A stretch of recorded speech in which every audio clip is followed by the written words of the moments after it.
Memories, Dreams, Reflections by Carl Jung. An intimate journey into memories, dreams, reflections, the extraordinary autobiographical work of Carl Jung. From the mysterious experiences of his childhood and his complex relationship with Freud to his confrontation with the unconscious, this audiobook explores the personal experiences behind Jung's most influential ideas. The shadow, archetypes, the collective unconscious, individuation, and the self. Moving through dreams, visions, alchemy, religion, synchronicity, and Jung's near-death experiences, this exploration reveals a life devoted to understanding the hidden forces that shape human consciousness. More than the story of a psychologist, memories, dreams, reflections becomes a journey into the mystery of identity, transformation, mortality, and the lifelong process of becoming who we truly are. A complete digital audiobook production by the Mercurius Foundation. This audiobook has been carefully crafted for your listening experience. We encourage you to pause, rewind, and revisit the passages that speak to you most. Introduction. There is something unusual about reading the life of Carl Jung from the end backward. The theories that made him famous begin to lose their appearance as theories. The shadow, the archetype, the collective unconscious, individuation, the self, synchronicity, all begin to look less like concepts invented at a desk, and more like names given afterward to experiences that had already demanded a language. Long before Jung could explain the psyche, he had been living inside its contradictions. His autobiography is therefore not simply the story of a psychologist remembering his career. It is the record of a man gradually discovering that the life he believed he was living was only one layer of a larger process. That process begins in childhood, with a boy who experiences himself as divided. There is the ordinary child moving through family, school, religion, and the visible world.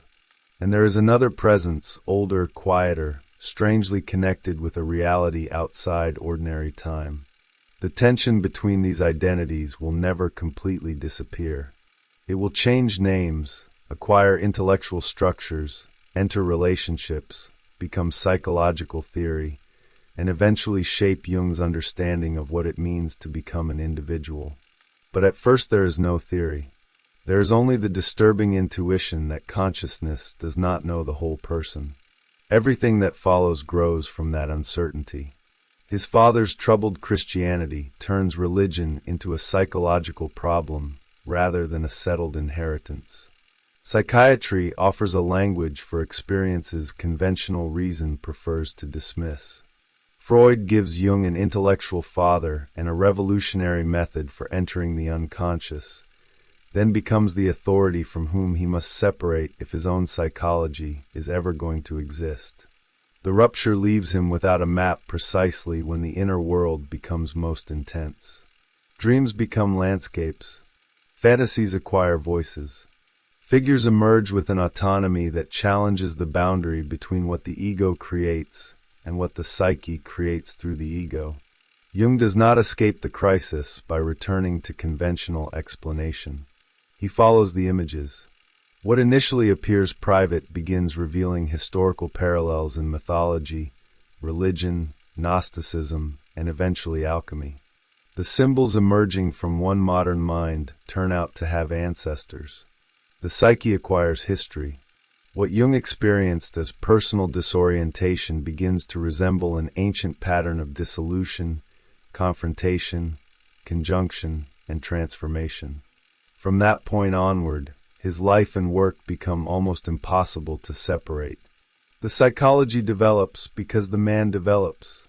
The self becomes intelligible only after the ego discovers its limits. Individuation becomes meaningful because identity has repeatedly broken and reorganized itself. The shadow becomes unavoidable because neither individuals nor civilizations can indefinitely escape what they refuse to recognize as their own. Even religion changes under this pressure. God, Christ, evil, matter, spirit, death, and rebirth become images through which human consciousness has tried to understand its unfinished condition. Then, late in life, the movement reverses. Jung nearly dies, sees the earth from an impossible distance, approaches a stone temple, and experiences his intentions falling away until only the reality of what he has lived remains. He returns unwillingly. The man who spent decades asking what lies beneath consciousness is forced to ask what ordinary life looks like when consciousness itself is seen from somewhere beyond its familiar boundaries. Death no longer functions simply as an ending. It becomes the final pressure placed upon the meaning of a life. Memories, dreams, reflections is built from this accumulation. Childhood does not disappear when Jung becomes a psychiatrist. Freud does not disappear when Jung leaves him. Alchemy does not replace psychology. Death does not cancel life. Each stage returns inside the next with a different meaning, as though the biography were slowly revealing a pattern that could only become visible once enough of it had been lived. The result is not the portrait of a man who conquered the unconscious. It is almost the opposite. Jung's life becomes organized around the recognition that consciousness is necessary, but never sovereign. The task is not to eliminate the unknown, but to enter into relationship with it without surrendering judgment or reality. The question at the center of the story therefore changes. It is no longer simply who Carl Jung was. It is what a human life becomes when it begins to suspect that the person living it is not its only author. The psyche before the theory. Jung's psychology begins before psychology. Long before he possessed a vocabulary for the unconscious, his childhood had already divided reality into what could be publicly explained and what could only be privately experienced. The visible world contained parents, school, religion, social expectations, illness, friendship, and the ordinary demands of becoming a recognizable person. Behind it existed another world that felt no less real, populated by dreams, secret rituals, inexplicable intuitions, frightening images, and a sense of personality that seemed older than the child carrying it. The division would eventually become intellectually productive, but it began as a problem of existence. Jung had to discover how two apparently incompatible realities could belong to the same life. His family intensified the contradiction. Christianity surrounded him as inherited language, yet religious certainty itself appeared unstable. His father possessed theological knowledge without seeming able to provide the living experience of faith Jung wanted from him. The child therefore encountered an unsettling separation between doctrine and experience. Sacred language could describe God while leaving the actual encounter with the divine unresolved. Jung's own dreams and fantasies complicated the situation further because they produced religious imagery that did not behave according to the moral categories he had been given. The sacred could be frightening. What appeared dark could carry meaning. The unconscious refused the clean divisions consciousness preferred. This early conflict established a pattern that would repeat throughout his life. Jung was repeatedly drawn toward systems capable of explaining experience, then compelled to move beyond them when experience exceeded the explanation. Christianity provided the first structure. Psychiatry provided another. Freud would provide the most consequential one. None was simply discarded. Each became part of the architecture from which the next stage emerged. Psychiatry gave Jung his first professional access to the territory that had surrounded him privately since childhood. Patients whose words appeared irrational could reveal patterns when their associations were followed carefully. Delusions could contain histories. Symptoms could carry meaning. The apparently meaningless expression might become intelligible once consciousness stopped demanding that psychic life obey ordinary logic. This was the decisive shift. The strange no longer needed to be eliminated before it could be investigated. Freud radicalized that possibility. He offered Jung a model in which dreams, symptoms, slips, fantasies, and apparently accidental behavior could be approached as psychologically determined. Beneath conscious explanation existed another logic. For Jung, The encounter was electrifying because it gave intellectual legitimacy to something he had already suspected through experience. The human personality was larger than its conscious account of itself. Yet the alliance contained the structure of its eventual collapse from the beginning. Freud had discovered an unconscious whose contents could be interpreted through repression, sexuality, personal history, and disguised desire. Jung increasingly encountered material that seemed to exceed those boundaries. Dreams opened into mythology. Religious images appeared with a force that could not be adequately understood as camouflage for something more fundamental. Symbols seemed capable not merely of hiding a previous cause, but of producing a new psychological direction. The disagreement, therefore, became larger than libido. It concerned the status of meaning itself. If every symbol could ultimately be translated backward into something already known, then interpretation became an act of reduction. Jung increasingly suspected that certain images had to be followed forward. Their significance might lie partly in what they were attempting to create within the personality. The unconscious could contain the past while simultaneously participating in psychological development. This difference made the separation from Freud inevitable because the disagreement also touched authority. Freud had become more than a colleague. He occupied the position of intellectual father, and Jung had become invested with expectations of succession. The relationship, therefore, carried precisely the kind of unconscious structure both men had taught themselves to recognize elsewhere. Theory, loyalty, ambition, affection, rivalry, and paternal expectation became inseparable. Jung could not establish his own psychological position without disrupting the relationship through which that position had initially become possible. The rupture created freedom at the cost of orientation. Jung knew increasingly well what he rejected, but he did not yet possess the mature psychology that would replace it. This is one of the crucial movements in his life because later concepts can make the transition appear more orderly than it actually was. The collective unconscious, archetypes, the self, and individuation did not wait fully formed on the other side of Freud. Jung entered the separation without them. The intellectual structure collapsed first. What followed was therefore not simply theoretical independence. The unconscious became immediate. Dreams intensified. Fantasies appeared with extraordinary autonomy. Jung encountered inner figures that spoke, argued, instructed, and challenged him. Instead of suppressing the material, he developed a deliberate relationship with it, allowing images to unfold while attempting to preserve enough conscious distance to observe what was happening. The method that would later be associated with active imagination emerged from necessity before it became technique. The danger was obvious. A person entering such material could easily mistake psychic reality for external fact or identify with the grandeur of archetypal images. Jung understood that the unconscious could enlarge consciousness while simultaneously overwhelming it.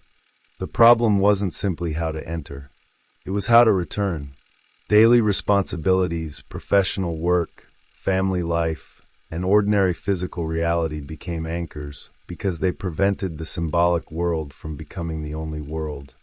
This tension between immersion and differentiation became one of the hidden foundations of his mature psychology. The unconscious could not be approached safely through dismissal, but neither could consciousness surrender itself to everything that emerged. Relationship required two positions. If the ego rejected the unconscious completely, development stopped. If it dissolved into the unconscious, differentiation disappeared. The psychological task existed between these extremes. The images themselves gradually revealed another problem. They didn't seem entirely personal. Jung encountered motifs whose nearest parallels appeared in mythology and religion rather than in his own biography. The possibility was disturbing because it challenged the assumption that the unconscious was created exclusively from individual experience. Something beneath the personal layer appeared to organize images according to patterns that had existed long before the individual dreamer. The house dream offered an early architecture for this intuition. Conscious life occupied the upper rooms. Beneath them appeared older levels, until the descent reached something archaic, a psychic foundation extending beyond personal memory. Jung would eventually formulate the collective unconscious to describe this deeper dimension, but the concept came after the image. Once again, experience preceded theory. Archetypes emerged from the same problem. Jung did not need to imagine that people inherited complete mythological pictures. What appeared inherited was a tendency for fundamental human experiences to assume recurring symbolic structures. Birth, death, authority, sexuality, transformation, conflict, separation, sacrifice, and renewal repeatedly organized themselves through recognizable patterns because the human psyche encountered recurring conditions across generations. Culture changed the image. The underlying structure could persist. This discovery widened psychology enormously. An individual dream could now open toward historical material without becoming reducible to it. Mythology could illuminate personal experience because both might express related structures.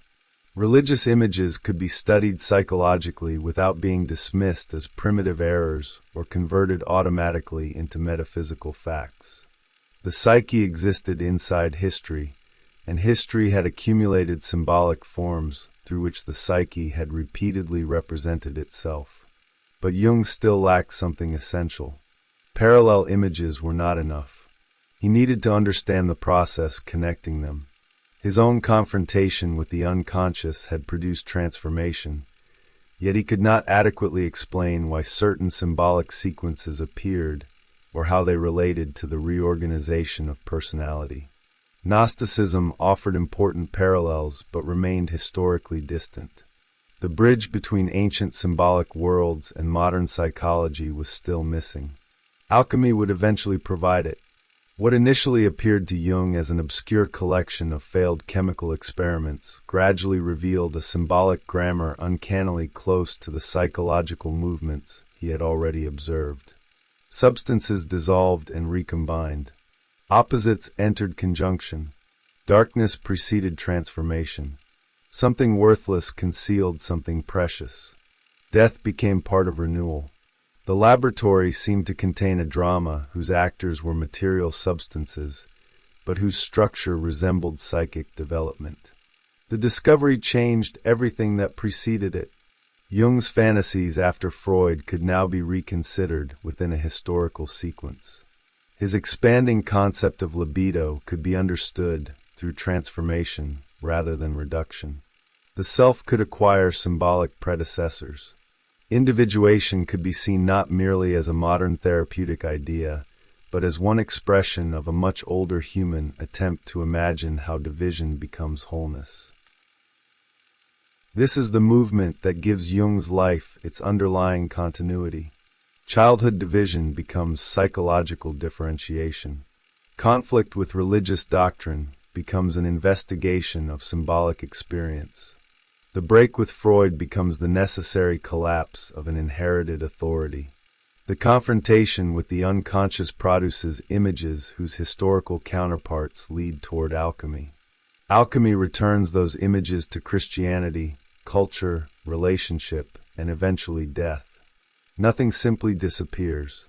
Each conflict becomes the material of the next transformation, until the biography itself begins to resemble the process Jung spent his life trying to understand. The descent that became a psychology. The decisive period of Jung's life begins when the structures that had previously contained him stop being sufficient. His separation from Freud is the most visible rupture, but psychologically it belongs to a much longer pattern.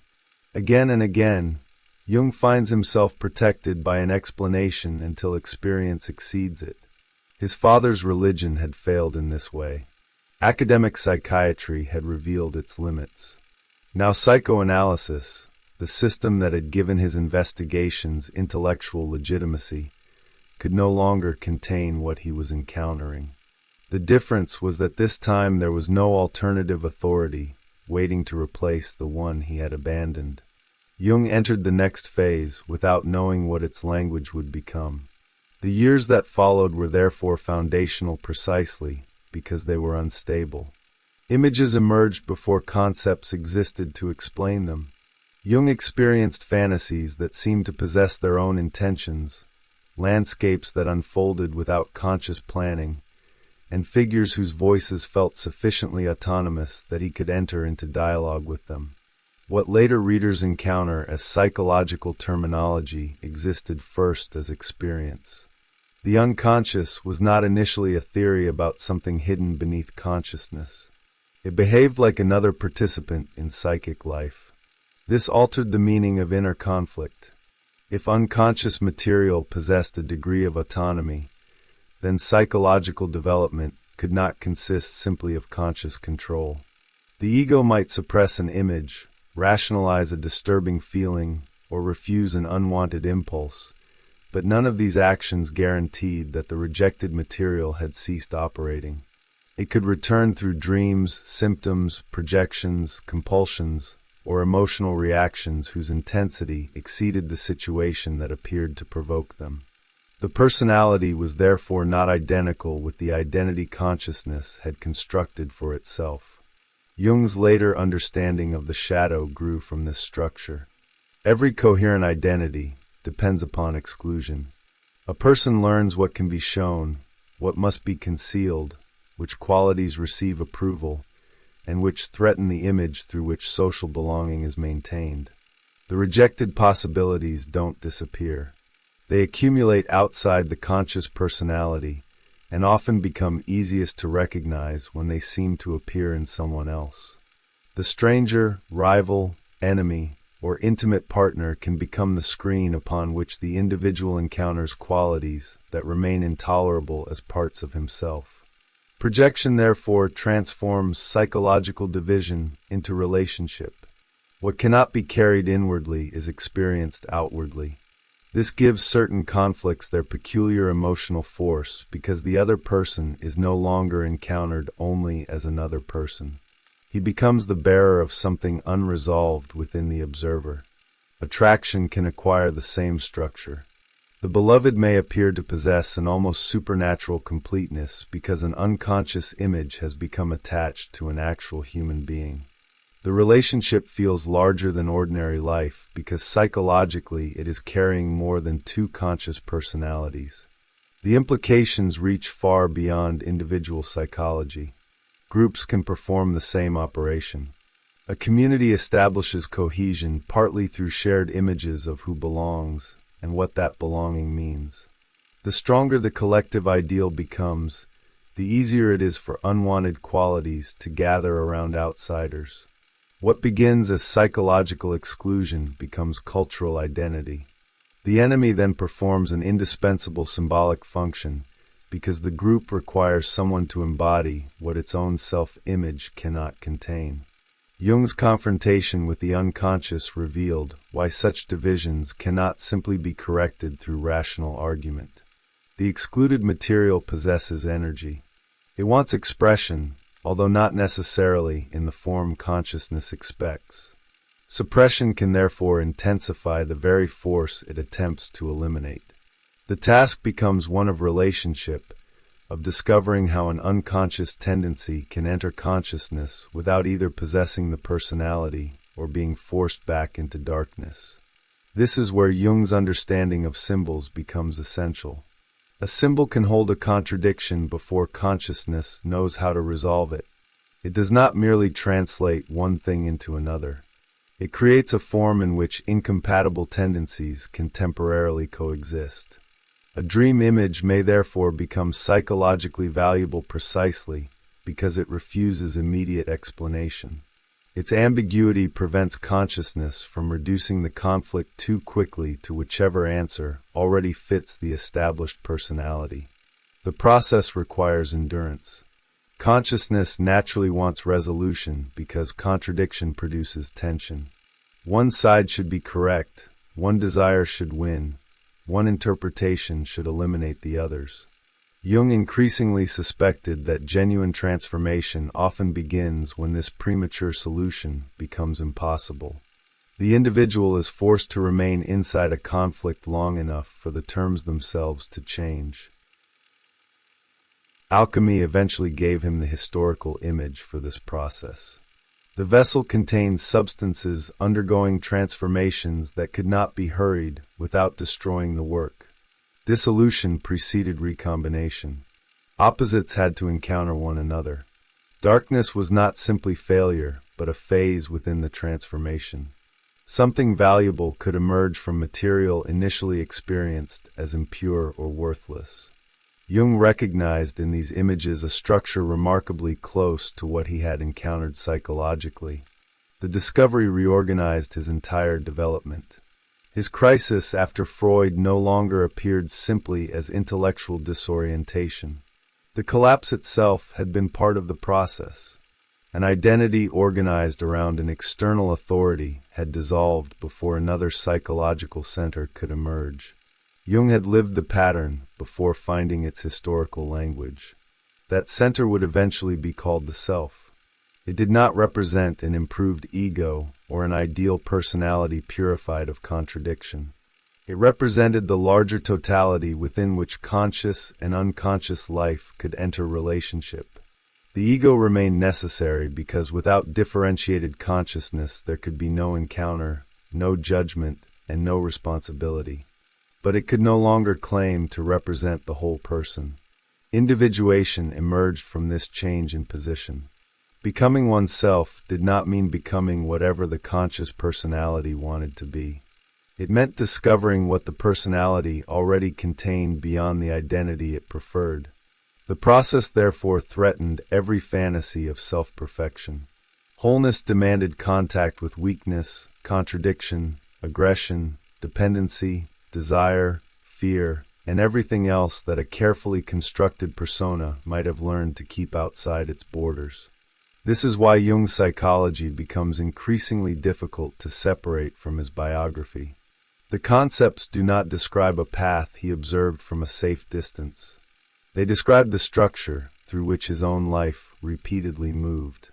An established identity encountered something it could not assimilate. Conflict followed. The previous organization weakened. What had been excluded entered consciousness.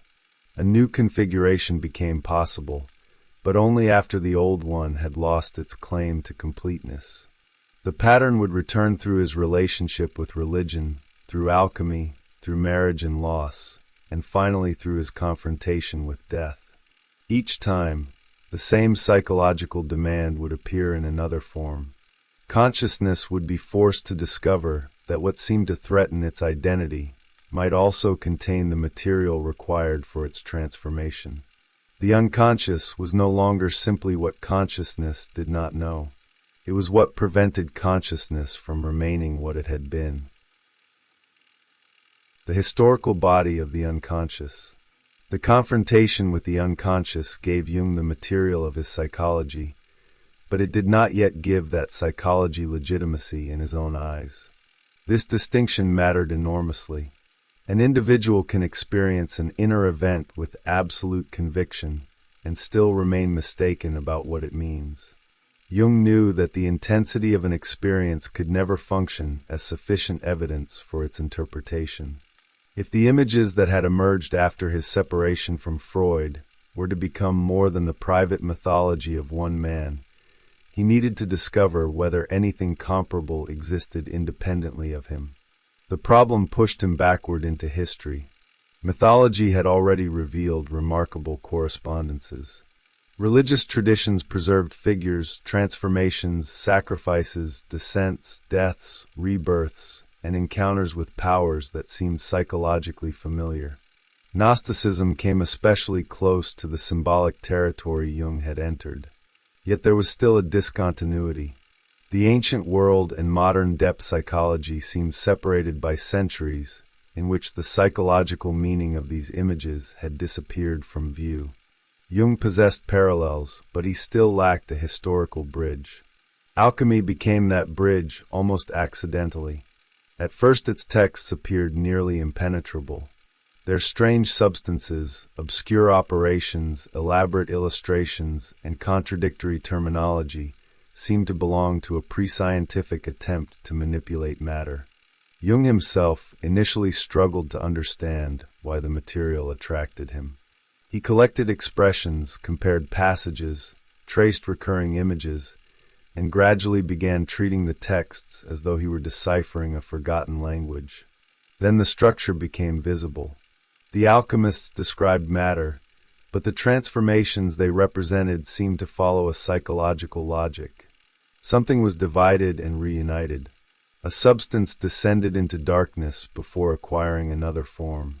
Opposing principles sought conjunction.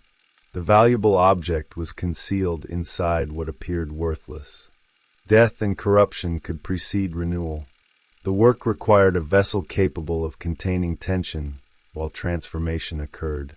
What had first appeared chaotic began to resemble the processes Jung had observed in dreams and in his own psychic development. The importance of this discovery cannot be reduced to the claim that alchemy was secretly psychology. Jung's argument was more interesting because the alchemists themselves were not modern psychologists. They believed they were working with matter. Precisely because the physical processes remained mysterious, unconscious expectations could enter the unknown substance and appear as properties of the material world.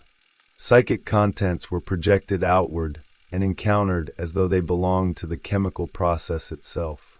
This gave Jung something he had desperately needed. The symbols were historically independent of him. Medieval and early modern practitioners had generated patterns resembling those that appeared in modern dreams without possessing his psychological theories.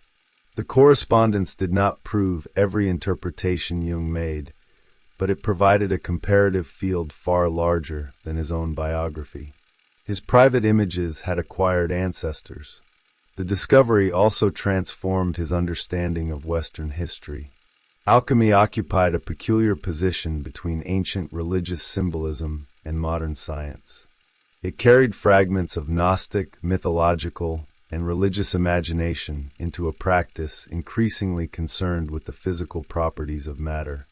As scientific chemistry developed, those symbolic projections became unnecessary for the investigation of substances. Matter was progressively stripped of the psychic qualities once attributed to it, but the psychic material itself had not vanished. It had lost its external container.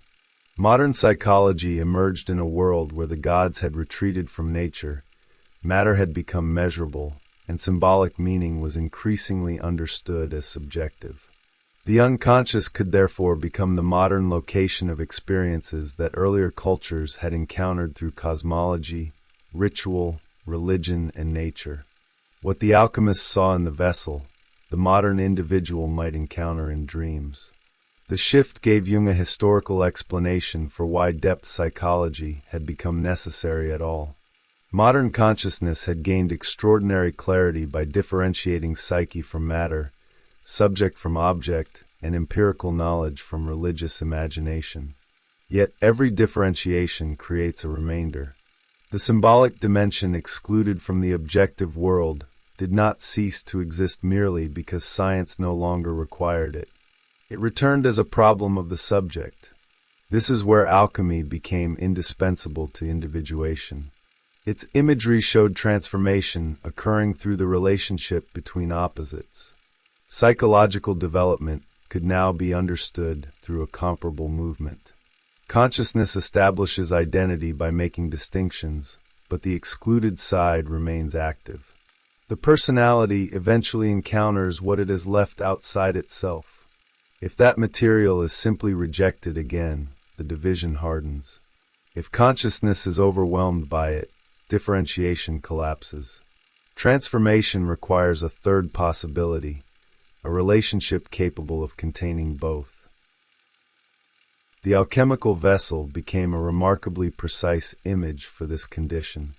The vessel doesn't solve the opposition by choosing one substance over another. It creates the boundary within which their interaction can continue. Psychologically, the individual becomes such a container whenever an irreducible conflict can be endured without immediate escape into a familiar answer. The tension itself becomes productive. Jung increasingly understood the symbol in the same way.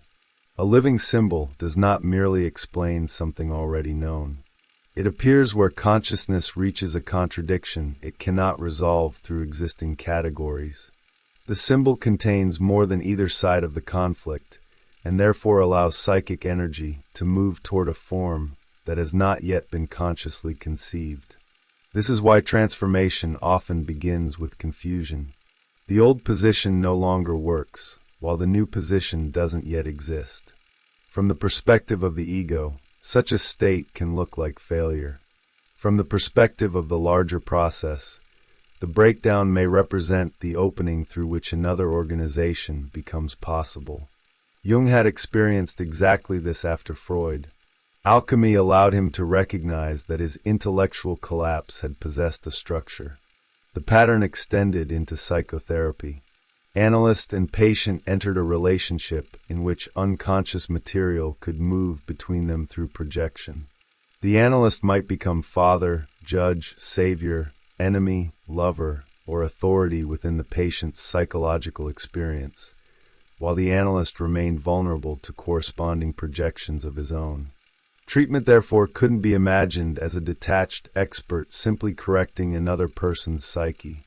The relationship itself became the vessel.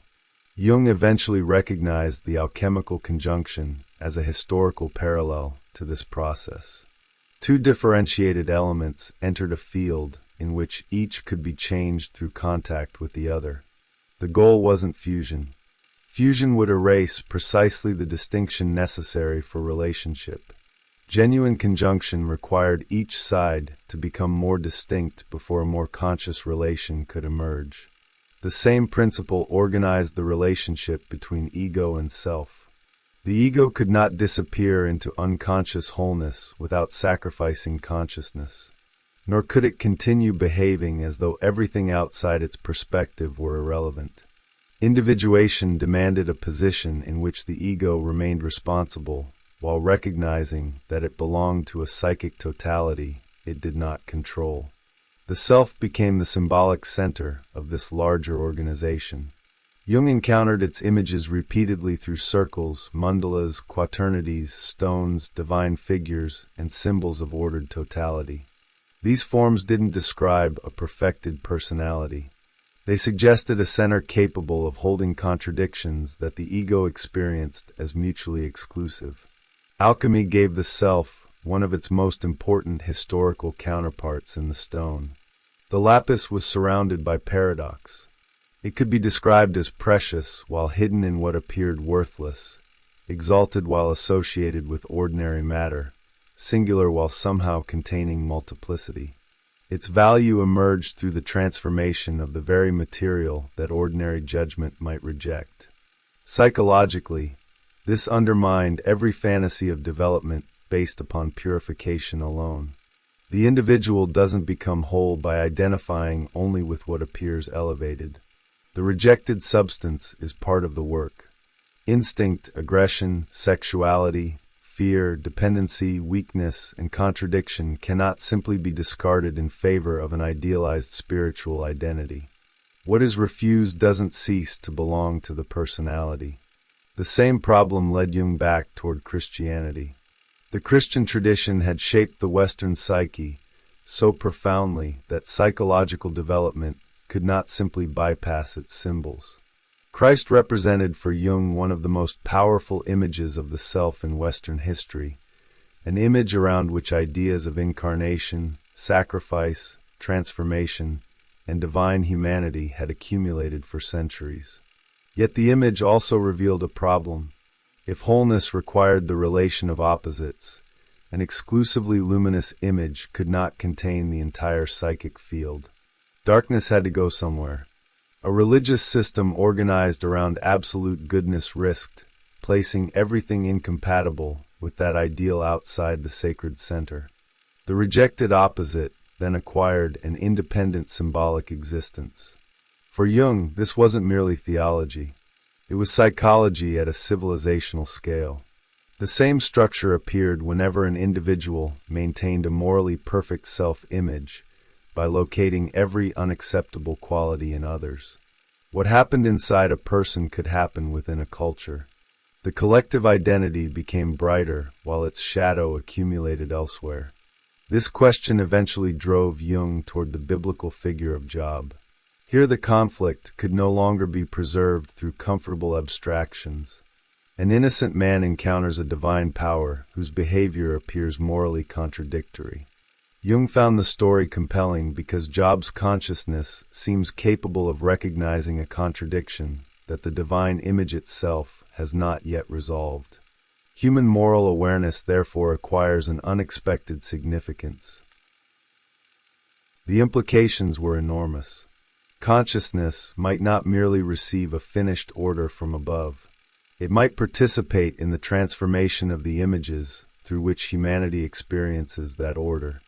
Religious history could therefore be understood as a psychological process in which the divine image itself changes as human consciousness becomes capable of recognizing previously excluded contradictions. Jung's controversial reflections on Christianity grew from this premise. He did not believe that psychology could pronounce upon God as a metaphysical reality. It could, however, examine the God image as a psychic fact. That image had consequences. It organized moral life, structured collective identity, shaped experiences of guilt and redemption, and influenced what entire civilizations recognized or rejected within themselves. The distinction allowed Jung to remain psychologically engaged with religion without turning psychology into theology. A symbol could be treated as real because of what it did within the psyche. Its metaphysical truth remained a different question. This approach preserved the mystery while refusing to exempt religious imagery from psychological examination. The same attitude guided his encounter with Eastern traditions. Jung found striking parallels in Chinese and Indian thought, particularly images of psychic centeredness and transformation that resembled developments emerging independently within his own psychology. Yet he resisted the temptation to simply adopt another culture's spiritual system. A Western individual could not escape his historical formation merely by borrowing an Eastern vocabulary. The task was integration, not imitation. A symbol becomes psychologically alive when it emerges from the conditions of the person who encounters it. Imported answers can become another way of avoiding the conflict that belongs specifically to one's own history. This principle explains the importance of Bollingen. After years of studying symbolic transformation, Jung began giving his own development material form. The tower grew gradually rather than according to a finished architectural plan. Rooms and additions appeared as needs emerged, and their meaning often became clear only afterward. Stone, fire, water, enclosure, and open landscape created a physical environment in which the abstract language of psychology became concrete. The building functioned almost like an externalized psyche. It accumulated time. Earlier structures remained while new ones were added. Nothing required the previous form to disappear completely. Jung eventually recognized the finished tower as an image of psychic wholeness because its architecture had developed through the same logic as individuation. The whole emerged historically. This is one of the most revealing patterns in Jung's life. Meaning often arrived after the event. The dream came before the concept. The crisis came before the theory. The building came before its full symbolic interpretation. Consciousness was repeatedly placed in the uncomfortable position of participating in a process it understood only retrospectively. That temporal delay protected Jung's psychology from becoming a simple philosophy of conscious intention. The deepest transformations could not be engineered entirely from above. The ego participated, observed, made decisions, and accepted responsibility, but the process continually produced developments it had not designed. By the time Jung reached his later work, this pattern had become unmistakable. His life had moved from the divided child to the psychiatrist, from Freud to the confrontation with the unconscious, from private imagery to historical symbolism, from alchemy to Christianity, from psychological theory into architecture and cultural criticism. Each movement had enlarged the context within which the previous one could be understood. Then, in 1944, the entire process was interrupted by the body. Jung broke his foot, suffered a heart attack, and approached death. The man who had spent decades examining symbolic transformation was suddenly confronted with a transformation whose meaning could no longer remain historical or theoretical. The vessel was now his own life. The life seen from beyond itself. The crisis of 1944 transformed Jung's psychology because it forced the central problem of his work out of the symbolic laboratory and into the immediate fact of his own mortality. For decades he had studied images of dissolution, death, conjunction, and rebirth. He had watched them emerge in dreams, traced them through mythology, and reconstructed their historical development through alchemy. Now his body entered the sequence. A broken foot was followed by a heart attack, and during the period of extreme illness, Jung experienced visions whose intensity permanently changed his relationship with life. He found himself suspended far above the earth, looking down upon the planet from an immense distance. Continents and oceans appeared beneath him, while ordinary human existence receded into something almost impossibly small. The image reversed the position consciousness normally occupies. A person ordinarily looks outward from inside a body, a biography, a social identity, and a particular moment in history. Jung now seemed to be looking at the entire world that had contained those things from somewhere outside it. The psychological force of the vision came partly from this reversal. Everything that ordinarily feels absolute became relative. Europe, Switzerland, his house, his profession, his relationships, even the body lying below belonged to a world that could now be perceived as a single object. The perspective did not simply enlarge space. It displaced the ego from the position around which reality had previously been organized. Then Jung encountered an enormous stone structure floating in space, resembling the temples he had seen during his travels in Asia. An entrance opened before him. He approached it with the conviction that he was leaving earthly existence behind, but before entering, something began to fall away. His intentions disappeared. His desires, expectations, unfinished plans, and assumptions about what his life should still become were stripped from him. The experience was painful because these projections had been woven into identity. Human beings don't normally experience themselves only as what has already happened. They live through anticipation. They are the work they intend to finish, the relationship they hope to preserve, the person they imagine becoming, the future in which present difficulties will eventually acquire meaning. Remove those projections, and something fundamental in the ordinary experience of self begins to collapse. Yet Jung discovered that something remained. What remained was the life that had actually been lived.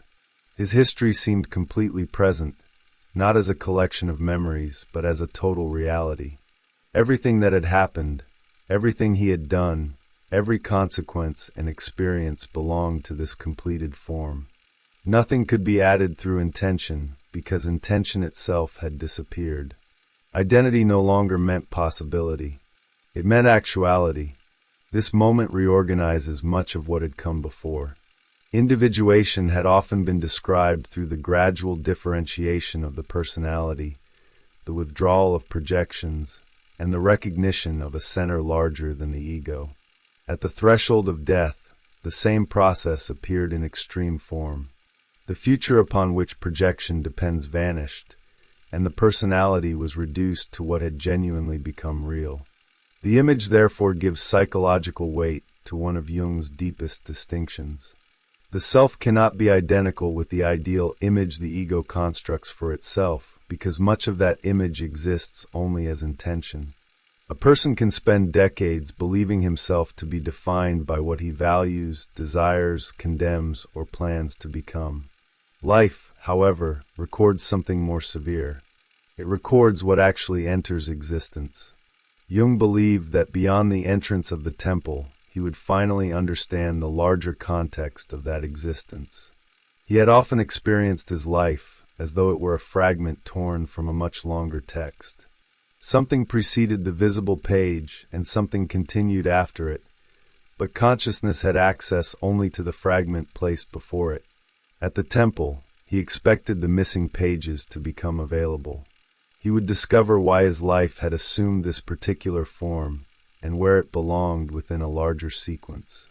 The expectation was never fulfilled. Before he could enter, the image of his physician rose toward him from the direction of earth.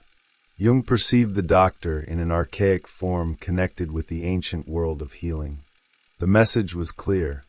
His departure had been refused. Earth still had a claim upon him. He had to return. Psychologically, the interruption may be more significant than any answer Jung could have imagined receiving inside the temple. His life's work had repeatedly led him toward the unknown, but the unknown had never permitted itself to become completely possessed by consciousness.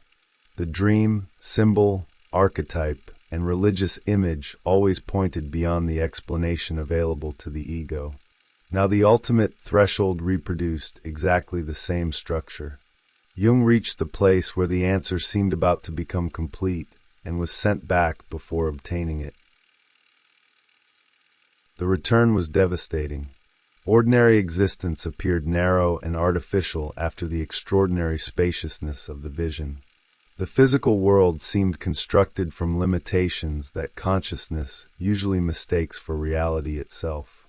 Human beings appeared enclosed within separate compartments, each inhabiting a restricted perspective and behaving as though the boundaries of that perspective were absolute. This reaction could easily have developed into a rejection of earthly existence. Instead, the following months forced Jung toward the opposite conclusion. If he had been returned, limitation itself had to be reconsidered. The body, time, individuality, separation, and unfinished experience could no longer be dismissed simply as inferior conditions from which a deeper self sought escape. They might be precisely the conditions required for something psychologically necessary to occur. During recovery, the contrast between ordinary consciousness and another form of experience became extreme. Daytime brought physical weakness and resistance to embodied life. At night, Jung entered states of extraordinary intensity. Religious and mythological images unfolded around a recurring symbolic pattern of sacred marriage.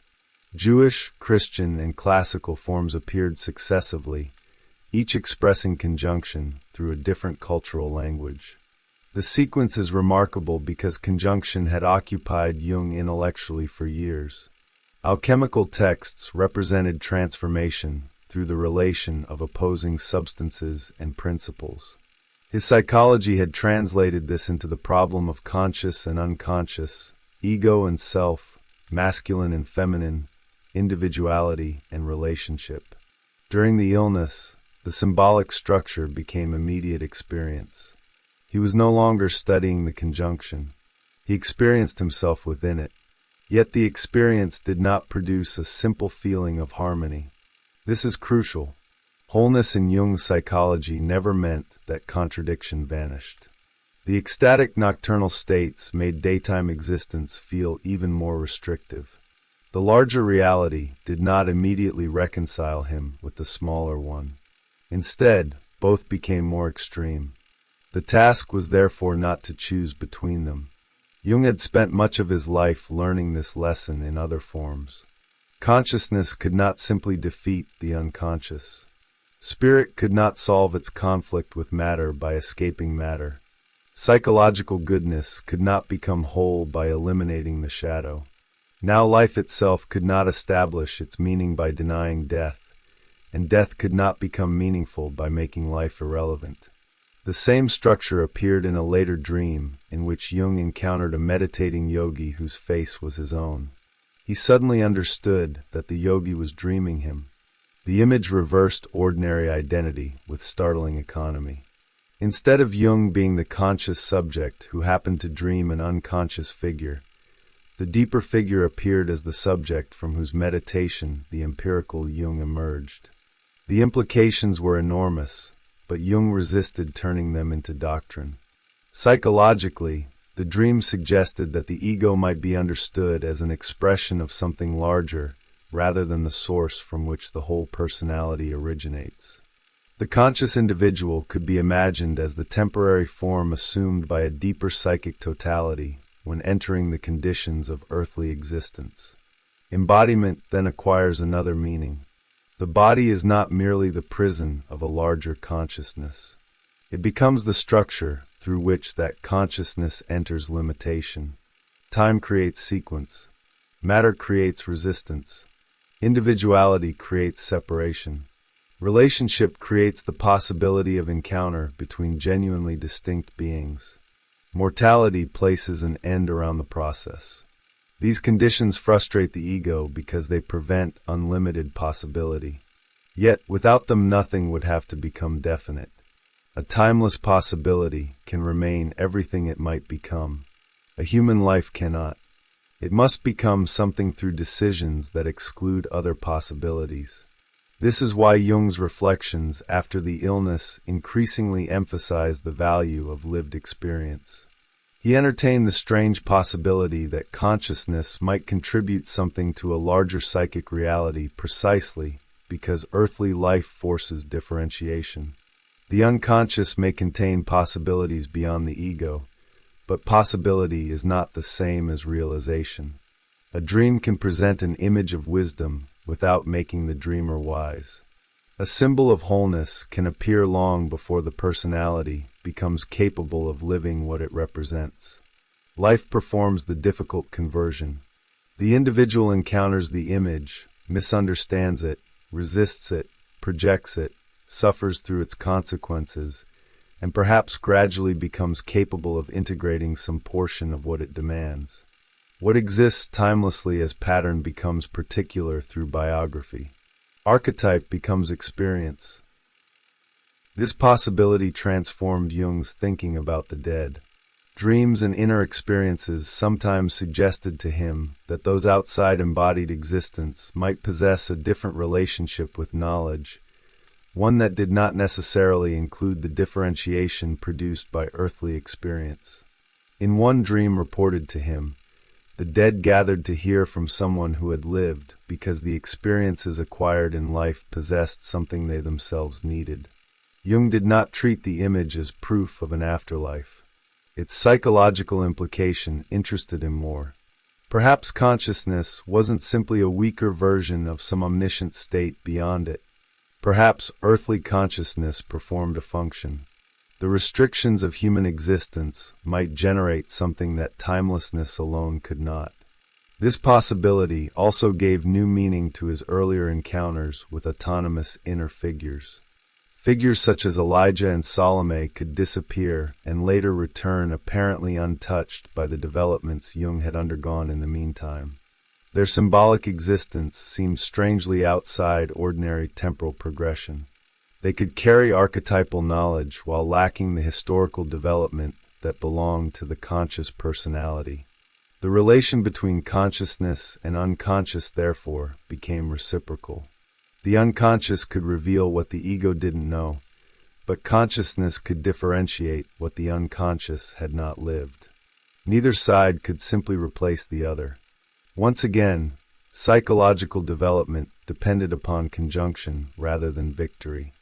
This structure shaped Jung's understanding of relationship as well. Projection gives another person an archetypal magnitude by attaching unconscious expectations to them. The beloved becomes more than a human being. The rival becomes more dangerous than his actual actions justify. The authority becomes father. The stranger becomes shadow. Psychological energy enters the relationship through an image that the conscious individual initially experiences as belonging entirely to the other. Individuation gradually withdraws these projections, but the withdrawal can feel like loss because the emotional intensity attached to the other begins to change. Jung's later reflections suggest that another kind of relationship becomes possible afterward. The person can be encountered with greater objectivity, not because feeling has disappeared, but because the demand that the other embody an unconscious role has weakened. The death of his wife would give this idea painful personal form. In a dream after Emma's death, Jung saw her with an extraordinary objectivity. The image seemed to contain their entire relationship simultaneously, its beginning, its decades of shared life, and its ending. She appeared neither trapped within one remembered moment nor reduced to the emotional needs of grief. The whole temporal sequence seemed present at once. Here the experience of timelessness returned in another form. Ordinary consciousness experiences relationships sequentially. One moment replaces another. Conflict can temporarily obscure decades of intimacy. Grief can make absence feel like the only reality that has ever existed. Desire can reduce another person to what is currently wanted from them. The dream presented relationship from a perspective in which no single moment could erase the whole. This is what Jung increasingly associated with a deeper objectivity. It did not mean neutrality.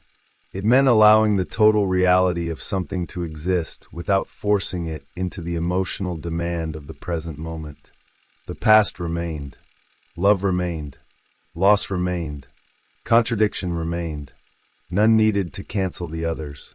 His near-death visions had already shown him the same possibility in relation to his own biography. At the temple, his life appeared as a completed whole. Events that had once seemed disconnected could belong to a pattern invisible while they were being lived. Childhood, Freud, the confrontation with the unconscious, alchemy, Christianity, Bollingen, illness, and the work of old age could now be imagined not simply as successive episodes, but as parts of one form. This retrospective wholeness changes the meaning of destiny. Destiny no longer needs to imply that every event was consciously predetermined, or that suffering secretly existed for the ego's benefit. It can mean something more modest and more demanding. Whatever happens becomes part of the material from which a life must make its response. Jung's acceptance after 1944 therefore had little resemblance to passive resignation. He became increasingly willing to affirm the existence that had actually been given, including the possibility of error. There could be no guaranteed path through individuation, because the demand for guarantees would make genuine choice impossible. A person could avoid mistakes only by refusing situations in which something real was at stake. The mature ego was therefore not the ego that had finally learned how to control life. It was the ego capable of surviving the discovery that life could not be controlled. Its strength lay in remaining present through contradiction, failure, uncertainty, and experiences whose meaning might become visible only years later. This position returned Jung to the problem that had accompanied him from childhood. The young boy had experienced two personalities without knowing how both could belong to him. The mature psychologist had spent decades discovering increasingly complex forms of the same tension. Conscious and unconscious, persona and shadow, ego and self, matter and spirit, individual and collective, life and death. None could finally destroy its opposite without impoverishing the whole. By old age, Jung no longer seemed interested in escaping these contradictions. The task had become learning how to inhabit the larger structure that contained them. Death would be the final contradiction, and it would force him to ask whether the meaning of a life depended upon solving the mystery or upon becoming capable of carrying it. The courage to become what one is. By the end of memories, dreams, reflections, the life that began in division has not arrived at a final synthesis in which every contradiction has been resolved. Jung does not present old age as the reward of certainty, nor does he suggest that decades of psychological investigation finally allowed him to stand outside the mystery and explain it. Something almost opposite has occurred. The territory of the unknown has grown larger as his consciousness has expanded. What changes across the autobiography is not the existence of mystery, but Jung's capacity to remain in relationship with it. The child who once experienced two personalities as an inexplicable secret becomes an old man capable of recognizing contradiction as one of the fundamental conditions of psychic life. The unknown remains, but it is no longer merely an intruder threatening the coherence of consciousness. It has become part of the structure within which consciousness discovers its limits and its meaning. This gives Jung's life an unusual intellectual trajectory. Most accounts of a thinker's development move toward increasing mastery. Experience accumulates, concepts become more precise, and the mature system appears capable of explaining what earlier stages could not understand.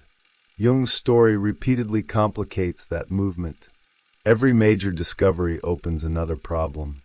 The unconscious leads toward archetypal structures that cannot be reduced to personal biography.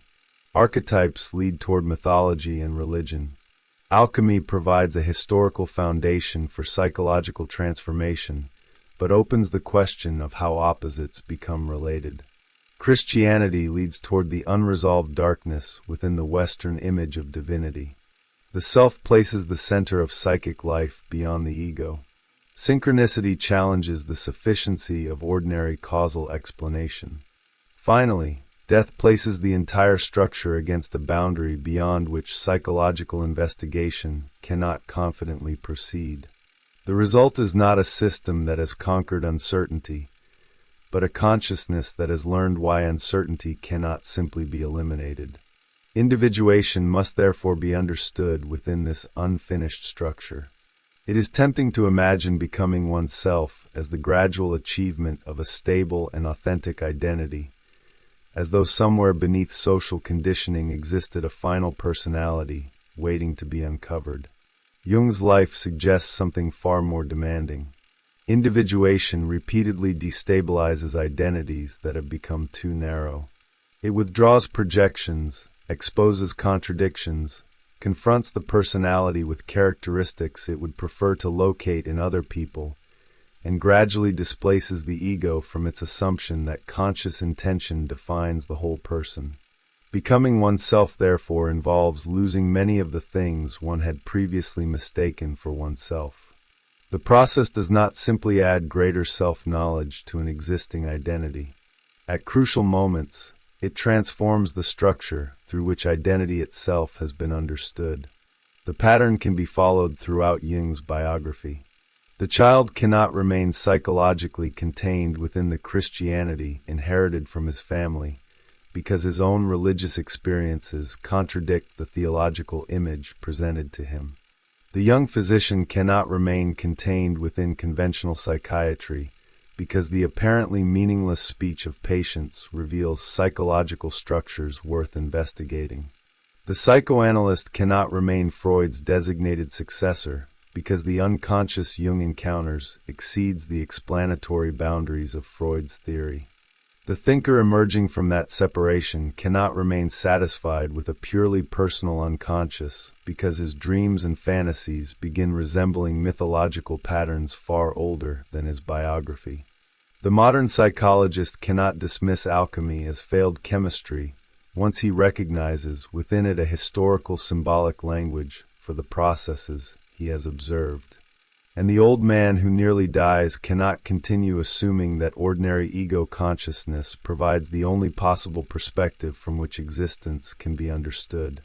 At every stage, development demands that a previously adequate structure surrender its claim to completeness. This is why Jung's separation from Freud carries significance far beyond the history of psychoanalysis. Freud had provided an intellectual structure within which Jung could develop, but that structure eventually became the authority his development required him to exceed. The pattern resembles a psychological transition from dependence toward differentiation. Collective structures are necessary because no personality develops from nothing. Families, religions, teachers, intellectual traditions, professions, and cultures provide the forms through which consciousness initially organizes itself. Individuation does not erase these inheritances. It eventually forces the individual to discover where inherited answers no longer correspond to lived experience. The danger is that separation can easily become inflation, with the individual replacing submission to external authority with the fantasy that the ego itself has become the final authority. Jung's confrontation with the unconscious prevented that solution. Leaving Freud did not make him sovereign.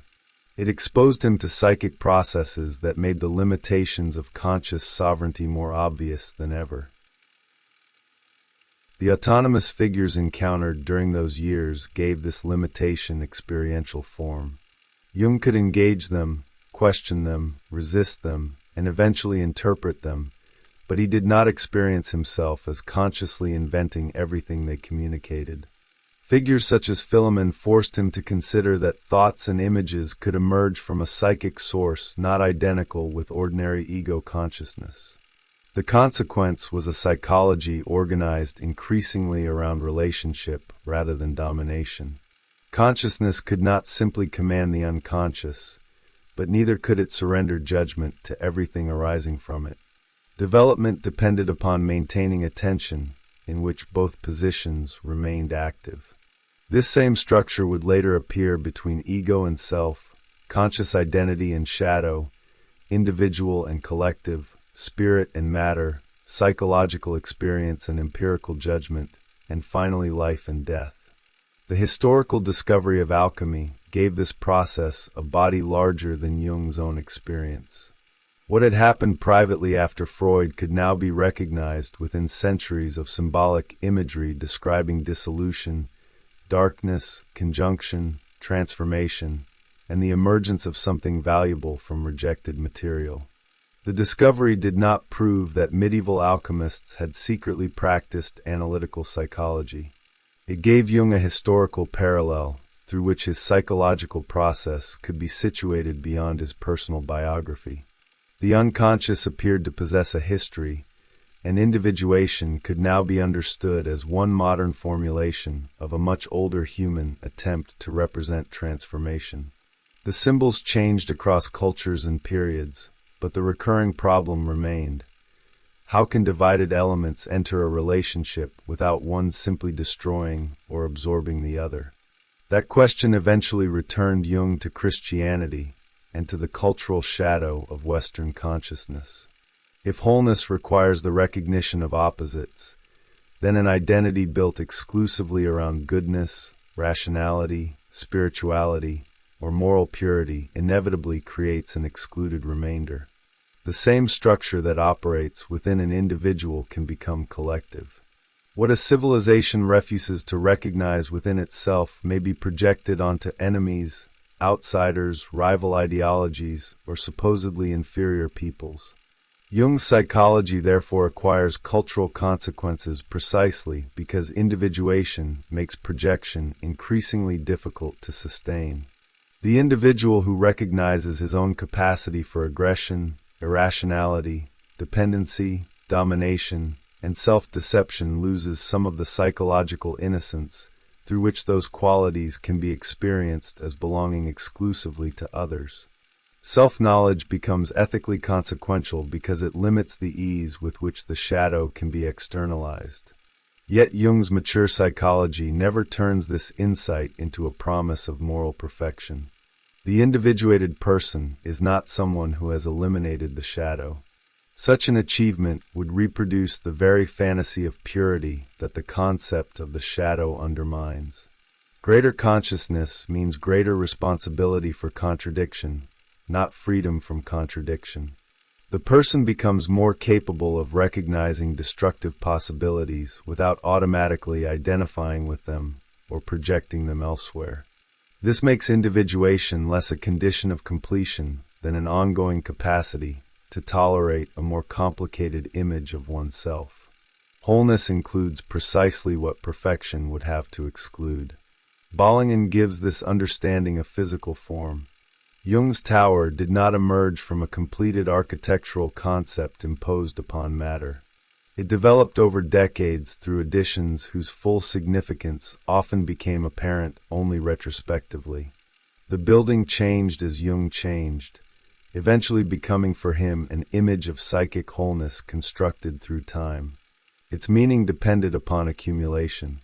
Earlier structures were not erased whenever something new appeared. They became incorporated into a larger form whose final shape could not have been predicted as lost. A life acquires form because it cannot remain indefinitely open to every potential version of itself.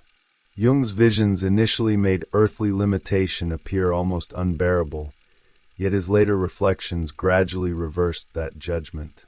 Time, embodiment, individuality, and mortality might not simply obstruct a larger consciousness. They might provide the conditions through which unconscious possibilities become differentiated into actual experience. Jung's speculations concerning karma and the dead emerge from this possibility. He wondered whether individuals might carry unfinished questions originating in ancestors, collective history, or forms of continuity beyond what psychology could verify. He did not settle the issue. What mattered more concretely was the experience that some problems seemed to precede conscious choice. His lifelong confrontation with Christianity, evil, symbolic transformation, the nature of consciousness, and the relation between the visible and invisible worlds seemed larger than a set of topics he had casually selected. They behaved more like questions that had selected him. His work became the particular response he was capable of giving to them. Vocation acquires another meaning from this perspective. It is not simply the profession that best expresses an individual's preferences or talents. A vocation can appear as a question that refuses to disappear. It may disturb the person long before it becomes productive.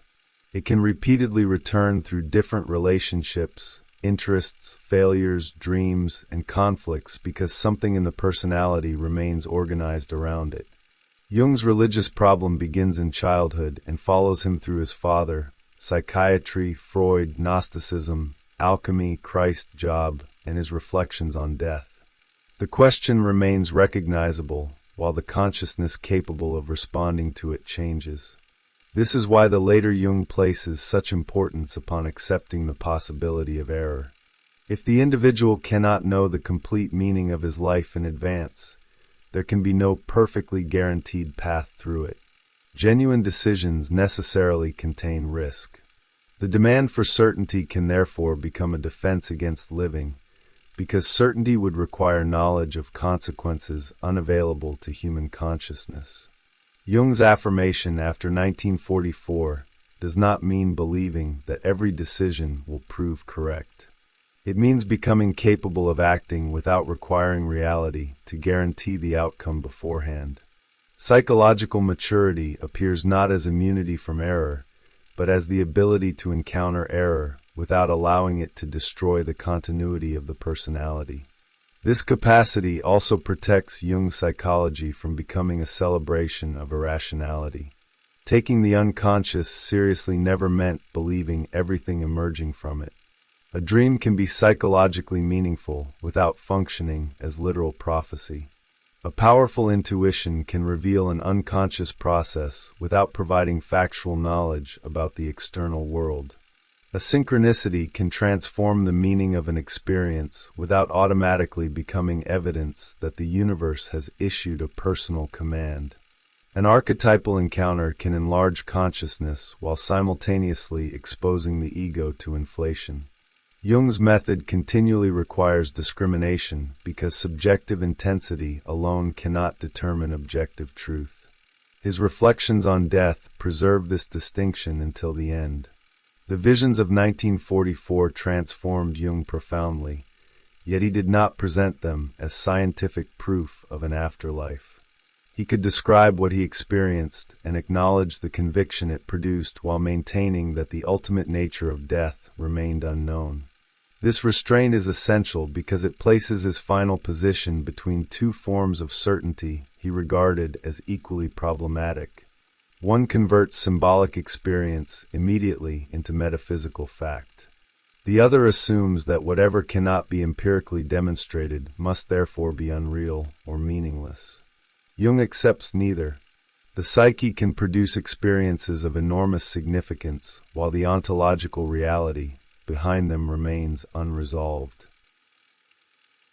The mature attitude is therefore neither credulity nor reduction. It is sustained attention without premature certainty.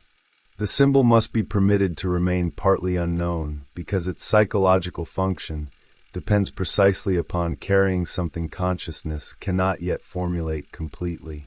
The same is true of the self.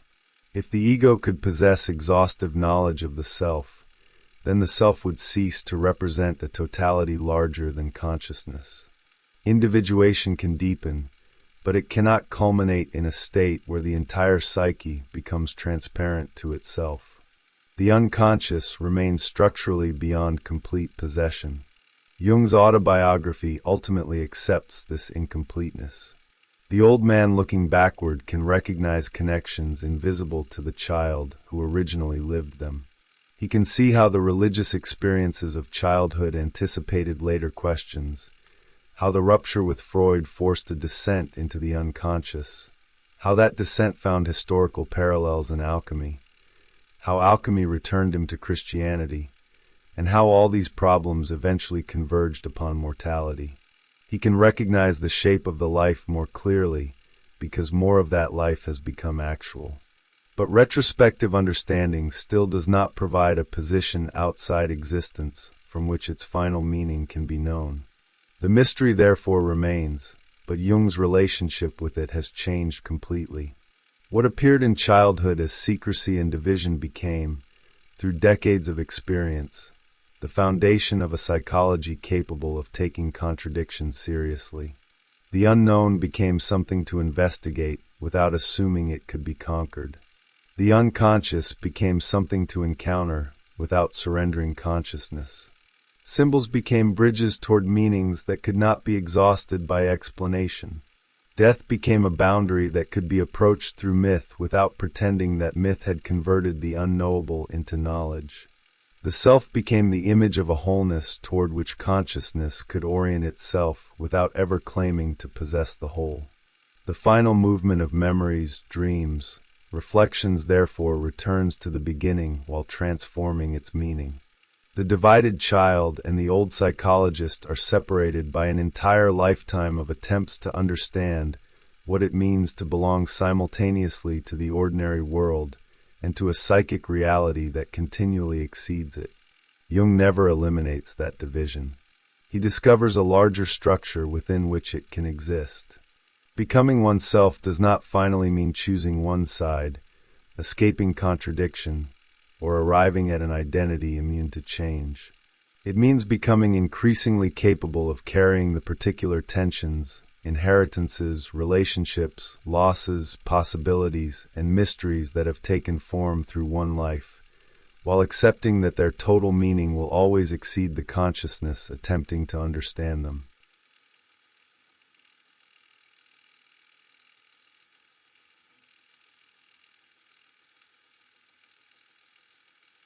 The birth of the inner world. Long before Carl Jung became the man who would give names to the hidden structures of the psyche, he was a child confronted by experiences for which the world around him seemed to possess no language. His life, as he would eventually understand it, did not begin with a theory. It began with images: water glittering beneath sunlight, dark rooms filled with old paintings, graves and corpses, churches that inspired fascination and dread, dreams that seemed older than the mind dreaming them. These impressions did not arrange themselves into a coherent childhood story. They appeared like isolated islands emerging from something deeper, fragments of consciousness surrounded by an immense territory that remained invisible.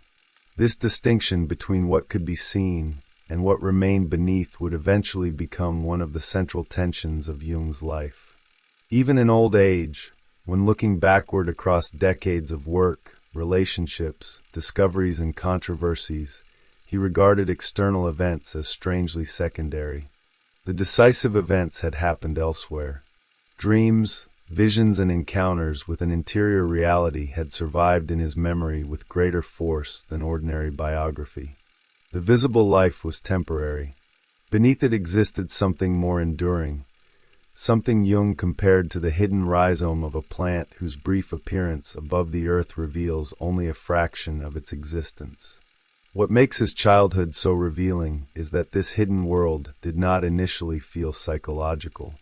It felt real. A secret did not seem like something invented by the imagination. It seemed discovered. A dream could carry greater authority than a sermon. A stone could become mysteriously entangled with the question of identity. A small wooden figure hidden in an attic could acquire the gravity of a sacred object. Jung did not yet possess the intellectual framework that would allow him to interpret these experiences. He simply knew that they mattered, and that explaining them too quickly would somehow diminish them. The child acted first. Understanding would come decades later. This created an unusual division. There was the world that everyone shared: family, school, religion, manners, expectations, the ordinary demands of becoming a functioning person. Then there was another world, private and difficult to communicate, populated by symbols whose intensity exceeded anything conventional explanations could contain. Jung increasingly sensed that something within him belonged to both worlds without being completely identical with either. The conflict would eventually crystallize into his experience of two personalities, one adapted to ordinary existence, another carrying the strange weight of something ancient and impersonal. He would spend much of his youth wondering which one was truly himself. The remarkable thing is how early this tension appeared. Jung's childhood was not simply the childhood of a future psychologist retrospectively decorated with symbolic meaning. In his own account, it was already structured around concealment, contradiction, and encounters with forces that seemed to exceed his conscious personality. Christianity promised goodness, while his imagination encountered terror. Adults spoke confidently about God, while appearing unable to answer the questions their own beliefs produced. His father represented religious authority, yet struggled with faith. His mother could appear warm and familiar, then suddenly reveal another presence that Jung experienced as darker, older, and strangely authoritative. Everywhere the surface seemed to conceal another surface beneath it.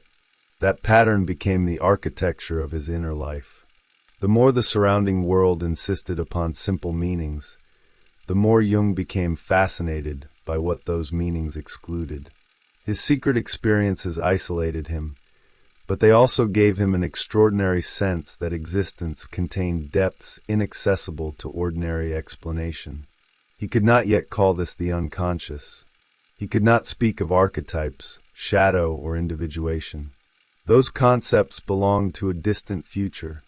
What existed first was the experience itself, the unsettling intuition that consciousness was not sovereign inside its own house.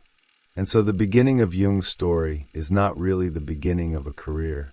It is the emergence of a problem.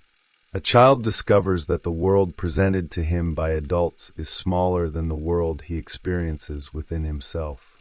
He begins searching for the missing territory, first through dreams, secrets, and private rituals, later through religion, philosophy, and nature. Everything that follows grows from that discrepancy. Before Jung could explore the unconscious scientifically, he had already encountered it personally.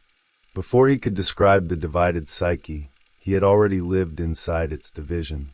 His psychology began long before psychology entered the story. The child who became two. The movement from childhood into school did not pull Jung away from the inner world. It forced that world into sharper contrast with everything outside it. At 11, entering the gymnasium in Basel meant entering what he experienced as a larger social reality. The sons of wealthy families arrived well-dressed, spoke differently, carried money, traveled to mountains and seas he knew only through imagination. For the first time, poverty became visible to him as a social fact. His father's modest position as a country pastor suddenly acquired another meaning when measured against the families surrounding his classmates. The discovery was painful because it introduced comparison into a consciousness that had previously been organized around mysteries of a very different kind. School therefore became more than an institution. It represented the external world itself, the place where identity was measured according to standards that seemed strangely disconnected from the experiences Jung considered most real. Achievement mattered there. Reputation mattered. Social position mattered. Yet Jung already carried an interior life whose standards could not be translated into any of these categories. The conflict was not simply between an introverted child and society. It was between two competing definitions of reality. That conflict soon found a physical expression. At 12, after another boy knocked him down and his head struck the pavement, a thought appeared almost instantly. Now he would not have to go to school anymore. What began with an actual injury developed into recurrent fainting spells whenever schoolwork or returning to class became unavoidable.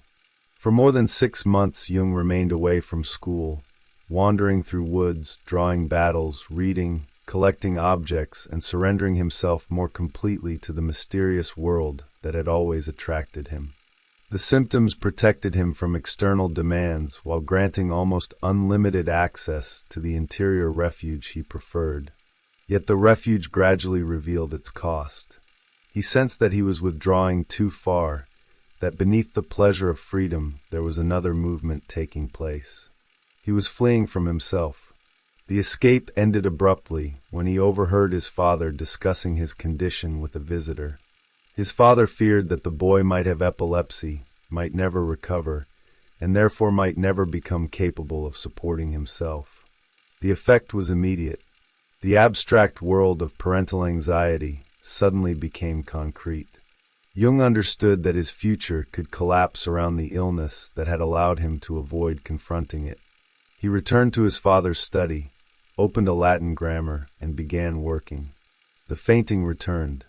He continued. It returned again. He continued again. After repeated attacks, something changed. The symptoms disappeared, and they never returned.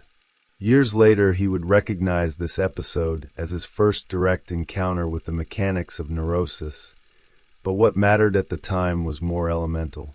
He had discovered that the psyche could create an escape from reality powerful enough to become bodily fact, and that confronting the avoided reality could dissolve the symptom. The episode established a pattern that would remain fundamental throughout his life. The inner world could not simply be obeyed. Its images possessed enormous authority, but retreat into them could become another form of captivity. External reality, however superficial it sometimes appeared, exerted an equally legitimate claim. Jung would increasingly find himself positioned between these demands. One part of him had to study, work, compete, earn a living, and establish a place among other people. Another seemed indifferent to these concerns because it belonged to a dimension in which ordinary ambition appeared temporary and almost absurd. This division gradually assumed the form of two personalities. Personality number one was the schoolboy living in the 19th century. He was uncertain, socially vulnerable, capable of laziness, anger, embarrassment, and ambition. He worried about examinations and reputation. He could feel inferior beside wealthier classmates and deeply wounded by the judgment of teachers. He belonged to time because he belonged to biography. Personality number two seemed to belong somewhere else. It felt older, more authoritative, and strangely detached from the immediate circumstances of Jung's life. It was connected with solitude, nature, history, and the intuition that his visible personality represented only a small portion of what he actually was. The distinction was not a theory Jung deliberately constructed. It was an attempt to describe an experience of internal contradiction that he could not otherwise explain. The surrounding adults inadvertently strengthened this division because they repeatedly failed to recognize the person Jung experienced himself to be. Teachers often regarded him as mediocre, suspicious, or difficult.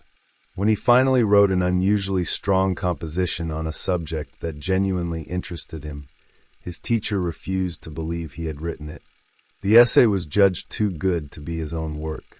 Instead of recognition, achievement produced accusation. Jung found himself trapped in a peculiar situation. Remaining inconspicuous concealed his capacities, but revealing them made him appear fraudulent. The external world seemed unable to accommodate the contradiction he already felt internally. His reaction to the accusation is psychologically revealing. Rage initially overwhelmed him, but then another attitude emerged almost autonomously. The emotional storm receded and was replaced by a cool, observing consciousness capable of examining both the teacher's misunderstanding and Jung's own uncertainty about himself. The boy who had been humiliated became simultaneously the observer of the humiliated boy. The shift suggested that his divided personality could function not only as conflict, but also as perspective. One part suffered inside the event. Another stood at a distance and watched the machinery of suffering operate. This inner observer did not make Jung peaceful. If anything, it intensified his isolation. He could not simply reject accusations from others because he possessed too strong an awareness of his own contradictions. Even when accused of something he had not done, he could imagine that another version of himself might have been capable of doing it. Innocence therefore never felt completely secure. Beneath his outward confidence existed an unstable awareness of potential guilt, aggression, and deception. The psyche already appeared to him as something larger than conscious intention. A person could contain possibilities that contradicted the identity presented to the world. Religion made the division even more difficult because it offered precisely the certainty Jung could no longer accept. His father was responsible for preparing him for confirmation, yet the lessons exposed a disturbing emptiness. Jung waited eagerly for the discussion of the Trinity because its paradox fascinated him, only for his father to admit that he did not understand it and therefore intended to skip the subject. The honesty impressed Jung. The implication disturbed him far more. The adults entrusted with explaining divine mysteries appeared to have stopped investigating them. They repeated inherited formulations without demanding that those formulations correspond to experience. For Jung, belief without experience increasingly became impossible. His childhood had already exposed him to images of divinity that were terrifying, contradictory, and morally incomprehensible. The God he encountered inwardly could not be reduced to goodness. This presence seemed capable of forcing consciousness toward thoughts it feared, violating its moral expectations and demanding an encounter with what conventional religion excluded. The problem became particularly acute because Jung did not experience these images as voluntary fantasies. Their autonomy was precisely what disturbed him. They arrived. They imposed themselves. Their psychological reality did not depend upon whether he approved of them. The decisive confrontation came through the vision associated with Basel Cathedral. Jung found himself compelled toward a thought he considered blasphemous and resisted it with enormous fear. Yet when he finally allowed the forbidden image to complete itself, the experience produced not the expected destruction, but an overwhelming sense of grace. The psychological consequence was profound. Goodness could no longer be equated simply with obedience to conventional morality, and darkness could no longer be dismissed merely because consciousness found it offensive. Something apparently sacrilegious had produced an experience of divine necessity.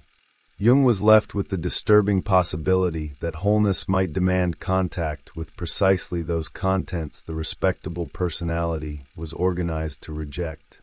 The secret he had carried since childhood had acquired a religious dimension that no catechism could contain.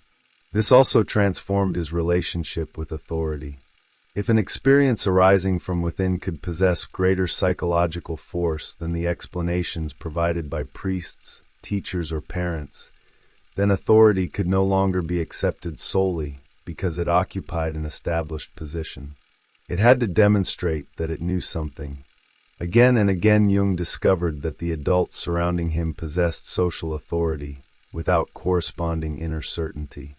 His father's crisis of faith made this contradiction especially painful because Jung loved him. He did not see a hypocrite. He saw a good man trapped inside beliefs that no longer seemed alive enough to sustain him. Confirmation therefore failed to resolve the religious conflict. Communion, which should have marked Jung's entry into the shared spiritual world of his community, instead confirmed his separation from it. He waited for transformation and encountered emptiness. The ceremony seemed hollow, almost lifeless.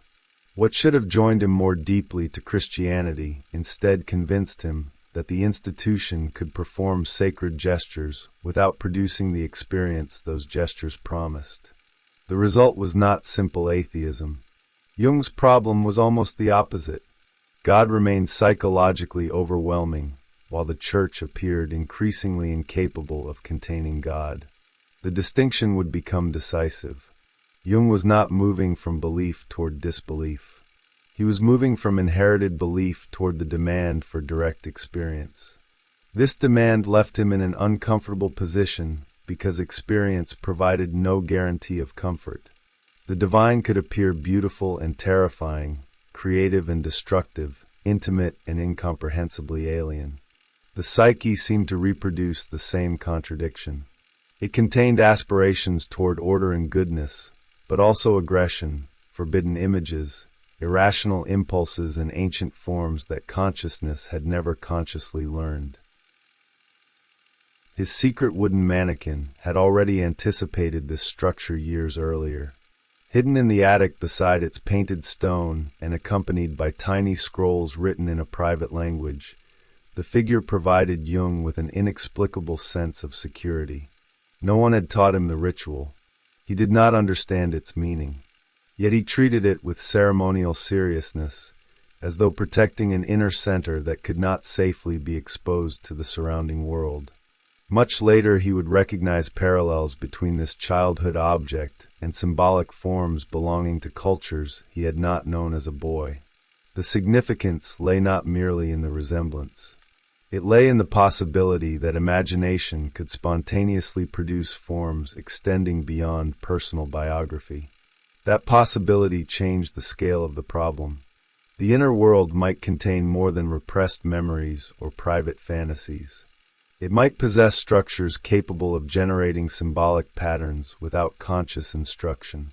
Jung did not yet know how to formulate this suspicion, but his childhood had already supplied the evidence from which it would eventually grow. The psyche was beginning to appear less like a container of personal thoughts and more like a landscape into which consciousness had awakened. By adolescence, then, the fundamental conflict was already established. Personality number one had to enter the world, acquire knowledge, and become capable of surviving within society. Personality number two remained attached to something older, solitary and difficult to communicate. Neither could simply eliminate the other. When Jung withdrew entirely toward the inner world, he became ill. When the external world demanded that he deny his inner experience, it became empty and unreal. The task emerging before him was therefore not choosing between two realities. It was discovering whether a life could be constructed in which both were allowed to exist. This is where the psychological foundations of Jung's later work become visible. Not as doctrines, not yet as concepts. They appear first as necessities produced by his own divided experience. He needed an understanding of personality capable of explaining why a human being could contain opposing identities. He needed an account of religion capable of confronting darkness without explaining it away. He needed a model of imagination that treated spontaneous symbols as meaningful without reducing them to literal supernatural events. Above all, he needed to understand why the most important forces within a person could feel simultaneously intimate and foreign. The questions came first.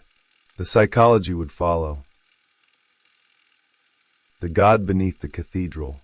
The division within Jung did not remain a quiet arrangement between an ordinary schoolboy and a private interior companion. As adolescence advanced, the two realities began demanding different loyalties. Personality number one belonged increasingly to facts, books, examinations, and the practical world in which a profession would eventually have to be chosen. Personality number two remained oriented towards something far less manageable.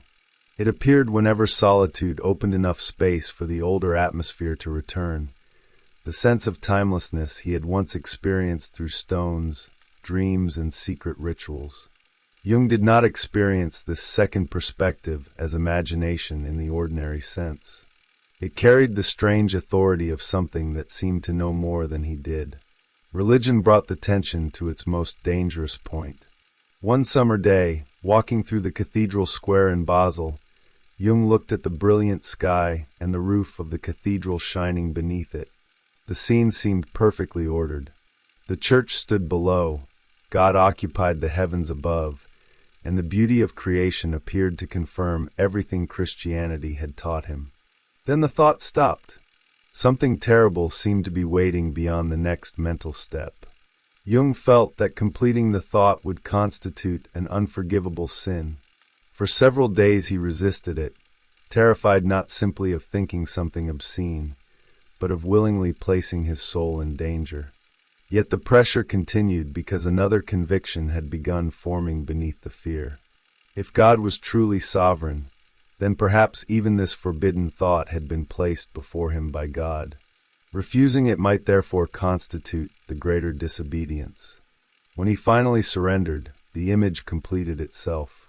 God appeared above the cathedral and released an enormous mass of excrement that crashed through the roof and shattered the church. The image was grotesque, deliberately offensive to everything Jung had been taught to regard as sacred. Yet its psychological consequence was the opposite of what he expected. Instead of damnation, he experienced relief and grace. Something opened. The God who had previously seemed trapped within conventional images of goodness suddenly became larger, more dangerous, and more real.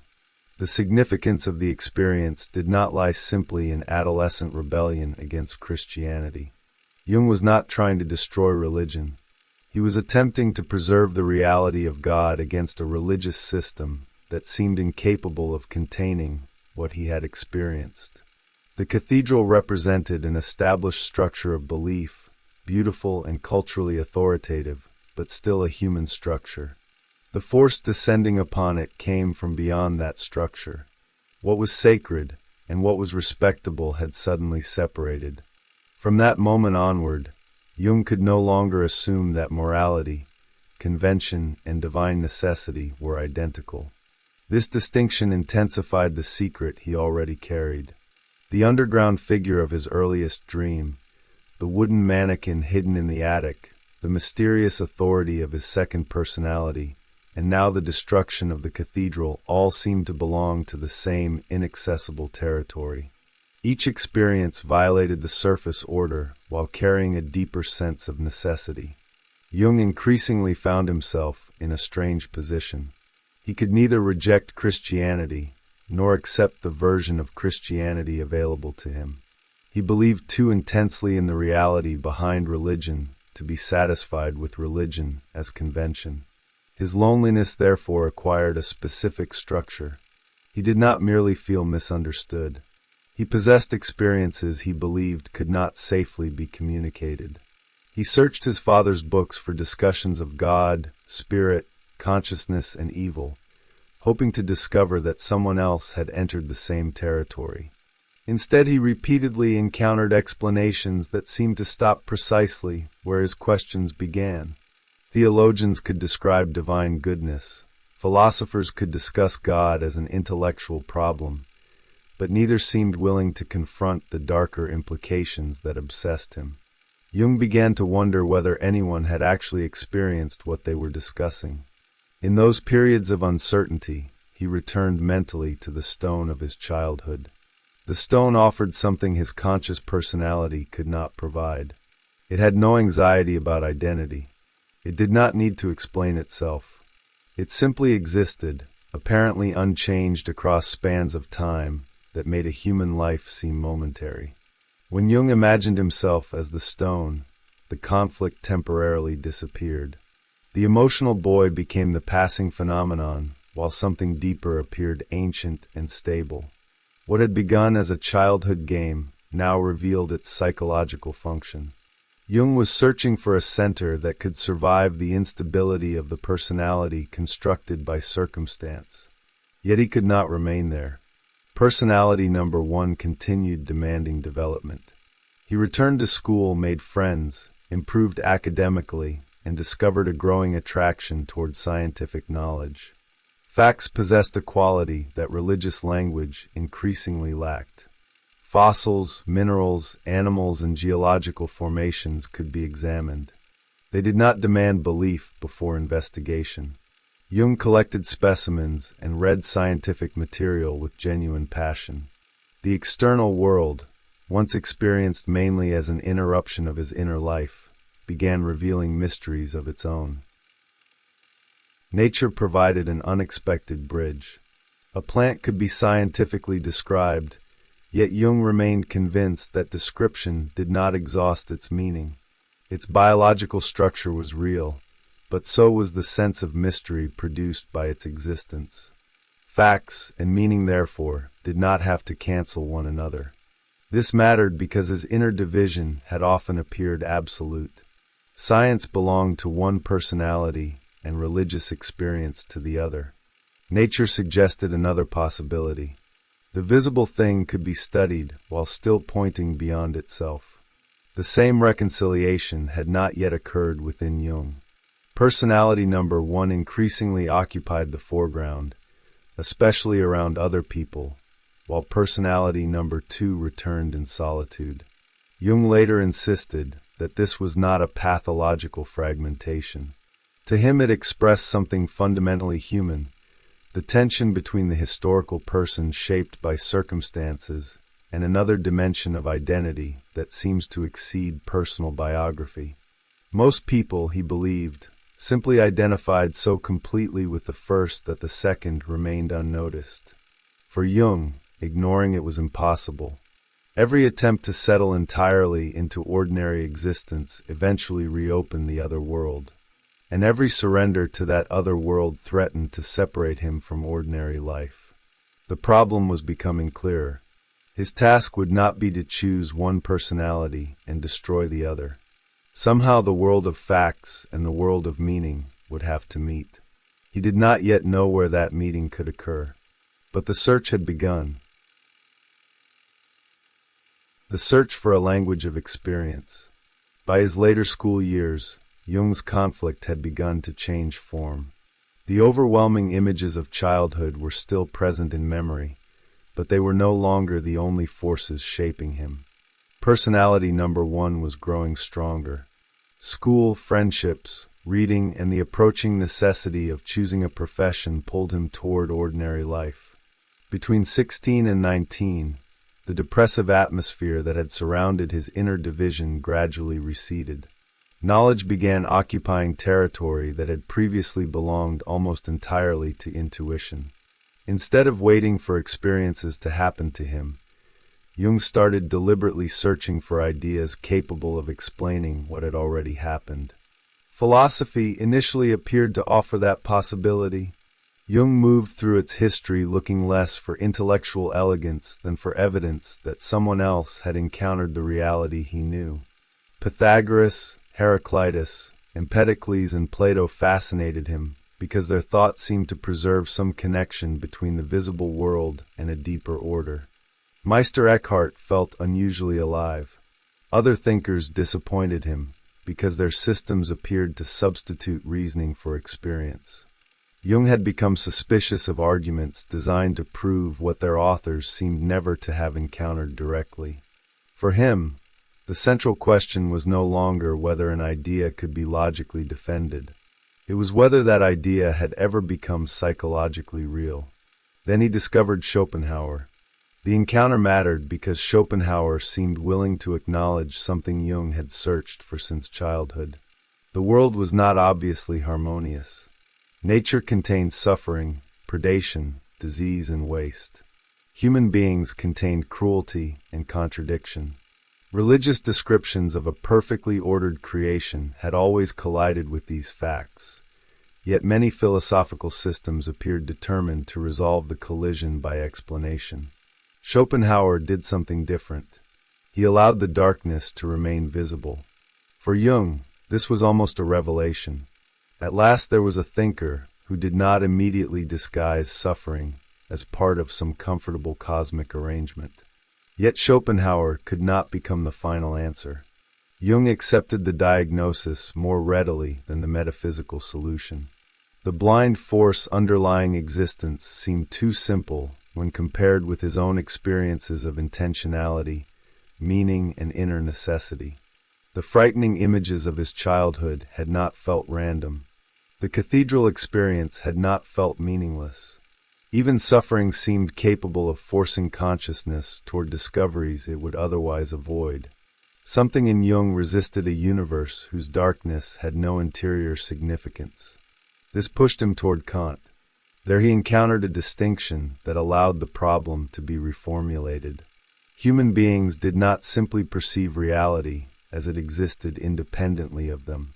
Experience was already shaped by the conditions of consciousness.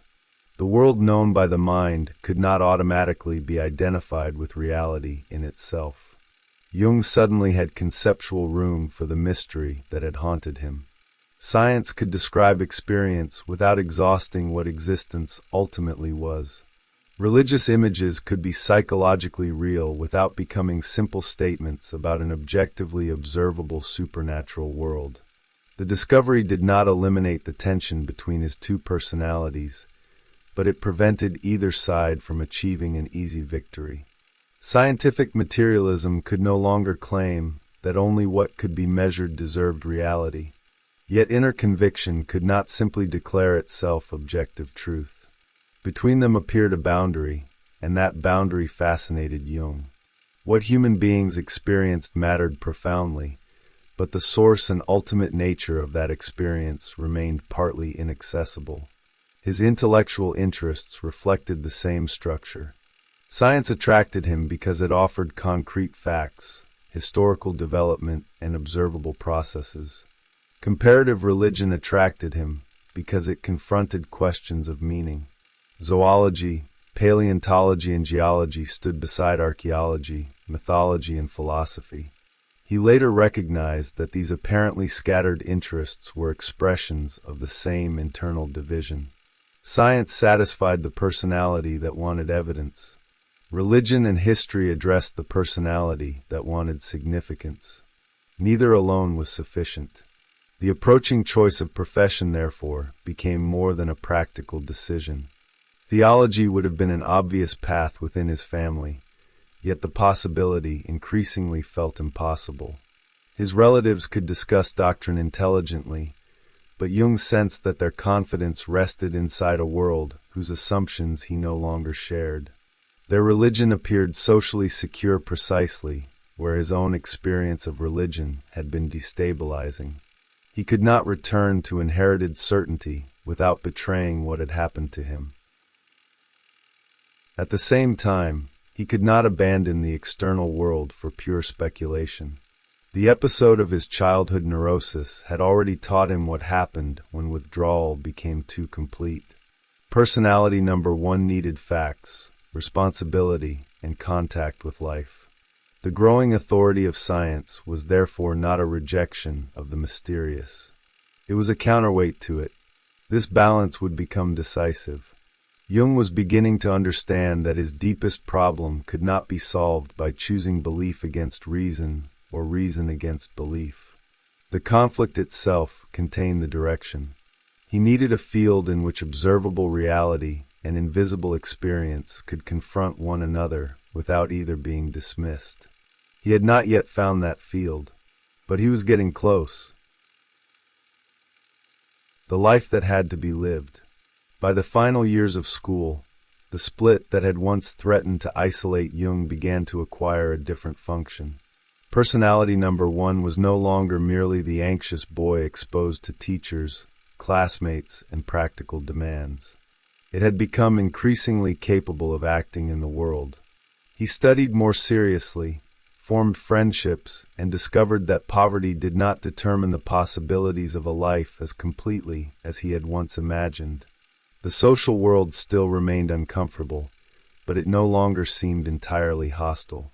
At the same time, personality number 2 did not disappear.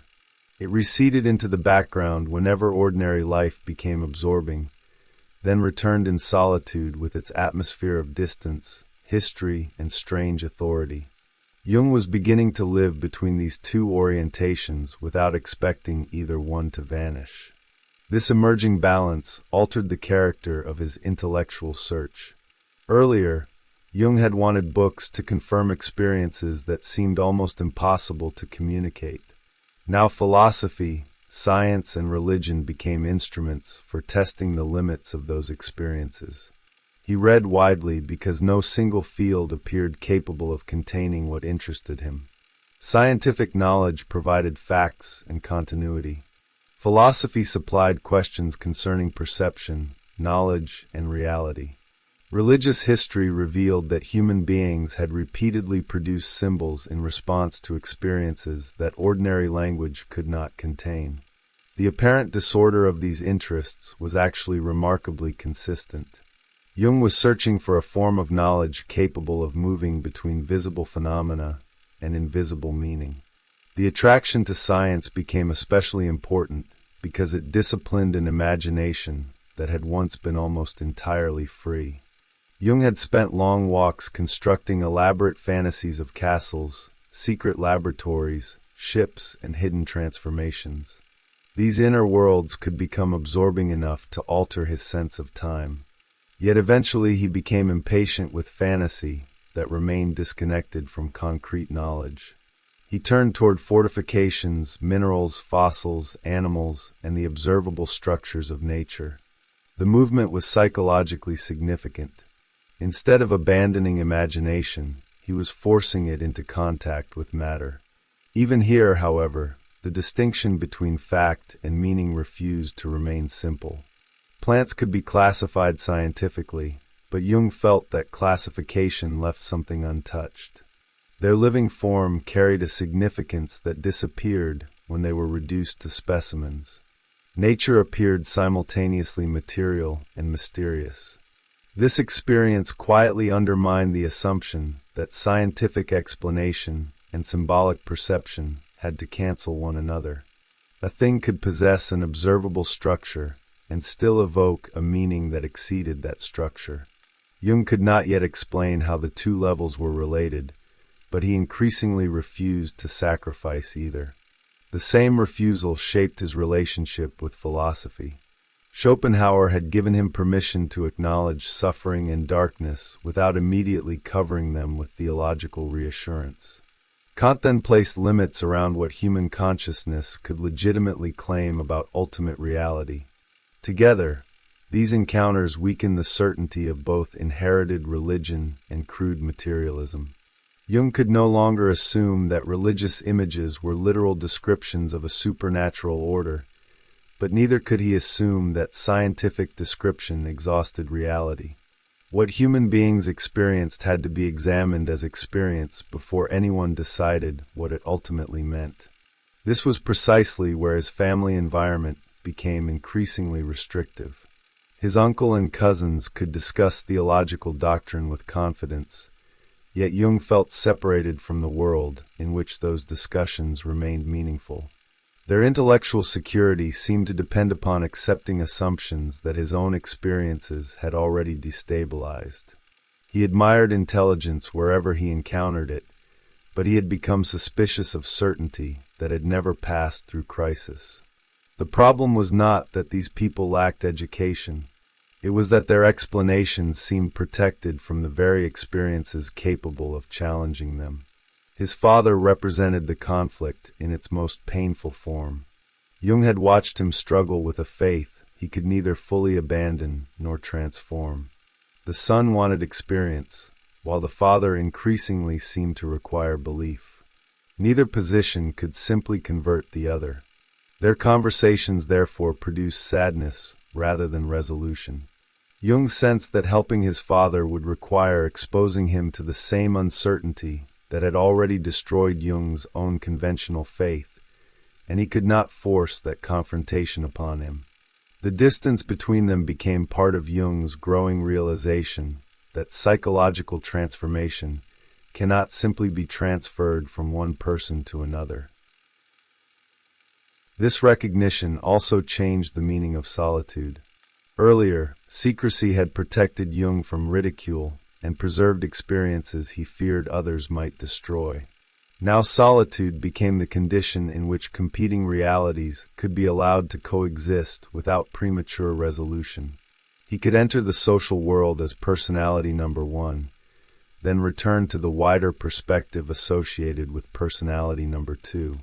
The danger remained.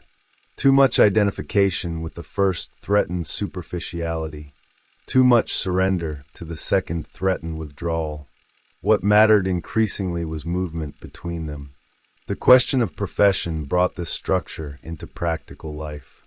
Jung was drawn toward science because it respected evidence, yet he felt that science lacked an adequate language for meaning. Religion possessed symbolic depth, yet theology seemed disconnected from empirical experience. His attraction to zoology, geology, and paleontology existed beside an equally powerful attraction to archaeology, philosophy, and comparative religion. The choice between them seemed impossible because the conflict had never actually been between subjects. It was the architecture of his own psyche demanding a form in the world. By the end of his school years, then, Jung had not solved the opposition between his inner and outer worlds. Something more important had happened. He had stopped treating the opposition itself as evidence that one side must be false. The visible world and the hidden one were becoming two forms of evidence. Facts could correct imagination, and imagination could reveal questions facts alone did not answer. His future would depend upon finding a place where both could be investigated without either being dismissed.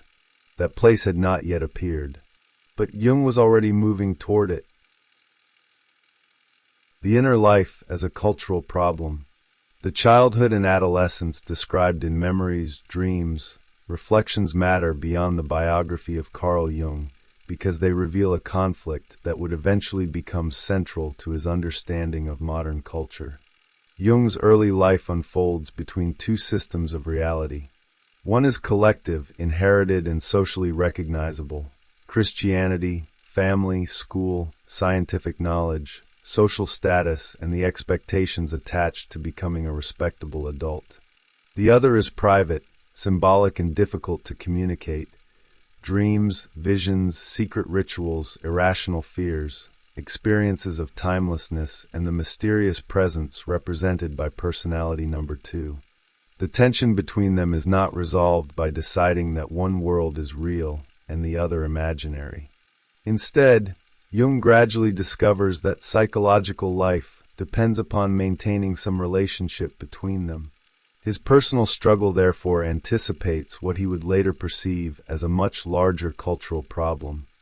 Modern consciousness had become extraordinarily capable of understanding the external world while losing much of its ability to understand the symbolic realities arising from within. The religious crisis of Jung's youth provides the clearest expression of this problem. Christianity surrounded him culturally. His father was a pastor, several relatives were theologians, biblical language structured his understanding of God, and confirmation was intended to incorporate him more fully into the religious community. Yet the Christianity he encountered institutionally seemed increasingly incapable of explaining the experiences that made religion psychologically real to him. When his father admitted that he did not understand the Trinity and therefore preferred to skip over it, Jung was struck by the contradiction. The mystery that fascinated the son had become something the religious authority could acknowledge without actually confronting. Later, communion intensified the problem. Jung entered the ceremony expecting contact with a genuine mystery and emerged convinced that nothing had happened. What should have connected him to the collective religious world instead separated him from it. The symbolic importance of this rupture is larger than a young man losing confidence in church doctrine. Jung was encountering the difference between a symbol that remains psychologically alive and one that survives primarily through collective convention. The communion ritual possessed enormous historical and theological meaning, but those meanings could not force Jung to experience transformation. Conversely, the private symbols of his childhood possessed no institutional authority at all, and nevertheless affected him profoundly. The mannequin hidden in the attic, its stone, the secret scrolls and the rituals surrounding them had emerged spontaneously and carried a seriousness that required no external validation. Much later, Jung would recognize similarities between these childhood actions and ritual structures found in cultures he had not consciously known. The episode therefore suggested something culturally radical. Symbolic behavior might arise from psychological processes deeper than conscious education. This possibility changes how culture itself can be understood.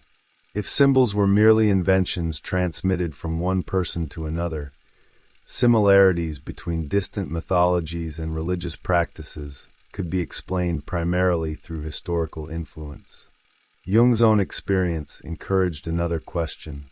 Perhaps human beings repeatedly generate related symbolic forms because the psyche itself contains recurring patterns through which fundamental experiences are organized. His later theories of archetypes and the collective unconscious would develop this possibility far beyond the autobiographical material of these chapters. But the experiential foundation is already visible. Before Jung encountered comparative mythology professionally, he had discovered that his imagination could produce images whose significance exceeded anything he consciously intended. The stone carries a related symbolic meaning. As a child, Jung could sit upon it and become absorbed in the question of whether he was the boy sitting on the stone or somehow the stone upon which the boy sat. The experience sounds simple, but it destabilizes ordinary identity. The social personality assumes that the answer to "who am I?" should coincide with the individual person moving through chronological life. Jung's experience suggested another perspective. The boy was changing, vulnerable, and temporary. The stone represented permanence, silence, and a form of existence indifferent to the immediate anxieties of biography. By imaginatively moving between these perspectives, Jung discovered that identity could be experienced from more than one center. Personality number 2 expands this symbolism from an object into an enduring psychological structure. Personality number 1 belongs to the collective world and must learn how to function within it. It attends school, worries about reputation, chooses a profession, and adapts itself to historical circumstances. Personality number 2 appears connected with a different scale of time. Its authority does not come from social achievement, and its perspective makes the concerns of number 1 appear temporary. Jung would later resist treating this division as something unique to himself. In his retrospective understanding, the tension expressed a broader human possibility. Beneath the identity constructed through adaptation to society, individuals may experience dimensions of themselves that do not fit comfortably inside their public biography. This is culturally significant because collective life depends upon stable identities. Schools, professions, churches, and social groups need individuals to occupy recognizable positions. They reward successful adaptation and frequently interpret deviation through categories such as failure, eccentricity, or rebellion. Jung's school experiences repeatedly demonstrate this pressure. When his knowledge exceeded what teachers expected from him, it could provoke suspicion rather than curiosity. When classmates encountered references to subjects they had not studied, they could interpret his interests as pretension. Jung eventually concluded that many of the questions that mattered most to him belonged to a world that should not be discussed casually with others. The result is a form of psychological polarization between collective identity and private experience. The more completely a person identifies with what society recognizes, the greater the temptation to reject experiences that threaten that identity. Conversely, the more intensely someone identifies with the private world, the greater the danger of withdrawing from collective reality.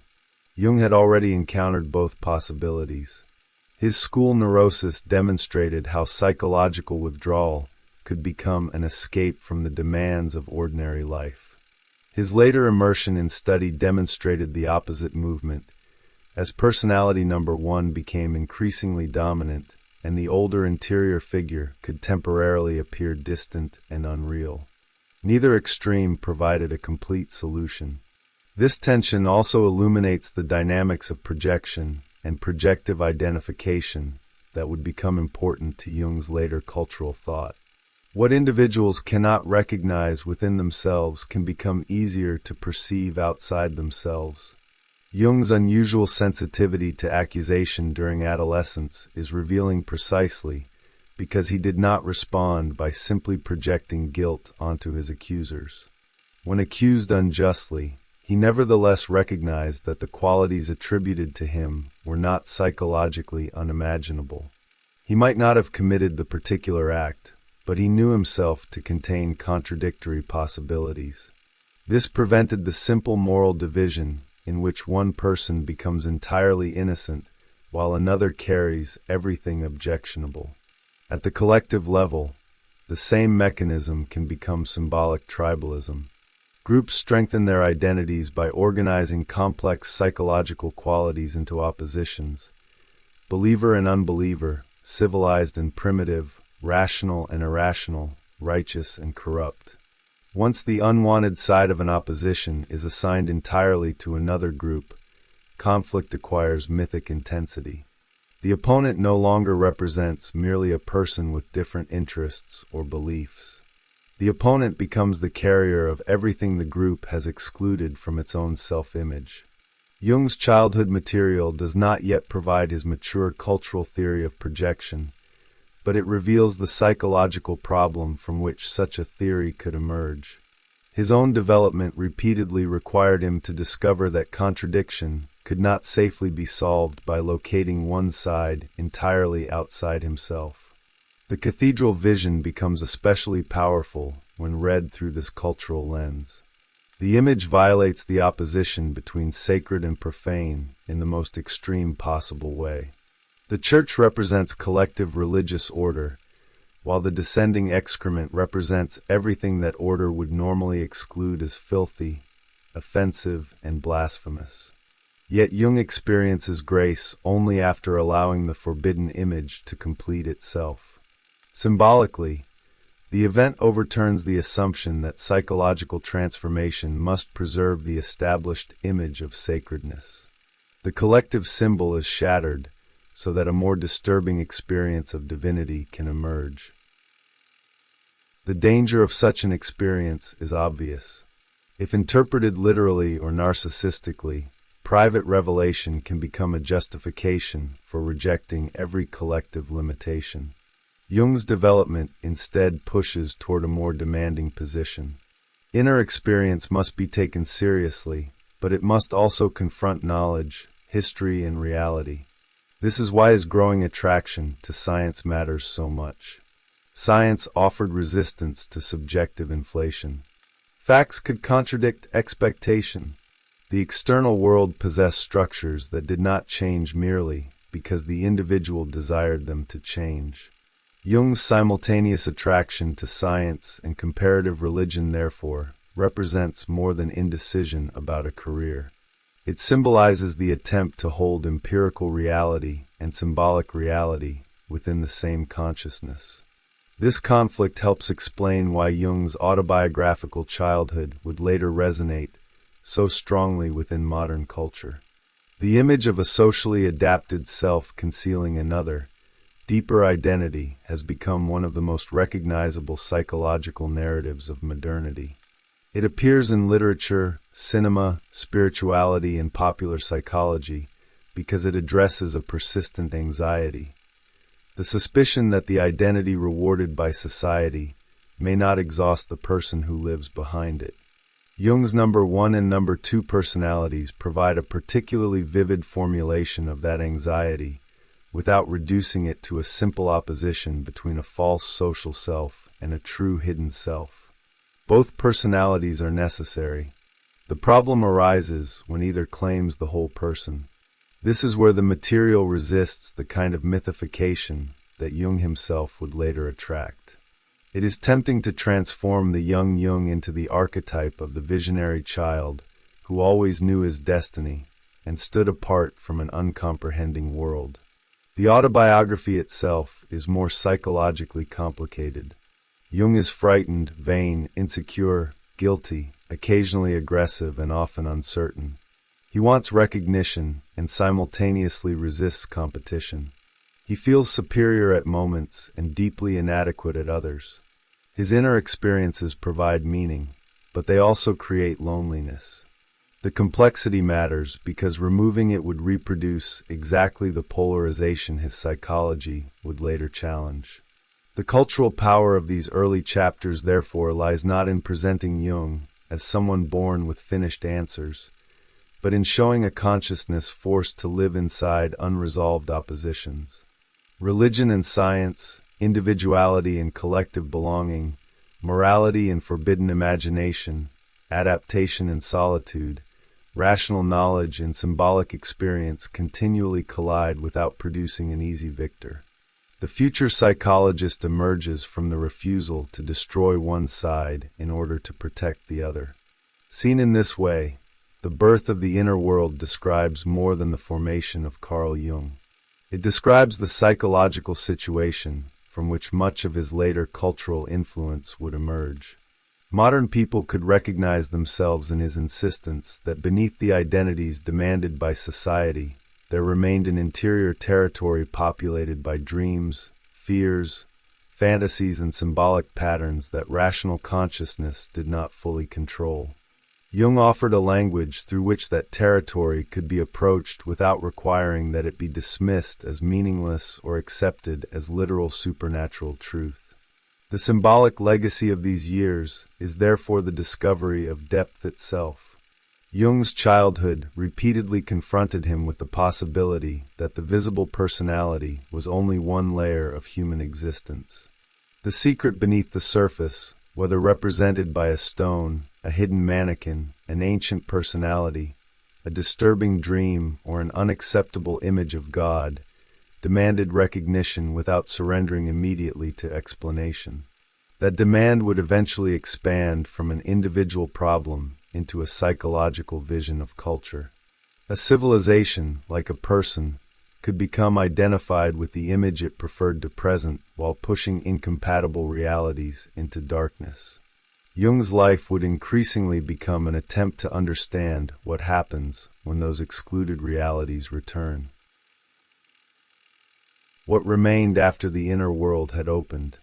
By the end of his school years, Jung had not resolved the contradictions that had shaped his childhood. He had instead learned that they could not be resolved by choosing one side and suppressing the other. The child who had once been terrified by dreams, secret images, and religious experiences was becoming a young man capable of examining those experiences intellectually without stripping them of their significance. Personality number one had become stronger, more socially capable, and increasingly oriented toward education and a future profession, while personality number two remained present as the representative of another scale of existence. Jung could participate more successfully in ordinary life, but he could no longer mistake ordinary life for the whole of reality. This produced a substantial change in his temperament. Between approximately 16 and 19, Jung remembered the depressive atmosphere of his earlier adolescence gradually lifting. His intellectual curiosity expanded, his relationships improved, and he became more communicative. Poverty, which had once seemed to mark him as fundamentally disadvantaged beside wealthier classmates, lost some of its psychological power. He discovered that material privilege did not protect others from suffering, and that happiness and unhappiness originated from causes much deeper than money or social position. The external hierarchy that had intimidated him when he first entered the gymnasium, therefore, began to lose its authority over his sense of self. Yet greater confidence did not eliminate his feeling of difference. When Jung began speaking more openly about the subjects that fascinated him, he encountered misunderstanding and suspicion. His knowledge of philosophy, paleontology, and other subjects beyond the school curriculum made some classmates regard him as a poseur. Teachers could likewise interpret his abilities through assumptions that did not correspond to his own experience. These encounters taught him that the contents most important to him could not automatically be translated into social communication. Some aspects of the inner life required protection, not because they were necessarily shameful, but because exposing them prematurely could subject them to judgments incapable of understanding them. The result was not complete withdrawal. Jung had already discovered the danger of retreating too far from external reality during the period of his school neurosis. Instead, he became increasingly selective about what could be communicated and to whom. The secretiveness of childhood was slowly becoming psychological discrimination. There were experiences that belonged to collective life and could be discussed through its ordinary language, while others belonged to what he called God's world, a domain that included not only beauty and transcendence but darkness, irrationality, immense stretches of time, and the terrifying indifference of existence. For Jung, this world was never merely comforting. It included everything that exceeded the proportions of the human personality. The religious consequences were especially permanent. Jung could no longer return to the Christianity of his childhood, as though his crisis had never occurred. Communion had failed to produce the transformation he expected, and his experience of the cathedral had made conventional descriptions of divine goodness psychologically insufficient. The rupture did not eliminate God from his life.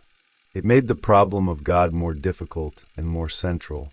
Jung emerged from adolescence unable to accept the institutional alternative between obedient belief and disbelief. The reality of religious experience remained too powerful for atheistic dismissal, while inherited doctrine had become too inadequate for unquestioning faith. This placed him at an increasing distance from his father. Jung perceived Paul Jung's religious struggle with growing sadness because he believed his father was trying to sustain faith through an effort of will. The son had reached the opposite conclusion. Experience could not be manufactured by believing more intensely. When his father wanted belief, Jung inwardly demanded experience and knowledge. Their difference therefore represented two incompatible responses to religious uncertainty. Paul Jung attempted to remain within the inherited structure. His son had already crossed a psychological boundary beyond which that structure could no longer provide sufficient answers. The consequences of this separation would extend far beyond religion. Jung had learned to distrust any intellectual system that resolved contradiction by refusing to examine the experience contradicting it. This explains the intensity of his response to philosophy. Schopenhauer mattered because he acknowledged suffering, cruelty, and evil rather than dissolving them into an optimistic account of creation. Kant mattered because he placed limits upon what human reason could legitimately claim about reality beyond experience. Neither philosopher provided Jung with a complete worldview, but each gave him something necessary: permission to preserve questions that theology had seemed too eager to close. The division between science and religion consequently remained unresolved as Jung approached adulthood. Science appealed to personality number one because it dealt with concrete evidence and historical development. Religion, archaeology, and philosophy spoke to personality number two because they addressed questions of meaning and the long continuity of human experience. Jung later recognized that his inability to choose between these fields mirrored the structure of his own personality. He wanted empiricism without the reduction of reality to matter, and meaning without the surrender of critical thought. This unresolved tension was perhaps the most consequential aftermath of his childhood. Had either side completely defeated the other, the direction of Jung's later life might have been radically different. A complete victory of personality number one could have produced a conventional scientific career in which the experiences of childhood were dismissed as immature fantasies. A complete victory of personality number 2 might have led toward isolation, mysticism, or an increasing withdrawal from ordinary reality. Instead, the two remained in conflict. Jung was forced to search for a way of living in which neither empirical observation nor symbolic experience had to disappear. The strange rituals and images of childhood also remained with him despite the growing dominance of rational thought. The little wooden mannequin, for example, did not become important because Jung continued literally practicing the childhood ritual. Its importance emerged retrospectively. Decades later, he could recognize connections between what he had spontaneously created as a boy and symbolic practices encountered through his subsequent study of culture and religion. Jung emphasized that the child had acted before understanding. Interpretation came afterward.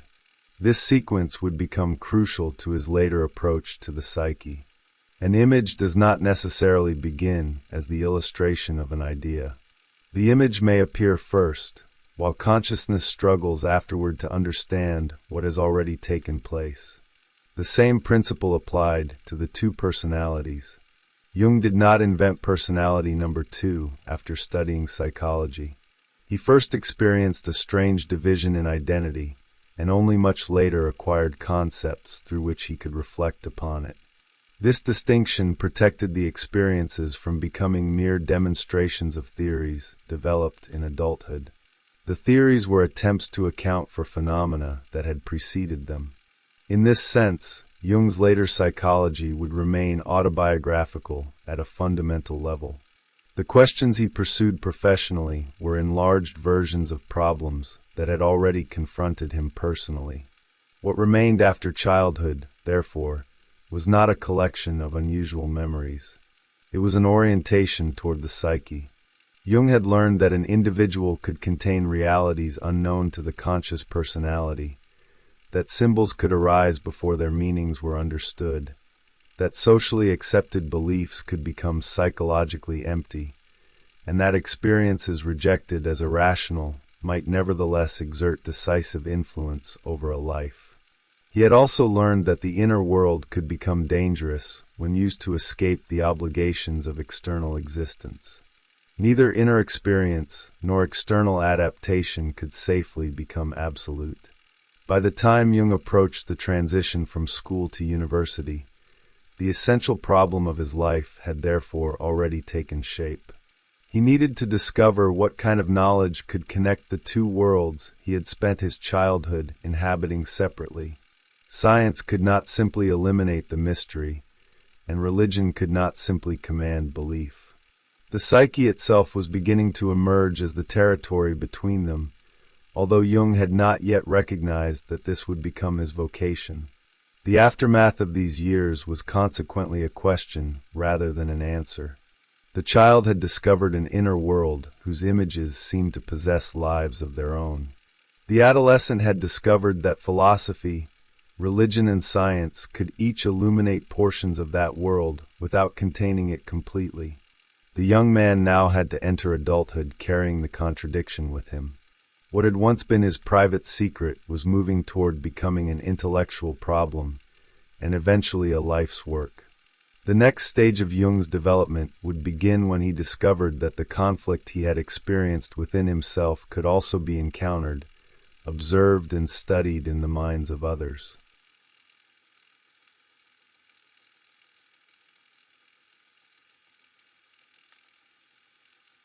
Becoming Carl Jung. By the time Carl Jung approached university, the conflict that had defined his youth had stopped being merely private. It had become a problem of direction.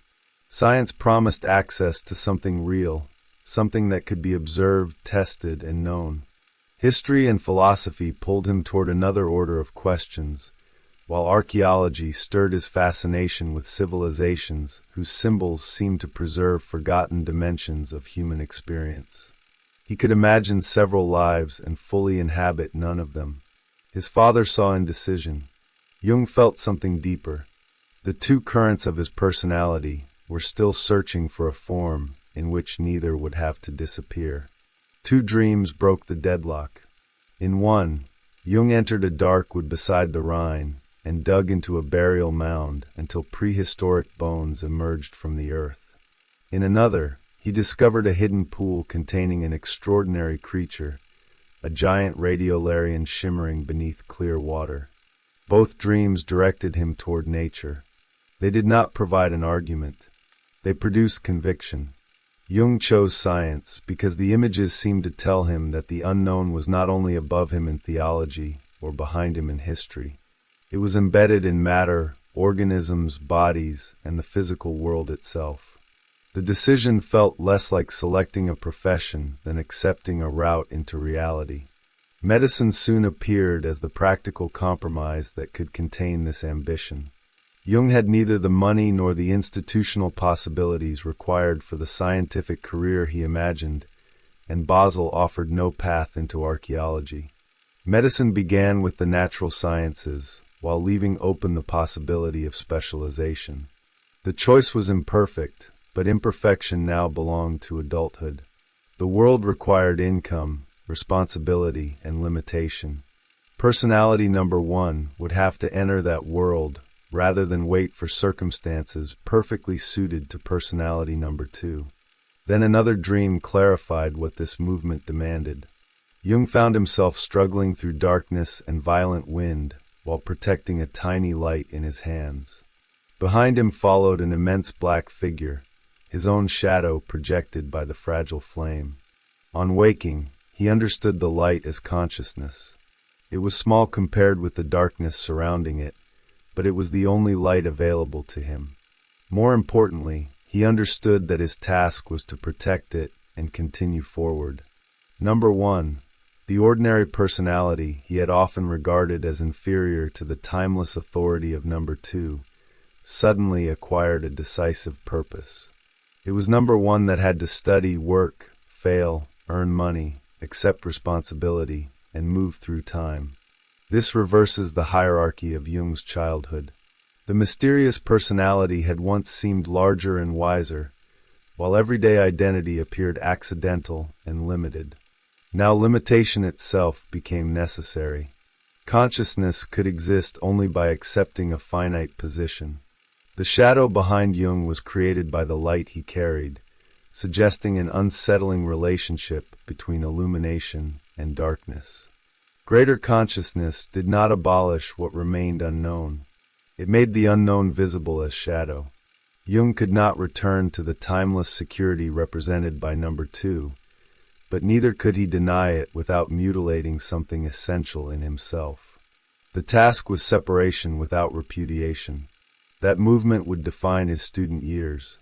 He entered the University of Basel expecting science to reveal reality, yet almost immediately found himself drawn again toward religion, philosophy, dreams, spiritualistic phenomena, and the unexplained behavior of the psyche.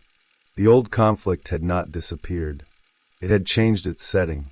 What had once divided a child between an ordinary self and a secret inner world would now unfold inside medicine itself.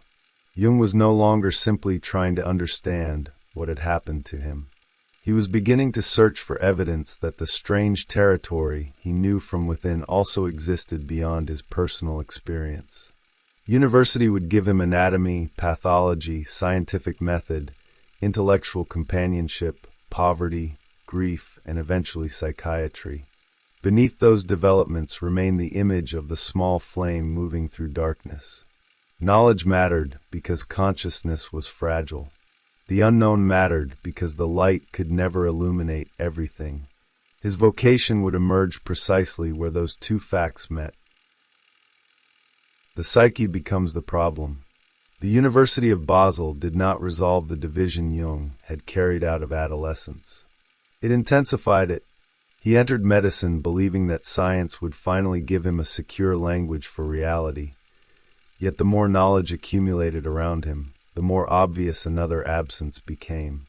Anatomy could describe the body, physiology could trace functions, pathology could classify disease, but the psyche itself remained strangely unexamined. It was everywhere presupposed and nowhere adequately approached. For Jung, this gap was the place where his own life had always been most difficult to explain.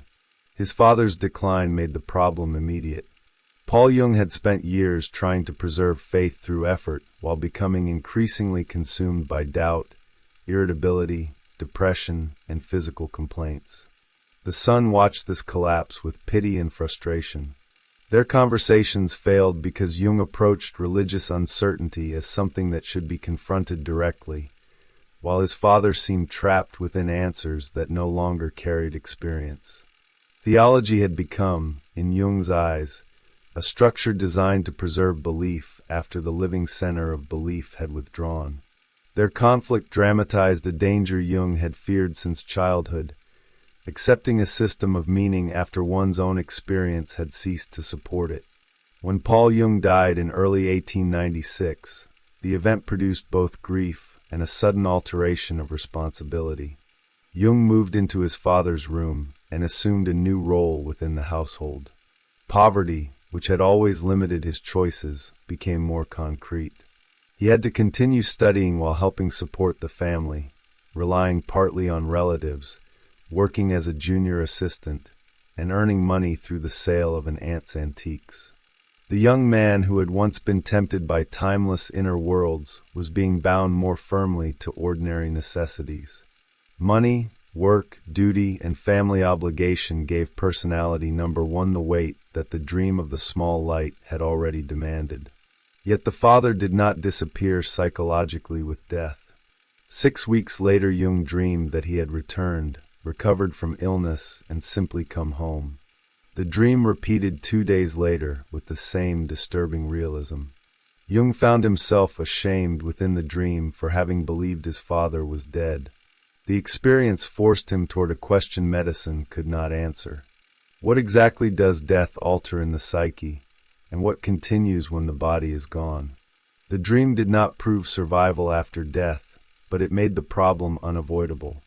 University life also exposed Jung to a sharper contrast between collective knowledge and the limits of collective imagination. He enjoyed friendships, intellectual argument, theology, philosophy, and academic freedom. At the same time, he discovered how quickly educated people could become defensive when confronted with experiences that did not fit accepted categories. His interest in reports of spiritualistic phenomena began through a book describing events that resembled stories he had heard since childhood. Rather than accepting them credulously, Jung became interested in the repetition itself. Similar accounts appeared across different places and periods. Even if their physical interpretation remained uncertain, their persistence suggested that the psyche was producing something worthy of investigation. The reactions of his friends were as important as the phenomena. Some laughed. Others rejected the possibility with an anxiety that seemed disproportionate to the subject. Jung noticed that disbelief could become as rigid as faith.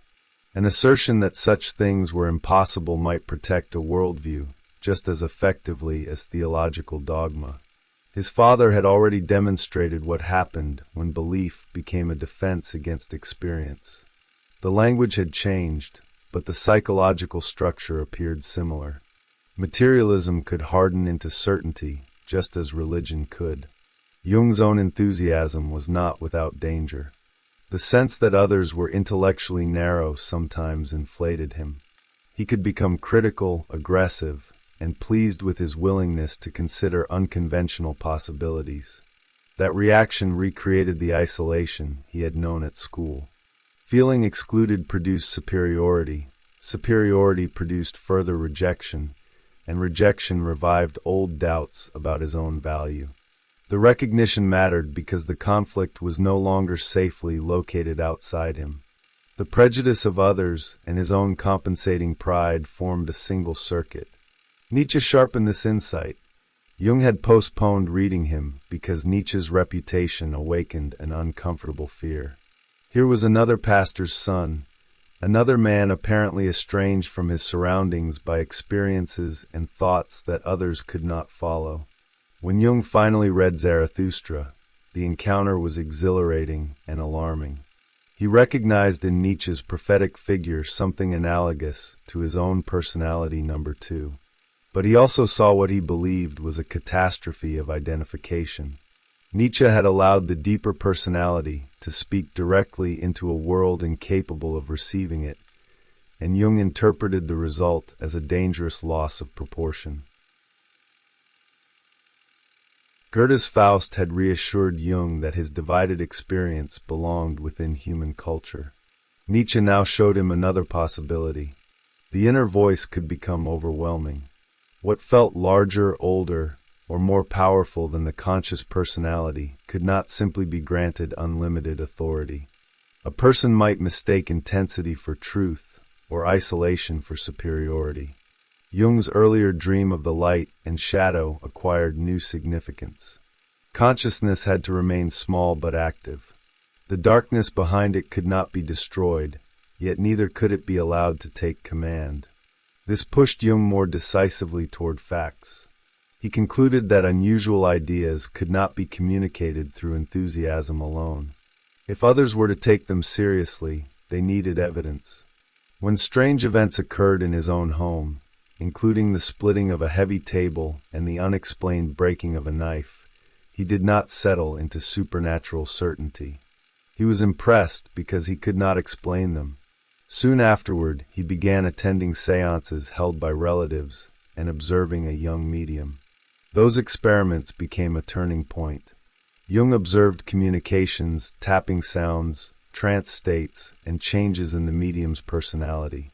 He also discovered fraud when the young woman attempted to produce effects by trickery. The deception did not erase everything that had happened. Instead, it forced him to separate the psychological material from the claims surrounding it.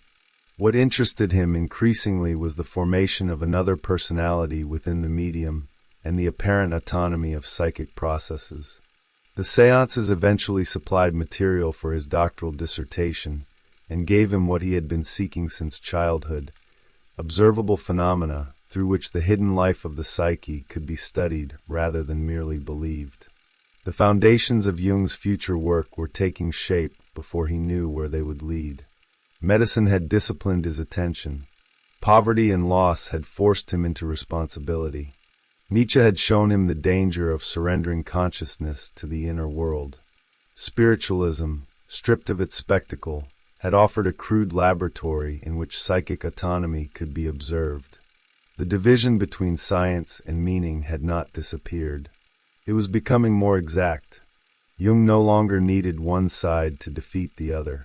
He needed a field in which their collision could itself become the object of study.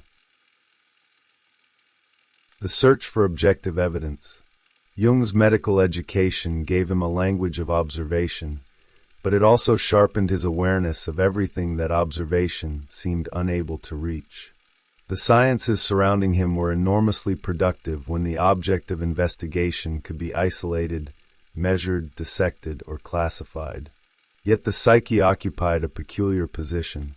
Every scientific judgment depended upon consciousness, while consciousness itself remained largely outside the scientific picture. Jung found this increasingly difficult to ignore.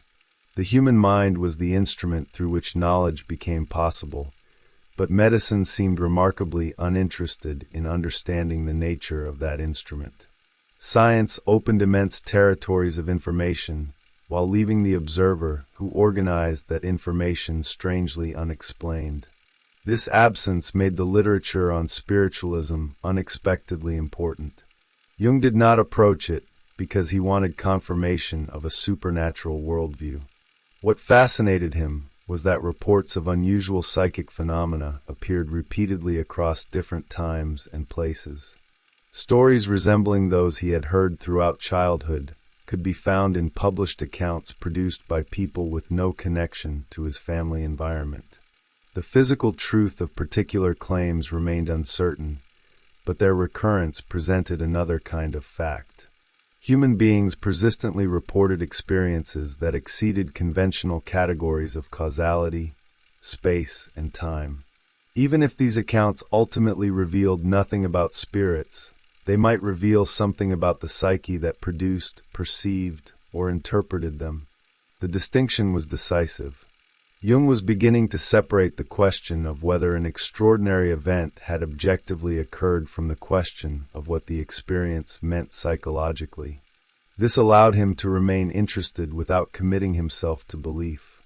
The reports could be investigated as psychic phenomena, even while their metaphysical explanation remained unresolved. In this sense, the strange material that embarrassed his friends offered precisely what conventional science seemed to lack: an opportunity to observe the psyche behaving in ways that challenged assumptions about the boundaries of consciousness. His companions largely failed to understand the attraction. Their reactions ranged from ridicule to anxious rejection. Jung was struck not only by what they believed, but by the certainty with which they believed it. Declaring ghosts or table turning impossible seemed intellectually premature when the phenomena had never been investigated. More interesting still was the emotional defensiveness accompanying these declarations. The subject appeared capable of producing fear, even among people who insisted that there was nothing there to fear. Jung's attention consequently shifted from the disputed phenomena toward the observers themselves. What did the refusal reveal? Why did certain possibilities have to be excluded before they could even be examined? This question placed Jung in an increasingly uncomfortable position within the intellectual world he wanted to join.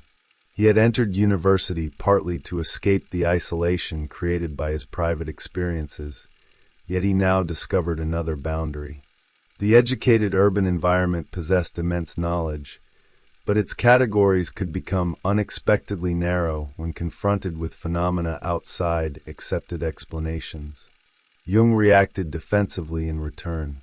He began regarding others as limited and himself as someone willing to see what they could not. The resulting superiority made him aggressive and critical, alienated his friends, and eventually revived the inferiority and depression he thought he had escaped. He recognized the cycle and deliberately resolved not to build his identity around being the outsider. His medical work offered a corrective because it demanded contact with concrete structures.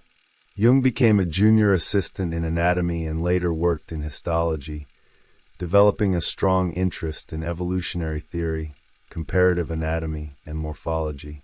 These disciplines appealed to his desire to understand forms and transformations.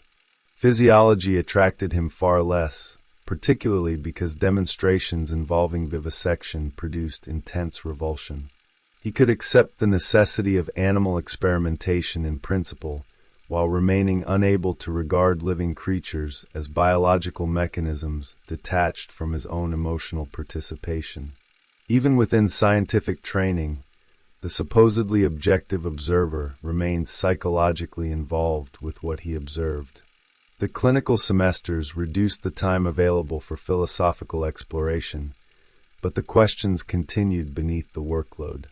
Kant remained important, and Jung read Eduard von Hartmann, while postponing an encounter he increasingly knew he would have to make. Friedrich Nietzsche had become impossible to ignore in Basel.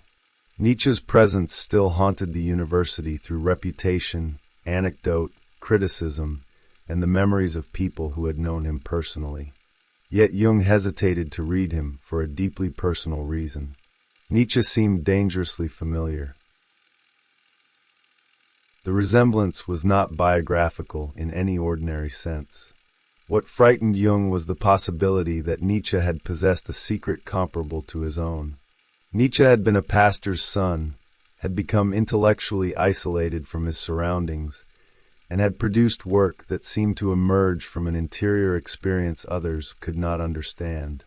Jung had spent years protecting personality number 2 from exposure precisely because he feared being regarded as eccentric or pathological. Nietzsche appeared to represent what might happen if the secret were brought completely into the public world. When Jung finally read Thus Spake Zarathustra, the recognition was immediate. Zarathustra seemed to him analogous to Goethe's Faust, and more disturbingly, to his own personality number 2. Goethe had previously given Jung reassurance. Faust demonstrated that the strange second personality could be given cultural form by a great writer, and could therefore belong to something larger than private abnormality. Nietzsche produced the opposite effect. Jung interpreted Zarathustra as the eruption of a deeper personality that Nietzsche had failed to keep in a proper relationship with ordinary consciousness. The possibility that his own number two might likewise be pathological filled him with fear. Nietzsche therefore became a warning. Jung believed that Nietzsche had exposed an overwhelming inner experience to a public incapable of understanding it, and had himself become increasingly possessed by the voice through which he attempted to communicate it. Whether this retrospective psychological judgment was fair to Nietzsche is less important here than what it reveals about Jung. He had become acutely aware that the existence of a powerful inner personality did not guarantee wisdom. Psychic intensity could overwhelm the ego. The person might become identified with what seemed greater than himself, and lose the capacity to distinguish between the messenger and the message.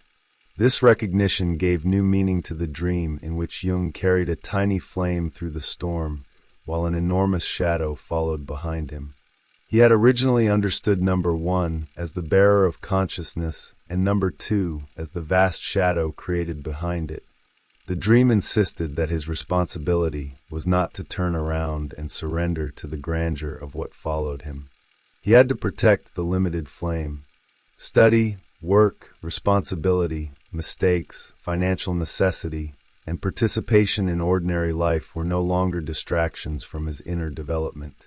They were what kept consciousness alive. At the same time, Jung could not simply declare the shadow unreal. The very existence of consciousness implied something beyond the area it illuminated. This was the balance he increasingly sought. The rational personality needed protection from unconscious forces, but rationality could not pretend those forces did not exist. Nietzsche represented one danger, identification with the overwhelming inner figure. Jung's dismissive university companions represented another, identification with a conscious worldview so narrow that whatever exceeded it had to be declared impossible. Between possession and denial lay the possibility of investigation.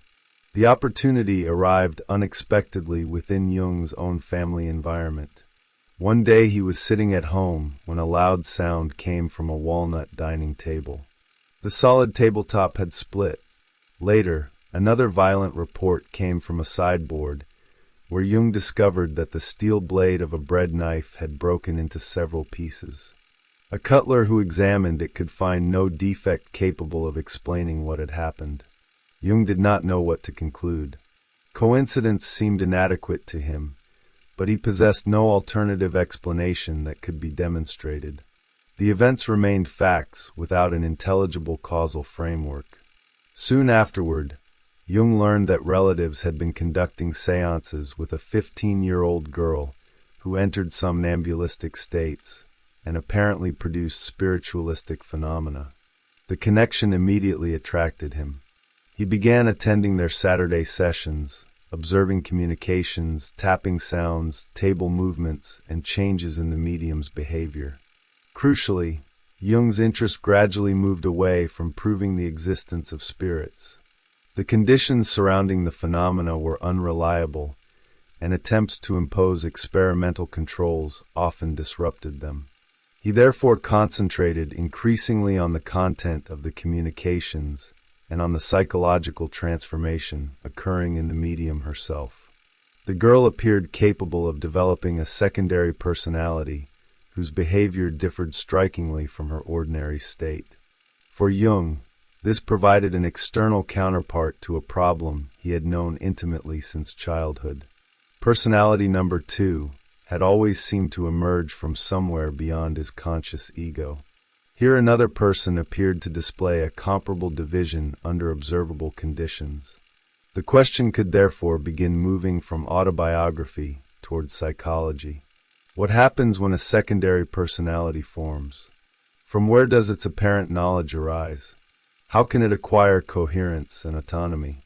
And what does its existence imply about the unity of consciousness? The seances continued for approximately 2 years. Eventually, Jung caught the medium attempting to manufacture phenomena through deception, and he ended the experiments. Yet the discovery of fraud did not erase what he believed he had learned.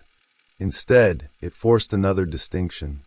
A person could consciously falsify certain manifestations while still displaying psychological processes worthy of investigation. Jung later interpreted the medium's development as an example of the formation and eventual integration of a secondary personality. The experience became the foundation of his doctoral dissertation on so-called occult phenomena. More importantly, Jung later described these observations as the experience that finally allowed him to achieve a psychological point of view. The wording is significant. His earlier philosophy had provided conceptual frameworks, but here he believed he had encountered objective facts concerning the psyche. The mysterious second personality was no longer only something he had experienced privately or recognized symbolically in Goethe and Nietzsche. Psychic division could be observed in another person. The unknown interior world had begun to become an empirical problem. This did not eliminate the tension between subjectivity and objectivity. It transformed it into the central question. Jung was beginning to realize that the psyche could never be investigated in exactly the same way as an anatomical specimen because the observer himself possessed a psyche. Every interpretation was produced by one subject attempting to understand another. The scientific demand for objectivity remained necessary, but psychology introduced a complication that the physical sciences could more easily conceal. The investigator was implicated in the object of investigation. The significance of Jung's student years lies precisely in this transition. The extraordinary experiences of childhood had initially forced him to defend the reality of his inner world against collective explanations. University forced him to do something more difficult. He had to learn how to question those experiences without betraying them. The seances could contain deception. Number 2 could become dangerous. Intellectual outsiders could become inflated by their outsider status. Scientific skeptics could become dogmatic. Neither belief nor disbelief offered sufficient protection against error. What Jung increasingly sought was disciplined openness, an attitude capable of allowing unusual phenomena to exist long enough to be investigated without deciding in advance what they had to mean. The strange, the irrational, and the apparently occult would not be granted exemption from critical examination. But neither would they be discarded simply because existing theories could not accommodate them. In this balance, the foundations of his future method were becoming visible. The psyche would have to be approached as a reality capable of surprising both the believer and the skeptic. The threshold of psychiatry.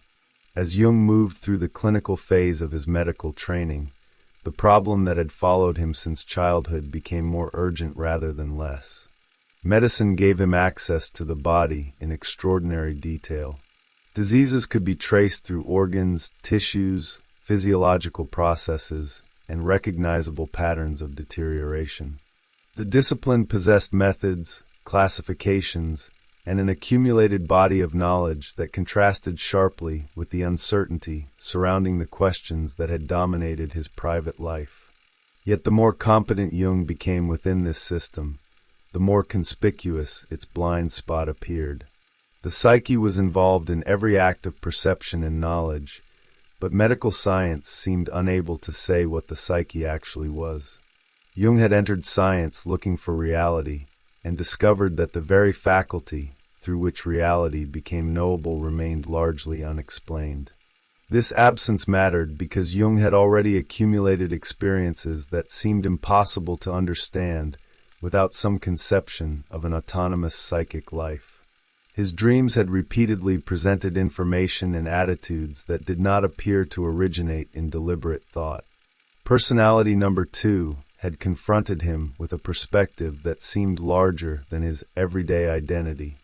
His observations of the young medium had shown him what appeared to be another personality forming within someone else, complete with characteristics that differed from her ordinary consciousness.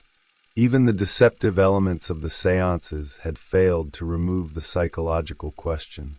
Freud could explain particular effects, but it could not by itself explain why a secondary personality emerged, how it organized itself, or what relationship it bore to the conscious individual. The phenomena that spiritualism attributed to spirits were beginning to interest Jung primarily as manifestations of the psyche. The transition was subtle but decisive. Jung did not need to establish whether the medium's communications originated from the dead in order to study what happened psychologically when she entered altered states. The metaphysical question could remain unanswered while the psychic phenomenon remained observable. This gave him a methodological position between credulity and dismissal. He could suspend judgment about ultimate explanations and concentrate instead on what experience revealed. The approach reproduced a lesson that had been forming since childhood. Uncertainty about the source of an experience did not make the experience itself unreal. The seances also brought the question of personality into a more objective setting. Jung had spent years attempting to understand the relationship between his own number one and number two, but private introspection could never tell him whether this division represented something uniquely personal. Observing another person produce an apparently autonomous secondary personality suggested that consciousness might be less unified than common assumptions implied. The individual who says, "I may represent only one organization within a more complicated psychic system." Jung did not yet possess the mature conceptual framework through which he would later discuss complexes and unconscious personalities, but the fundamental empirical problem had become visible. At the same time, his engagement with Nietzsche had taught him that the discovery of a deeper personality carried dangers of its own. Jung believed Nietzsche had become dangerously identified with the figure expressed through Zarathustra. The inner voice could feel authoritative precisely because it emerged with a power exceeding ordinary conscious thought. But power did not guarantee that the conscious personality could safely surrender to it.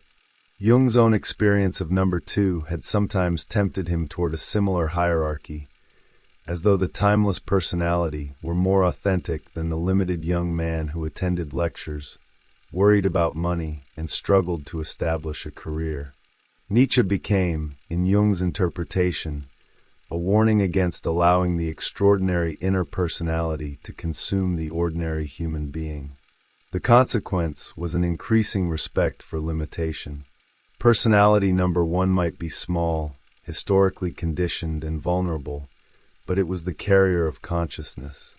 Jung's earlier dream of protecting the tiny flame against the wind now appeared almost programmatic. He could not illuminate the entire darkness. He could only preserve and strengthen the light available to him. This required education, intellectual discipline, work, relationships, financial responsibility, and engagement with the external world. Number two could enlarge his perspective, but number one had to live the life. Medicine increasingly became the arena in which that life would be constructed. Jung's circumstances ensured that professional choice could not remain philosophical indefinitely. His father's death had left the family financially vulnerable, and Jung knew that he needed a career through which he could support himself. The practical limitations that once frustrated him now performed an important psychological function. They forced him to translate intellectual fascination into a viable path. The questions of God, spirit, consciousness, dreams, and personality would have to encounter the realities of employment and professional specialization. For a time, however, no medical specialty seemed capable of holding everything that interested him. The natural sciences appealed strongly to him, and his anatomical and histological work offered the satisfaction of empirical investigation. Yet the more exclusively material the explanation of human life became, the more something essential seemed to disappear. The same tension that had prevented him from choosing easily between science and the humanities now reappeared within medicine. He wanted to remain a scientist without reducing the human being to an organism. This unresolved tension accompanied him toward his final medical examination. Psychiatry had not yet emerged as the obvious answer. In fact, it occupied a relatively marginal position within the medical hierarchy of the period. For many physicians, psychiatric illness offered little of the diagnostic clarity available elsewhere. The psychiatric patient could be described, classified, confined, and managed, but the meaning of the illness remained obscure. What could medicine do with delusions, hallucinations, bizarre behaviors, fragmented identities, or statements apparently disconnected from consensual reality? The very weakness of psychiatry as a medical discipline would soon become its attraction for Jung. The turning point came when he opened Richard von Krafft-Ebing's textbook of psychiatry while preparing for his final examination. The experience was immediate. Jung encountered psychiatry described as a field dealing with diseases of the personality. The formulation brought together domains that had remained divided throughout his development. Here was medicine, with its demand for empirical observation, confronting disturbances that could not be understood without asking what a personality was. The body and the psyche, nature and mind, scientific fact and subjective experience suddenly occupied the same territory. Jung later remembered the discovery as a revelation. The problems that had seemed irreconcilable could now be approached through a single profession. His scientific interests belonged there because psychiatric patients were medical patients. His philosophical interests belonged there because their disorders raised fundamental questions about consciousness and identity. His fascination with strange psychic phenomena belonged there because psychiatry confronted experiences that ordinary rationality classified as incomprehensible. Even the tension between personality number 1 and personality number 2 acquired a new context. The problem of multiple or conflicting psychic positions was no longer merely autobiographical. It belonged to the study of personality itself. The attraction also arose from what psychiatry did not know. Jung had become suspicious of disciplines whose explanations closed questions too quickly. Psychiatry presented almost the opposite situation. Its objects were undeniably real, but their meaning remained uncertain. A delusion could be recorded without being understood. A hallucination could be classified without anyone asking why this particular image had appeared to this particular person. Diagnostic language could identify a disorder while leaving the subjective world of the patient untouched. For Jung, this ignorance represented an opening. His earlier experiences had prepared him to notice precisely what conventional approaches might overlook. Since childhood, he had known that an apparently irrational image could possess enormous subjective meaning. The cathedral vision would have sounded grotesque if separated from the psychological conflict that produced it. The mannequin would have appeared absurd if treated merely as a carved object. Personality number 2 could have been misunderstood if described without the context of Jung's internal development. The meaning of an unusual psychic phenomenon depended upon entering the world in which that phenomenon had become necessary. Psychiatry therefore offered the possibility of extending toward others the question Jung had spent years asking about himself. Instead of treating strange experiences solely as errors to be corrected, he could ask what they expressed. Instead of assuming that incomprehensibility belonged entirely to the patient, he could consider whether the observer simply lacked the conceptual tools required to understand what was being communicated. The patient's subjective world might possess an internal logic even when it appeared irrational from outside. This did not mean abandoning medicine for speculation. On the contrary, Jung's path toward psychiatry depended upon the empirical discipline he had acquired. The spiritualistic experiments had already taught him how easily fascination could coexist with deception. Nietzsche had shown him, at least according to his own interpretation, how overwhelming inner experience could destabilize the conscious personality. His university companions had demonstrated the opposite danger of dismissing phenomena before examining them. These experiences converged in a methodological demand: observe first, resist premature conclusions, and take the psychological fact seriously even when its ultimate explanation remains unknown. The choice of psychiatry consequently represented more than a professional decision. It was the first external form capable of containing the central opposition of Jung's life. The child had experienced an inner world that could not be reconciled with the explanations surrounding him. The student had searched science, philosophy, religion, spiritualism, and medicine for a language adequate to that world. Psychiatry now appeared at the intersection. It dealt with biological organisms whose most disturbing symptoms were expressed through meanings, images, identities, memories, fears, and beliefs. For the first time, the contradiction between science and the psyche no longer seemed like an obstacle to Jung's development. It looked like a vocation. The uncertainty of psychiatry, which might have discouraged another medical student, gave Jung the possibility of entering territory that remained largely unexplored. He had spent his youth standing between two worlds. Now he had discovered a profession located on the same border.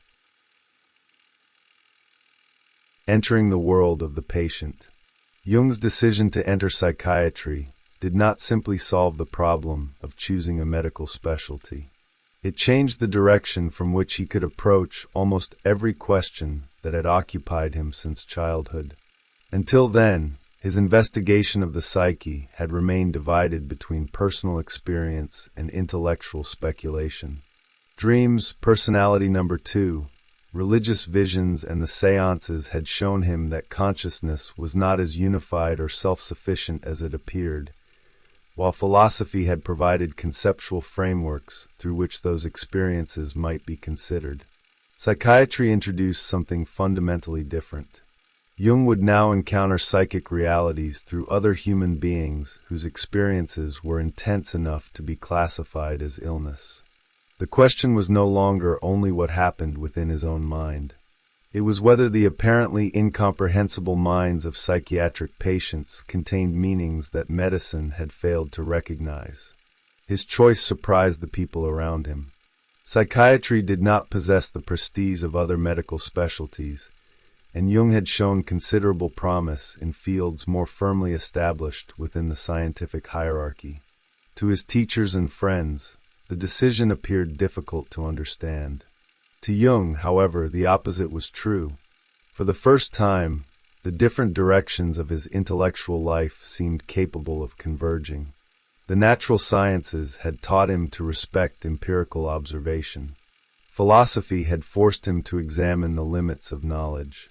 Religion had confronted him with symbolic experience. Spiritualism had introduced observable alterations of personality. Psychiatry stood at the intersection of all these problems because it dealt with the human organism precisely where biological, psychological, and existential questions became impossible to separate. This convergence explains the intensity of Jung's reaction to Krafft Ebing's textbook. What arrested him was not simply a description of mental disorders. Psychiatry was presented as involving disturbances of personality, and the concept immediately touched the central problem of his own development. Personality had never seemed simple to Jung. He had experienced himself through number 1 and number 2, had observed another personality apparently emerging through the medium at the seances, and had interpreted Nietzsche's Zarathustra as an example of the potentially dangerous relationship between ordinary consciousness and a more powerful secondary identity. Suddenly, these experiences could be approached not merely as philosophical curiosities, but as problems belonging to medicine. The decision also reveals an important transformation in Jung's attitude toward the unknown. During childhood, the unknown had often appeared as something numinous that confronted him unexpectedly. During adolescence, he attempted to understand it through religion and philosophy. During his university years, he increasingly demanded observable evidence.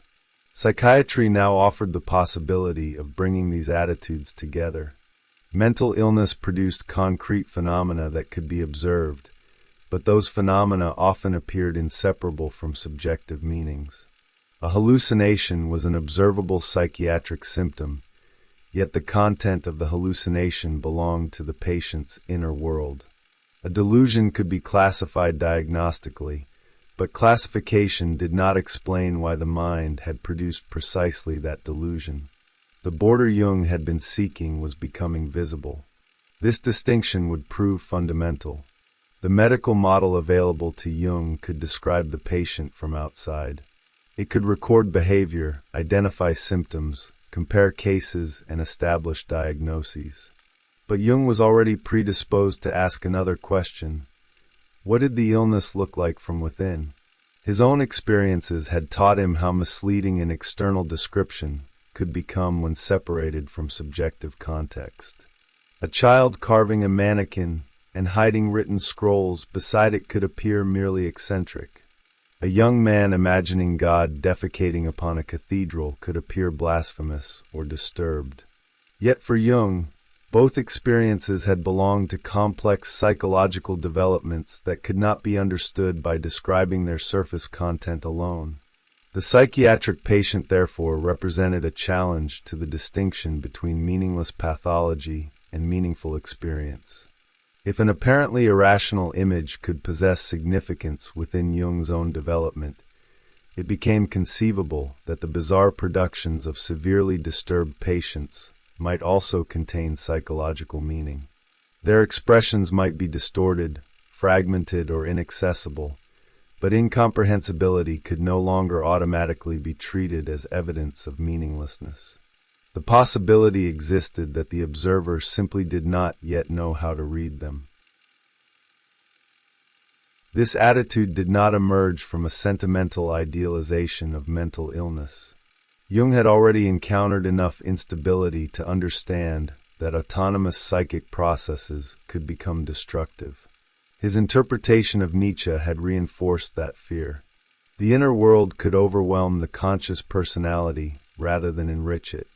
The medium he observed had likewise demonstrated how altered states, secondary personalities, unconscious production, and conscious deception could become entangled. Jung's growing respect for psychic phenomena therefore existed alongside an equally strong concern with maintaining conscious differentiation. To take an experience seriously did not mean surrendering judgment to it. The tension returned him again to the image of the light and shadow. Personality number one carried the small flame because ordinary consciousness was limited but indispensable. The vast shadow behind it represented everything that consciousness could not contain. Psychiatry now confronted Jung with people for whom the relationship between these domains appeared radically disturbed. Experiences that remained peripheral or partially integrated in ordinary consciousness could dominate the psychiatric patient's reality. Voices could acquire independent authority. Fantasies could become indistinguishable from external events. Identity itself could fragment. The problem of the boundary between ego and unconscious, which Jung had experienced in comparatively manageable form, appeared in the clinic with far greater intensity. This gave his earlier fascination with secondary personalities a new importance. During the séances, Jung had observed the young medium produce a personality that seemed more mature and developed than her ordinary identity. Whatever claims were made about spirits, he increasingly understood the phenomenon psychologically. The psyche appeared capable of organizing material outside the ordinary ego and presenting it through another center of identity. His dissertation would attempt to examine this process scientifically, making the séances a bridge between his private fascination with the unknown and his emerging professional commitment to psychiatry. The implications were substantial. If psychic processes could acquire a degree of autonomy, then consciousness could no longer be treated as equivalent to the whole personality. The I might represent only one part of a larger system. This possibility gave empirical direction to an intuition Jung had carried since childhood. Personality number 2 had always seemed to know things or adopt perspectives unavailable to number 1. The medium's secondary personality suggested that comparable phenomena could occur in others. Psychiatry promised access to more extreme cases in which the apparent unity of the individual had broken down even further. At the same time, Jung's scientific training prevented him from simply translating his autobiographical experience into a universal theory. The individual case had to be observed. This emphasis on the particular person would become increasingly important because diagnostic categories could obscure precisely what interested him. Two patients might receive the same diagnosis while inhabiting entirely different subjective worlds. If the meaning of a symptom depended partly upon the life in which it appeared, then understanding illness required more than identifying its category. Jung's attraction to psychiatry was therefore inseparable from its deficiencies. A mature science might have offered him a defined career, but little room for the questions he wanted to ask.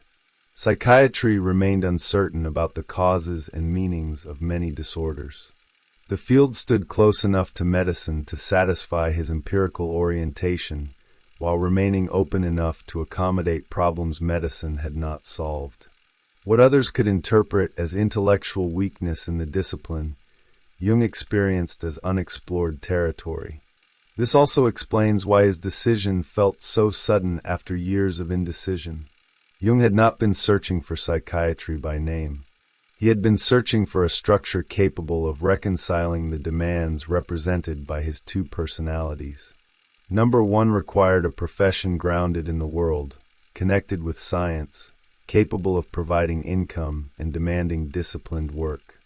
Number 2 required engagement with meaning, subjectivity, mystery, and the unknown. Psychiatry unexpectedly satisfied both conditions. It transformed the conflict between them from a private burden into a professional direction. The practical consequences followed quickly. After completing his medical examinations, Jung left Basel for Zurich and took a position at the Berghalsli Psychiatric Hospital under Eugen Bleuler. The move represented a genuine break. Basel contained his family history, his father's religious world, his university friendships, and the landscape in which his two personalities had developed. Zurich would place him inside an institution devoted entirely to the forms of psychic disturbance he had only begun to study. The transition was therefore geographical, professional, and psychological at once. Entering the Berghalsli meant that the psyche would cease to be an occasional subject competing with other areas of medicine. It would become Jung's daily environment. Patients whose behavior seemed incomprehensible would confront him continuously. Diagnosis would no longer be an abstract category in a textbook. It would be attached to individuals with histories, voices, fantasies, and private systems of meaning. The young doctor would have to determine whether the scientific attitude he had struggled to develop could survive direct contact with realities that appeared irrational. The movement also completed a transformation that had begun with the dreams preceding his university choice. The burial mound and the radiolarian had directed Jung toward natural science because he believed the secrets he sought were somehow contained within nature. Psychiatry did not abandon that direction. It expanded the meaning of nature to include the psyche. Human fantasy, delusion, dream, and dissociation could now be approached as natural phenomena rather than embarrassing exceptions to an otherwise rational organism. The unknown Jung had searched for in fossils, organisms, theology, and philosophy was increasingly concentrated within the human mind itself. What awaited him was not confirmation of ideas he already possessed. Psychiatry would force him to change them. The experiences of his youth had prepared him to suspect that apparently irrational material could possess meaning, but suspicion was not demonstration. He would now need to listen to patients whose inner worlds were far more fragmented than his own and discover whether anything coherent existed beneath their symptoms. The question that had once been intensely personal was becoming clinical. If consciousness is only part of the psyche, what speaks when consciousness loses control? By entering psychiatry, Jung crossed the threshold between the formation of his inner life and the beginning of his psychological work. The mysteries of childhood had not been solved. They had been transformed into questions that could finally be pursued through encounters with other minds. His own divided personality, his father's crisis of faith, Nietzsche's collapse, the medium's secondary identity, and the limits of medical materialism had all converged upon the same territory.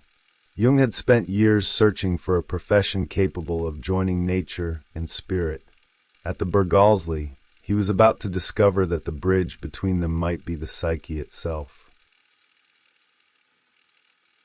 From private conflict to a life's work. By the end of his student years, Jung had arrived somewhere that would have been almost impossible for the child described in his earliest memories to imagine. The strange experiences that had once isolated him had not disappeared, nor had they been explained away. Instead, the problem they represented had changed its scale. Dreams, personality number 2, religious uncertainty, philosophical speculation, spiritualistic phenomena, the confrontation with Nietzsche, his father's death, and his medical education had gradually converged upon a single territory. Jung had discovered that the psyche itself could become the object of his life's investigation. What had begun as an intensely private struggle between different forms of reality was becoming a profession. This transformation did not resolve the conflict between Jung's two personalities. It gave that conflict somewhere to go. Personality number 1 had acquired an increasingly solid position through university, medicine, financial responsibility, and the necessity of building an adult life. Personality number 2 remained connected with the timeless, symbolic, and mysterious dimension of experience that had accompanied him since childhood. The decisive change was that Jung no longer needed to imagine that becoming functional in the external world required abandoning the second personality. Psychiatry offered the possibility that the questions associated with number 2 could be investigated through the disciplined activity of number 1. The significance of this development becomes clearer when compared with Jung's earlier fear of choosing incorrectly. Before university, the conflict between science and the humanities had seemed almost impossible to resolve. Science attracted him through its contact with concrete reality, while history, religion, archaeology, and philosophy addressed questions of meaning. Medicine had initially provided a practical compromise rather than a final answer. Psychiatry transformed that compromise into something more profound. Here was a medical discipline concerned with phenomena that could not be separated from personality, consciousness, subjective experience, and meaning. Jung had unexpectedly found a profession positioned on the same border he had occupied psychologically for years. The discovery did not produce certainty about what the psyche was. If anything, it made the extent of the unknown more visible. The psychiatry Jung encountered could classify mental disorders, describe symptoms, and manage patients, but many of the experiences at the center of those disorders remained obscure. The field therefore confronted him with a form of ignorance that he found productive. Unlike theological systems that seemed to provide answers before experience had been adequately examined, psychiatry openly contained problems for which convincing answers did not yet exist. The uncertainty that might have made the discipline unattractive to another physician became one of its greatest attractions for Jung. His experiences with the young medium had already demonstrated how such uncertainty could be approached.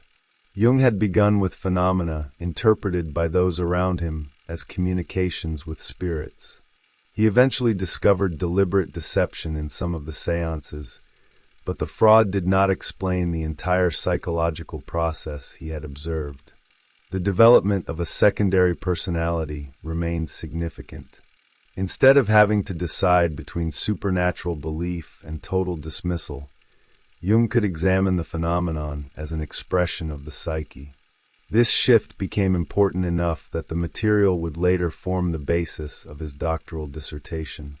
The experience established an attitude that Jung would carry into psychiatry. Explanation could be postponed without abandoning investigation.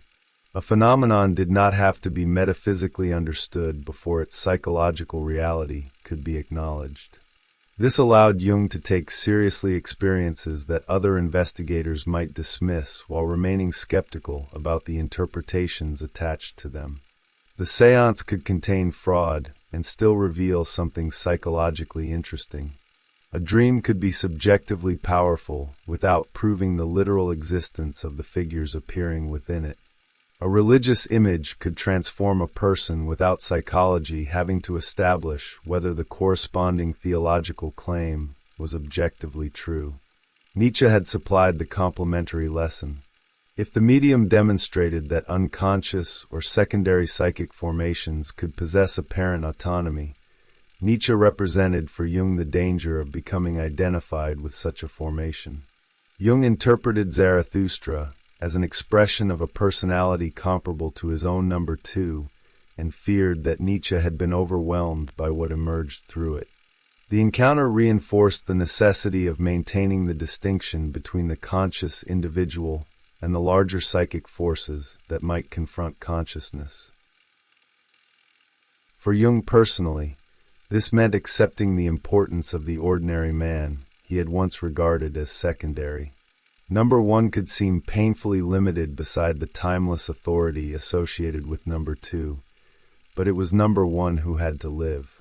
He had to complete examinations, earn money, support himself, make decisions, enter institutions, and accept the consequences of his actions. The dream in which Jung carried a tiny light through darkness had already transformed this limitation into responsibility. Consciousness might illuminate only a small portion of reality, but protecting that light was precisely the task. His father's death had made that task unavoidable. Paul Jung's disappearance removed not only a parent, but part of the structure within which Jung's youth had unfolded. Their unresolved religious conflict remained, but Jung could no longer continue defining himself primarily through opposition to his father's faith. Practical responsibility moved forward. The son occupied his father's room, confronted the family's financial situation, and continued his studies under conditions that required increasingly adult forms of self-reliance. The philosophical problem of how one should live had become inseparable from the concrete necessity of actually living. The dreams of his dead father nevertheless complicated any simple narrative of separation. Death did not erase the father from Jung's psychic reality. The dream in which Paul Jung returned as though nothing final had occurred forced Jung to distinguish once again between external and psychological facts. Externally, his father was dead. Internally, the relationship continued and could produce experiences possessing the emotional force of presence. The same distinction would later become essential to Jung's understanding of grief, memory, and the autonomy of inner figures. Physical absence does not necessarily produce immediate psychological absence. This pattern extended throughout the student years. Experiences repeatedly survived the explanations intended to contain them. Spiritualistic claims could be questioned, but the altered personality remained. Nietzsche's philosophy could be analyzed intellectually, but Jung's emotional reaction to Zarathustra revealed a personal problem beneath the philosophical one. His father's theology could be rejected, but the religious question remained alive. Scientific materialism could describe biological processes, but consciousness continued to resist reduction to those processes. Each apparent answer generated a remainder. The psyche increasingly appeared within that remainder. This is why Jung's choice of psychiatry should not be understood simply as the moment when he discovered the subject he found most interesting. Psychiatry provided an institutional form for his relationship with unresolved questions. It allowed him to remain inside medicine while approaching experiences that conventional medical explanations had difficulty understanding. More importantly, It placed him in direct contact with people whose inner worlds could no longer be ignored because those worlds had become powerful enough to disrupt ordinary functioning. Leaving Basel for the Berghalsli, therefore, represented a psychological departure as much as a professional one. Basel contained the world of Jung's formation, his family, his father's church, the university, the landscapes associated with his childhood, and the social environment against which his private identity had developed. Zurich represented something different. There, the questions would no longer remain primarily autobiographical. They would arrive through patience. The transition also altered the status of Jung's own experiences. Until this point, his inner life had functioned as evidence primarily for himself. He knew that consciousness could be confronted by images it had not intentionally created, because he had experienced exactly that.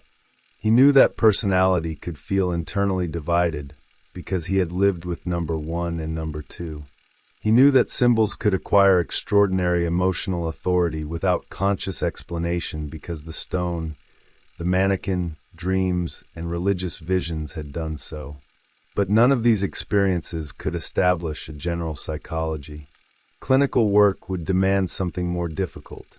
Jung would have to discover whether patterns he recognized from within could illuminate the experiences of other people without simply projecting his biography onto them. The distinction was essential. His own life could generate questions, but the patient would have to provide the evidence. Psychiatry would force Jung to move from introspection toward encounter. This movement also contained the possibility of correction. The young Jung had already demonstrated a tendency toward intellectual certainty when he felt that others were refusing to consider what seemed obvious to him. His conflicts with skeptical friends had sometimes produced arrogance and isolation. Clinical reality would confront him with minds that could not simply be fitted into his expectations. If he wanted to understand them, he would have to listen rather than merely confirm what he already believed. His future method would depend upon this capacity to allow the individual case to disturb the theory. At the end of the student period, however, that method still lay ahead. What existed was the direction.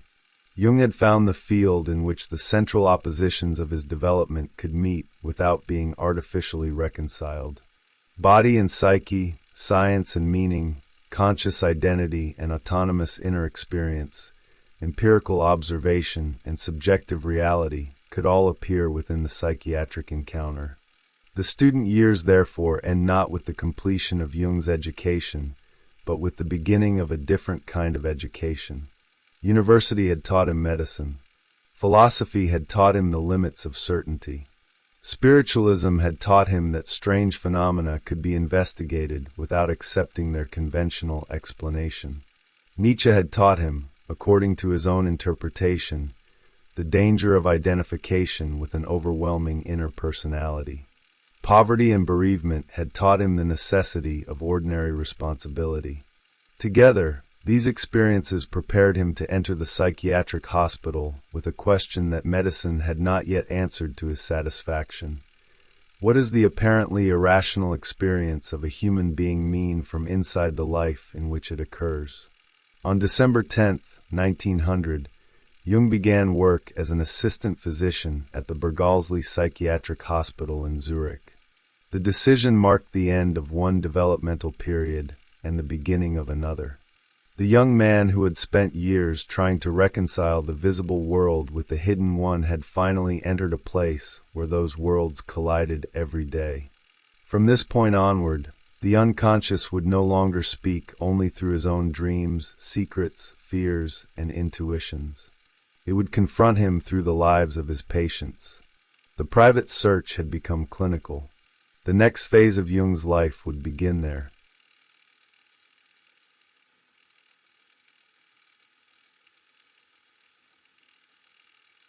The descent into the unconscious.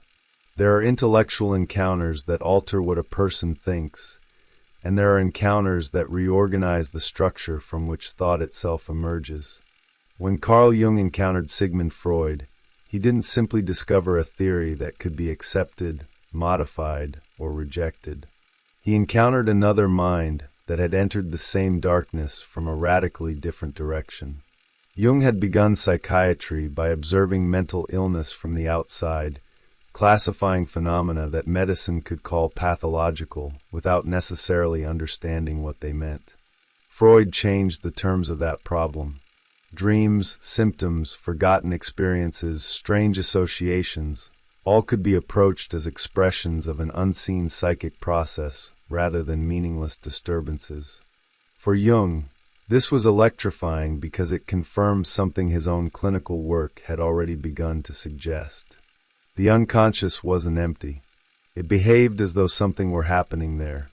Their convergence first appeared through Jung's word association experiments. Certain stimulus words produced hesitation, unusual responses, or temporary failures of association. The disturbance wasn't random. Again and again, the word had touched some hidden conflict of which the patient was often unaware.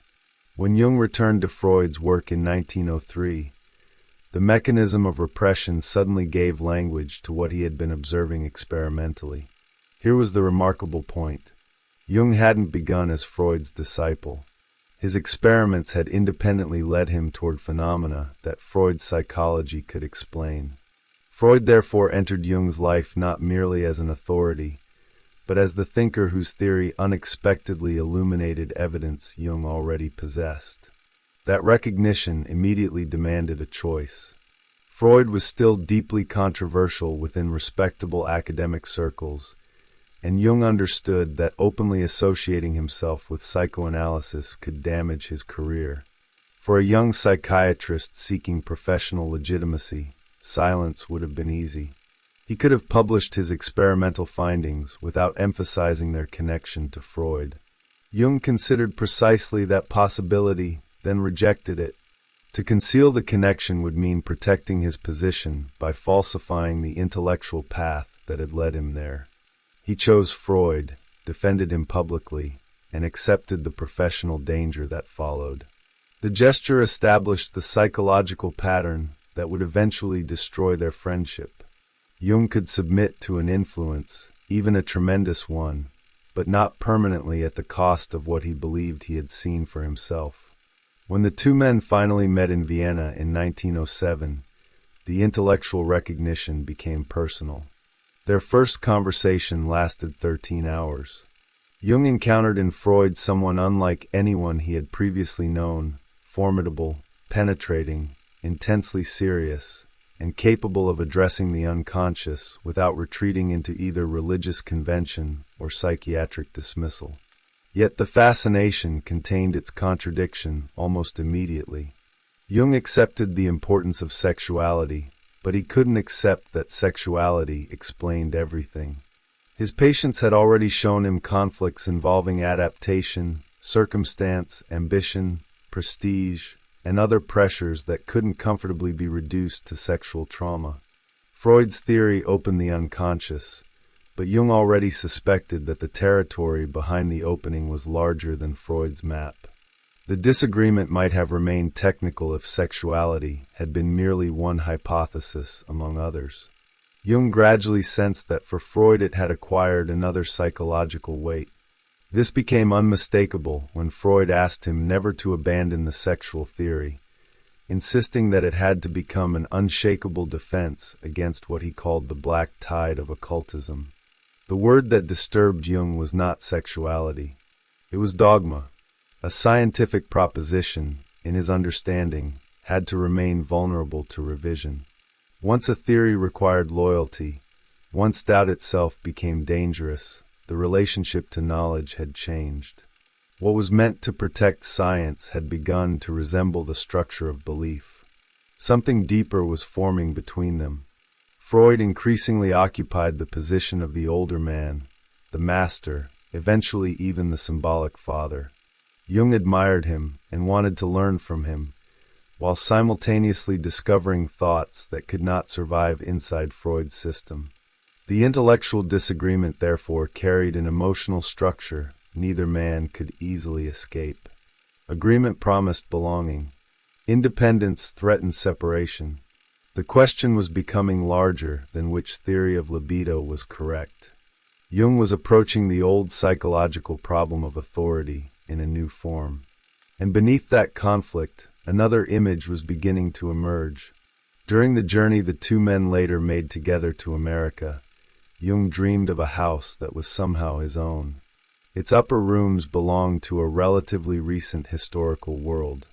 Below them lay an older floor, then a Roman cellar, then something deeper still, a prehistoric cave containing bones, fragments of pottery, and ancient human skulls. Freud looked toward the skulls and searched for concealed personal wishes. Jung looked toward the architecture. What fascinated him was the descent itself. The difference was small enough to appear interpretive. It was actually enormous. For Jung, the house was beginning to suggest that beneath the personal life of the individual there might exist older layers of psychic existence, structures inherited from a history consciousness had never personally lived. The dream offered no finished theory. It offered an image, but that image contained the possibility of an unconscious deeper than biography, and therefore larger than the psychology through which Freud had taught Jung to enter it. Their friendship had barely reached its greatest intensity, and the separation was already hidden inside it. The authority that had to be broken. Freud entered Jung's life at exactly the moment when Jung needed both a confirmation and a challenge. The confirmation came from the discovery that hidden conflicts could produce measurable disturbances in consciousness. Jung's association experiments had shown that certain words touched areas of psychological sensitivity, slowing responses or interrupting the ordinary flow of thought. Freud's account of repression gave these disturbances a coherent explanation and persuaded Jung that the unconscious could be approached through evidence rather than speculation alone. Yet the challenge appeared almost immediately. Freud's interpretation of repression was narrower than Jung's clinical experience allowed. Sexual conflict was clearly important, but Jung had already encountered patients whose suffering seemed rooted in social adaptation, humiliation, ambition, loss, or circumstances that could not convincingly be reduced to sexuality. The disagreement did not diminish Jung's admiration. In fact, admiration made the tension more difficult. Freud was one of the first figures Jung encountered who treated the irrational productions of the psyche with intellectual seriousness. He did not dismiss dreams, symptoms, or neurotic behavior as meaningless disturbances. He entered them as if they belonged to a hidden order. For Jung, this was profoundly important. Freud had opened a path into territory psychiatry had largely ignored, and Jung recognized the courage required to defend that path against ridicule from the medical establishment. Freud had risked isolation in order to insist that apparently irrational material deserved interpretation. Jung respected precisely this willingness to stand against collective prejudice. This admiration explains why Jung accepted the risks of publicly supporting him. Freud's name could damage an academic career, and Jung knew it. He nevertheless refused to disguise the relationship between Freud's theories and his own findings. The choice revealed something fundamental in Jung's psychological structure. Authority could be respected only as long as it remained subordinate to what he understood as truth. He would defend Freud against others because he believed Freud had discovered something real. The same principle would later compel him to oppose Freud when he believed the theory itself had become restrictive. Loyalty and rebellion therefore emerged from the same source. Their personal relationship intensified this contradiction. Freud was older, established, intellectually formidable, and already surrounded by controversy. Jung approached him with the attitude of someone meeting a figure who possessed experience he lacked. During their early conversations, Freud could therefore occupy more than one position at once. He was colleague, teacher, guide, and eventually a paternal figure. Jung himself later recognized that a projection had developed in which Freud carried the psychological weight of the father. This made disagreement emotionally complicated, because resistance to Freud could never remain purely theoretical. To question the teacher also meant risking the relationship through which Jung had found recognition and intellectual belonging. Freud appeared to experience the relationship through a complementary structure. He increasingly treated Jung as a possible successor, someone capable of extending psychoanalysis beyond its original circle and carrying the movement into the future. This created an implicit hierarchy. Freud represented the founder whose discoveries had established the field, while Jung occupied the position of the gifted younger man expected to inherit and defend it. The relationship therefore contained the possibility of rivalry from the beginning, even when neither man consciously intended one. The closer Jung came to becoming Freud's intellectual heir, the more dangerous genuine independence became. The tension crystallized around sexuality. Jung did not reject its significance. What troubled him was Freud's tendency to interpret spiritual, artistic, and cultural expressions through the same explanatory lens. When something appeared elevated, symbolic, or religious, Jung felt that Freud often looked beneath it for displaced sexual energy. To Jung, such reduction threatened to transform culture into a secondary effect of repression. Freud accepted consequences Jung found difficult to tolerate. What one man regarded as the unveiling of concealed motives, the other increasingly experienced as the flattening of psychic reality. The disagreement became psychologically charged when Freud insisted that the sexual theory had to function as an unshakable defense against occultism. Jung was less disturbed by Freud's skepticism toward occult claims than by the demand that a scientific theory become protected from doubt. The moment sexuality was described as something that required dogmatic preservation, Jung sensed that the scientific argument had acquired an emotional function. A theory was no longer simply explaining evidence. It was defending a boundary. For Jung, the boundary itself became more interesting than the proposition it protected. Freud's anxiety suggested that something had been excluded with unusual force. Jung interpreted this exclusion psychologically. He began to suspect that Freud's intense commitment to sexuality was connected to religious energies he consciously rejected. Freud identified himself as irreligious, yet his relationship to the sexual theory appeared to Jung almost religious in structure. The theory had become sacred because something had to stand against the forbidden territory beyond it. Jung's concern was not that Freud secretly believed in the supernatural. It was that an unconscious polarity had formed between what Freud defended and what he feared. This perception reorganized Jung's understanding of theoretical disagreement. Ideas could no longer be evaluated only by their explicit content. The psychological investment behind them also mattered. A thinker could construct a theory that was empirically valuable while simultaneously using that theory to defend against another dimension of experience. The theory might therefore be both illuminating and restrictive. This was especially disturbing because Jung understood that the same problem applied to himself. Intellectual systems could become extensions of personality. The relationship with Freud consequently became a living demonstration of projection. Jung initially saw in Freud the wiser and more experienced figure whose judgment deserved priority over his own. This admiration made collaboration possible, but it also encouraged Jung to suppress criticisms that had already begun to form. His dreams gradually compensated for the imbalance. One dream represented Freud as an old customs official associated with censorship and a border. Jung interpreted the image as a corrective to his conscious reverence. The dream was not telling him that Freud possessed no value. It was forcing him to see the limitation hidden inside idealization. The opposing figure in the same dream was a medieval knight who appeared vividly alive while ordinary people passed without noticing him. For Jung, the contrast carried enormous symbolic force. Freud increasingly represented a boundary that classified and inspected what could cross into conscious understanding.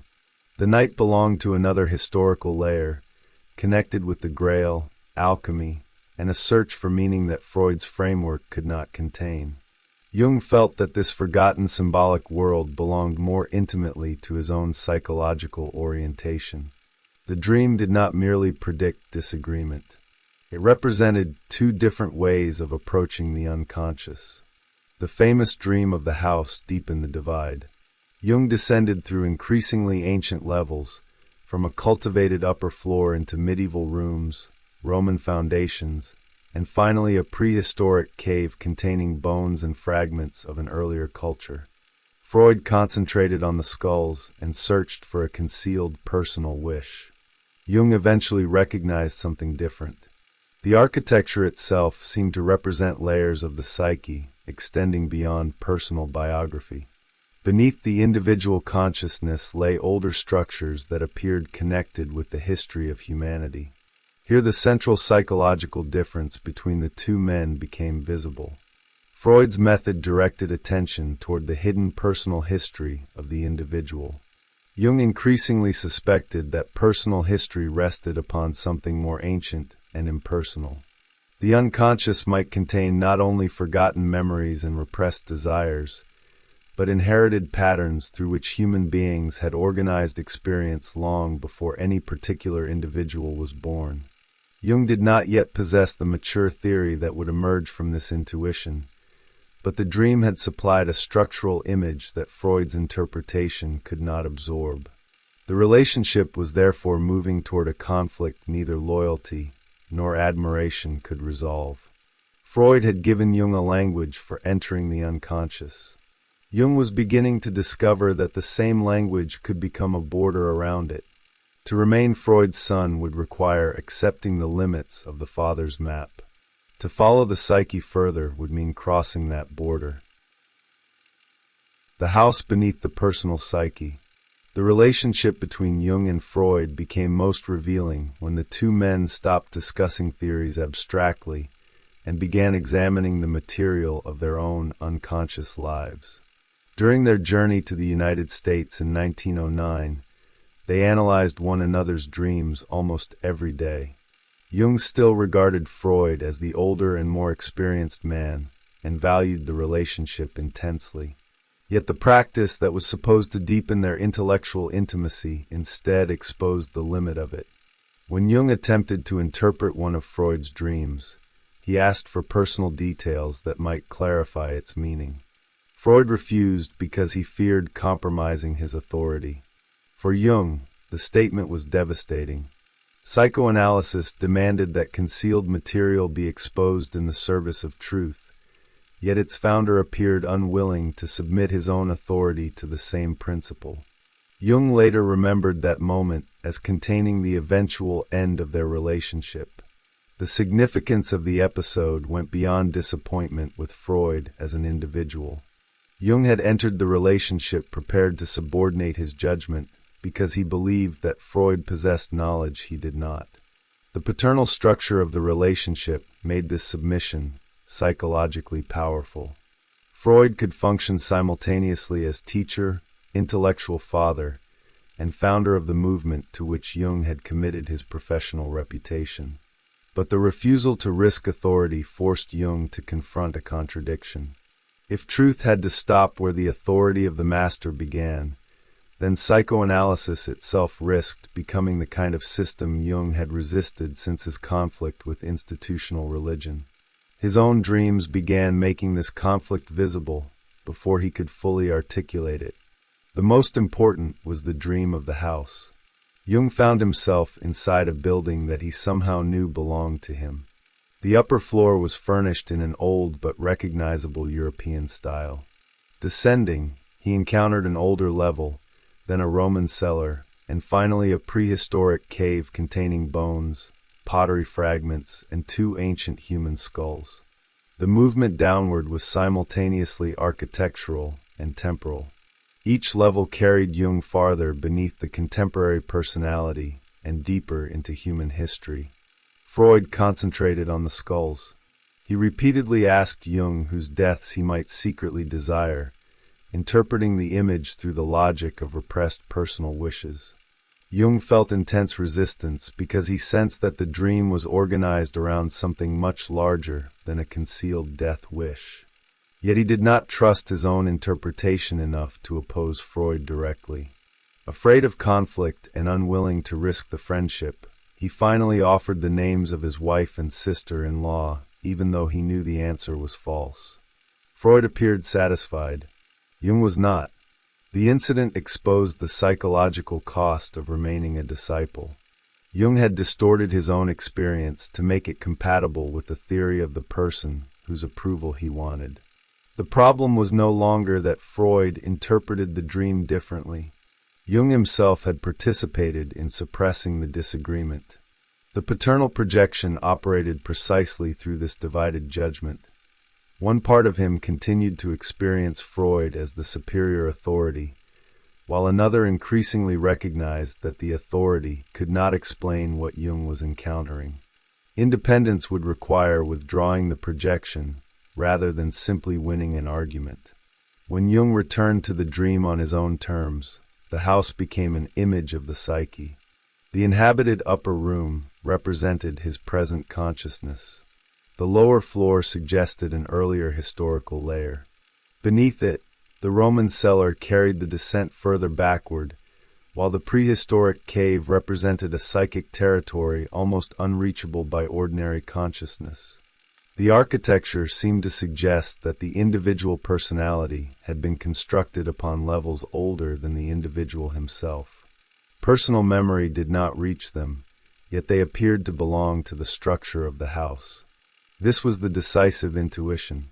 Freud had shown Jung how present symptoms could lead backward into the forgotten history of the individual.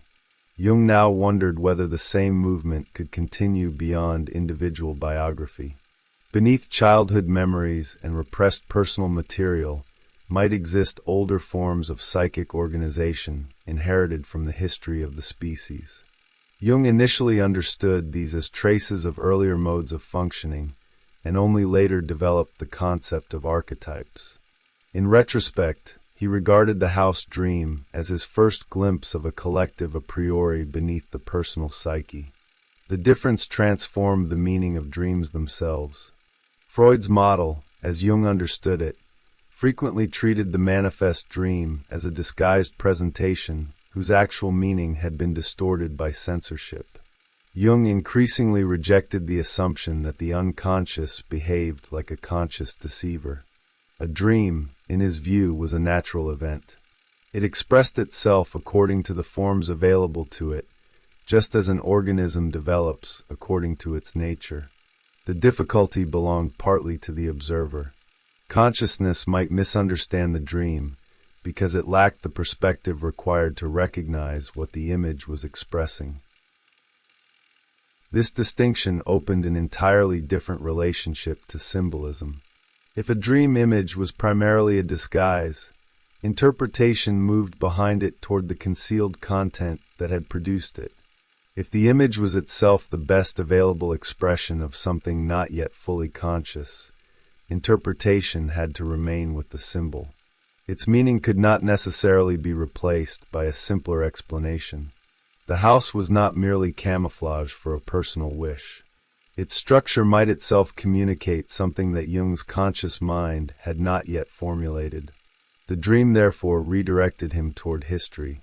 After returning to Zurich, Jung immersed himself in archaeology, mythology, ancient religions, and Gnostic writings. The descent through the house had suggested that understanding the psyche might require knowledge of cultural forms far older than modern psychology. Mythological figures could perhaps be approached as psychic phenomena in the same way he had approached the fantasies of psychiatric patients. Gods, heroes, monsters, transformations, and sacred narratives might preserve recurring structures of imagination that had appeared across centuries because they originated in something more fundamental than individual invention. The possibility altered the scale of psychology. A purely personal unconscious could be investigated primarily through biography. A collective dimension required comparison across mythology, religion, history, and cultures. The individual dream might contain material whose nearest parallels were not found in the dreamer's childhood, but in symbolic traditions the dreamer had never consciously studied. Jung had not yet developed the mature theoretical architecture through which he would explain this phenomenon, but the direction had become clear. The psyche appeared to possess a history. His growing interest in mythology, therefore, did not represent a departure from psychology.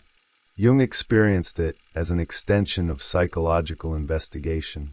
He read mythological material with the same intensity with which he had once attempted to understand psychotic states at the Bergallslee. The comparison was explicit in his recollection. Mythology initially appeared like another bewildering world populated by figures whose behavior seemed irrational until some organizing pattern could be discovered. The Fantasies of an American Woman, published by Theodore Flournoy, provided the catalyst Jung needed. Her material displayed mythological patterns that connected individual fantasy with the ancient symbolic material he had been studying. The accumulated observations began organizing themselves into what became Wandlungen Symboli der Libido, later revised as Symbols of Transformation. The book would become the intellectual point at which Jung's differences with Freud could no longer remain private. The problem of libido stood at the center of the emerging disagreement. Freud's model gave sexuality enormous explanatory importance. Jung increasingly conceived libido more broadly as psychic energy capable of appearing through sexual desire, but not reducible to it. The distinction was essential because mythology repeatedly presented transformations in which instinctual energy acquired religious, heroic, creative, or symbolic forms. Jung did not want to explain these forms away by returning them to sexuality. He wanted to understand the process through which psychic energy could become something different. This disagreement became especially sharp around incest symbolism. Freud's approach directed attention toward literal or repressed sexual wishes. Jung increasingly encountered incest motifs throughout mythology and cosmogony, where their recurrence seemed to require a symbolic interpretation beyond personal family desire. He began treating such motifs as representations of psychological transformation.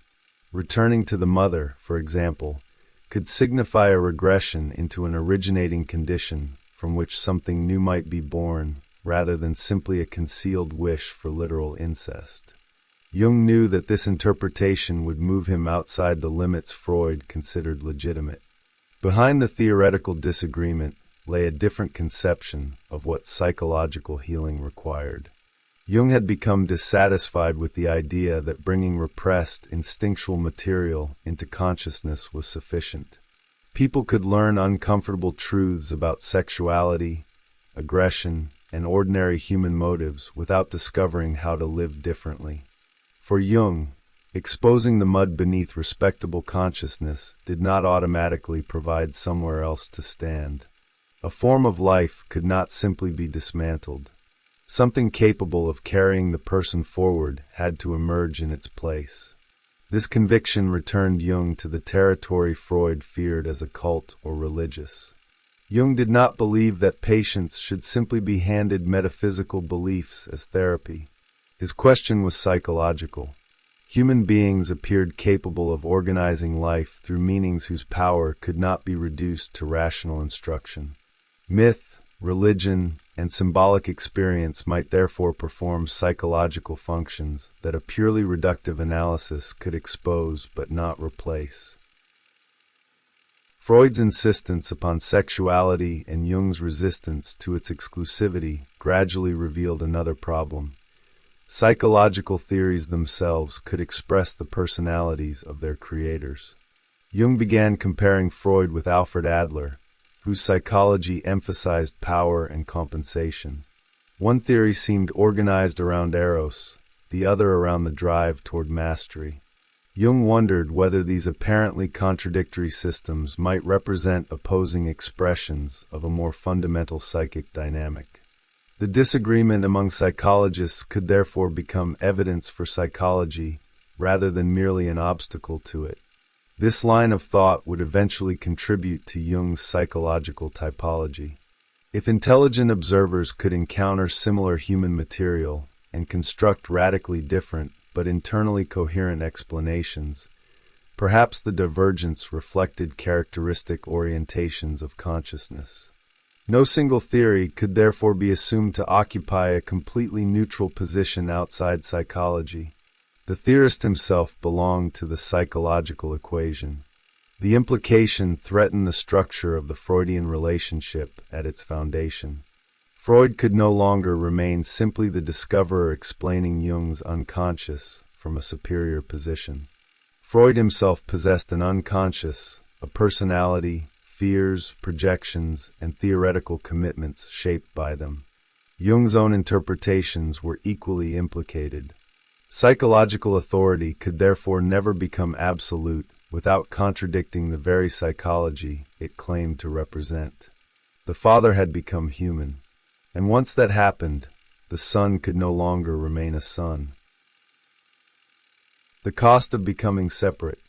The break between Jung and Freud did not arrive as a sudden argument. It developed through a series of moments in which the personal and theoretical structures of their relationship became increasingly impossible to separate. The question of authority returned again and again. Freud regarded Jung as a possible successor, while Jung felt increasingly uncomfortable with the idea of inheriting a movement whose central doctrines he could not defend without qualification. The position promised influence, prestige, and belonging, yet it also threatened the intellectual independence that had drawn Jung into psychology in the first place. To accept succession on Freud's terms would mean becoming the guardian of a system he had already begun to outgrow. The tension appeared almost theatrically in Freud's fainting episodes. During their journey through Germany, Jung's fascination with prehistoric corpses disturbed Freud, who interpreted the interest as evidence of unconscious death wishes toward him. Years later, at a psychoanalytic congress, another discussion involving a ruler, a father, and symbolic destruction culminated in Freud fainting again. Jung carried him into another room and remembered the strange reversal of roles. Freud, physically weakened, looked at him with an expression Jung interpreted as paternal. The emotional structure of their relationship had become unstable. The father feared being displaced by the son, while the son increasingly resisted being made into the heir who must preserve the father's authority. These moments mattered because the rivalry was not consciously sought by Jung. He repeatedly insisted that leadership of a movement held little attraction for him. Prestige seemed less important than freedom to pursue questions wherever they led. Yet this very refusal made him threatening within the structure that had formed around Freud. A successor who merely repeats the founder extends the founder's authority. A successor who transforms the doctrine becomes something else. He becomes a rival source of meaning. The most important divergence concerned the scope of psychic motivation. Freud's emphasis on sexuality had initially provided Jung with a powerful explanatory instrument. It revealed how respectable consciousness could conceal instinctual realities and how symptoms could form around desires the individual could not consciously accept. Jung never abandoned that insight. What he increasingly rejected was its exclusivity. Sexuality could be fundamental without being total. Psychic life seemed to him capable of transforming instinct into symbolic, creative, religious, and cultural forms whose meanings could not be understood simply by tracing them backward to their biological origin. This transformation of libido was not a technical adjustment. It altered the entire architecture of psychology. If libido was primarily sexual energy, then myths, religious images, fantasies, and symbolic acts could often be understood as disguised expressions of instinctual conflict. If libido was conceived more broadly as psychic energy, then the symbolic image might represent a genuine transformation rather than a camouflage. The difference determined whether culture remained secondary to repression or became one of the ways the psyche actually develops. Jung's studies of mythology intensified this conviction. Again and again he encountered motifs that appeared across traditions too distant from one another to be explained adequately through personal biography. Incest, sacrifice, descent, rebirth, death, and the return to an original source appeared within myths as structures of transformation. Their recurrence suggested to Jung that they belonged to something deeper than the private history of an individual patient. Freud tended to interpret such motifs through the familial drama. Jung increasingly saw the familial drama itself as one local expression of patterns that extended far beyond the family. This was where symbolism became decisive. The literal and symbolic readings could produce radically different psychological conclusions. An incest motif understood literally directed analysis toward forbidden desire. The same motif understood symbolically could represent a movement backward toward origins, dissolution of an old psychic structure, and the possibility of renewal. Jung believed the second reading could not simply be dismissed because the first was uncomfortable or because sexuality was involved. The symbol might contain sexuality while exceeding it. The disagreement therefore concerned not only what the unconscious contained, but how meaning itself should be approached. Freud's method frequently moved from image toward concealed cause. Jung increasingly moved from image toward amplification. Instead of reducing the symbol to a simpler explanation, he began placing it beside myths, religious narratives, cultural patterns, and historical parallels. Meaning expanded outward rather than collapsing inward. The unconscious began to appear less like a hidden archive of personal history and more like a field in which individual life intersected with inherited forms. Jung's dream of the customs official made the psychological situation increasingly difficult to ignore. In the dream, the old official represented a border authority, someone who inspected what could pass from one territory into another. Jung associated the figure with censorship and increasingly with Freud himself.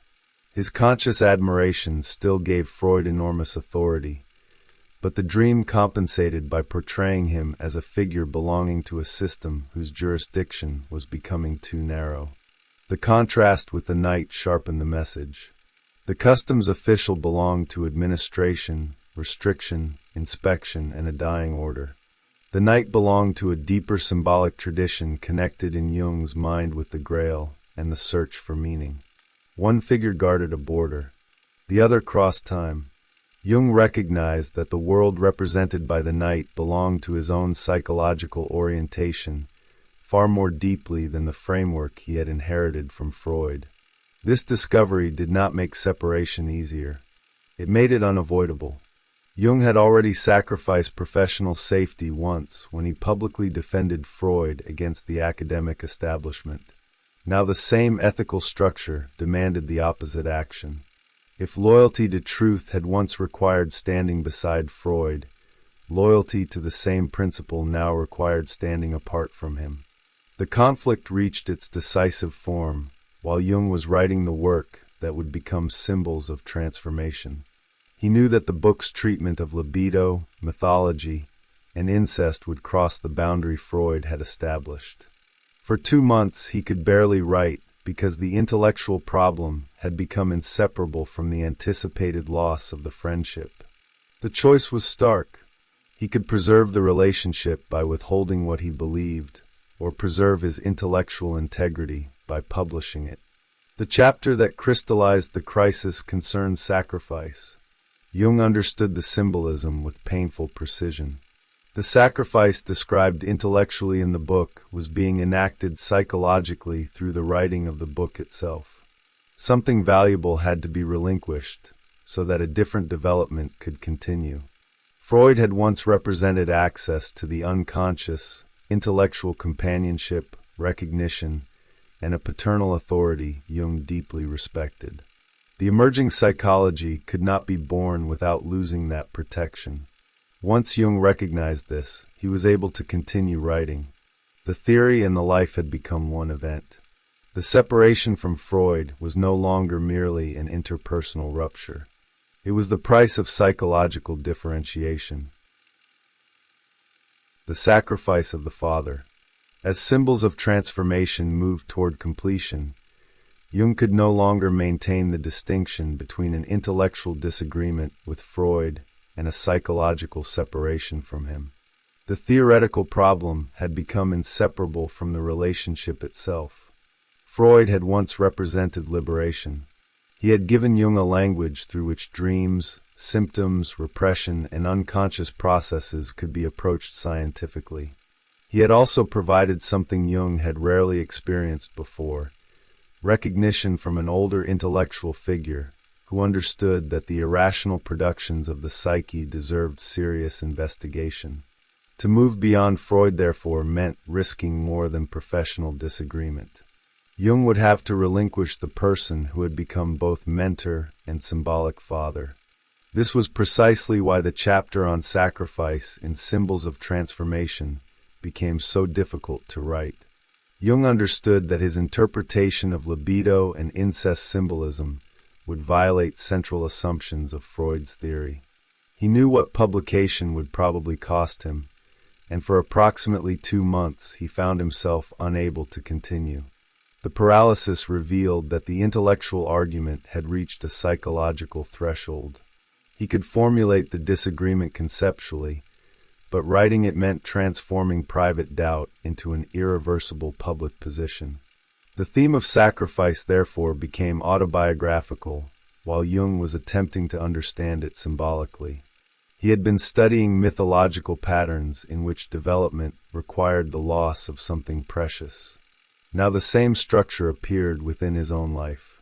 Freud represented intellectual belonging, paternal approval, professional alliance, and participation in a movement that seemed capable of transforming psychology.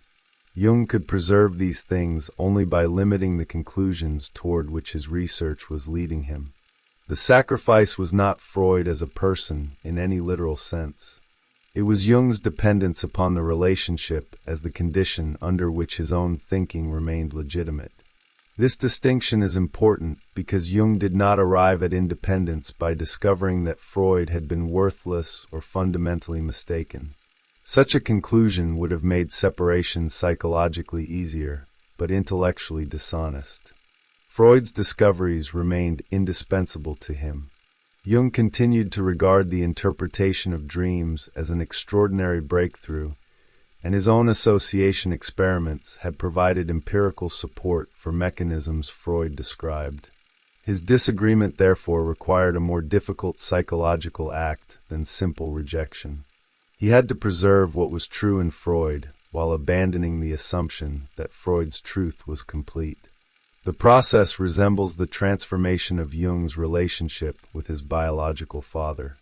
Paul Jung had represented a religious authority whose answers eventually became insufficient for the son's experience.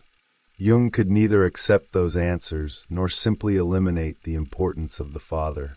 Freud now occupied a structurally similar position within psychology.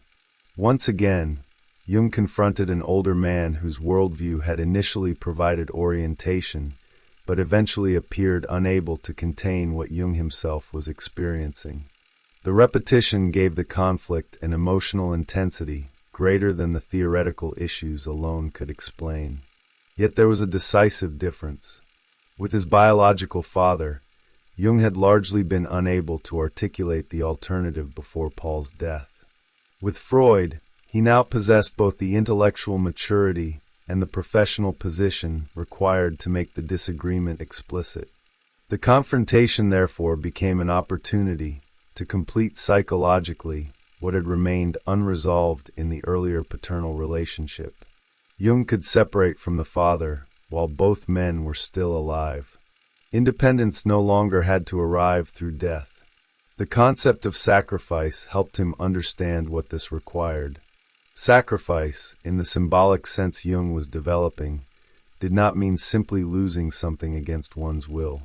A genuine sacrifice required relinquishing something one actually valued. If the object were already worthless, giving it up would carry no transformative significance. Freud mattered precisely because Jung admired him. The friendship mattered because it had changed Jung's life.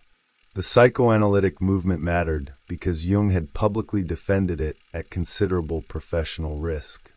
The magnitude of the loss was therefore part of the meaning of the separation. Jung's emerging interpretation of incest symbolism belonged to the same psychological structure. Freud's framework directed incest backward toward forbidden childhood desire. Jung increasingly interpreted the widespread mythological return to the mother as a symbolic regression toward an originating condition. Such a return could become dangerous if the individual remained there, but it could also represent a necessary descent from which a transformed orientation might emerge. The mother symbol could therefore signify both engulfment and regeneration. This interpretation closely paralleled Jung's own intellectual development. Freud had brought him into the psychoanalytic movement and had provided a framework within which his psychological identity could mature. Remaining permanently inside that framework, however, threatened to prevent further differentiation. Jung needed to return to deeper symbolic material, mythology, religion, historical imagery, and the layers represented by the house dream, without requiring that everything he found there be translated back into Freud's sexual theory. The descent into older psychic structures had to lead somewhere new. Symbols of transformation became the vehicle for this movement.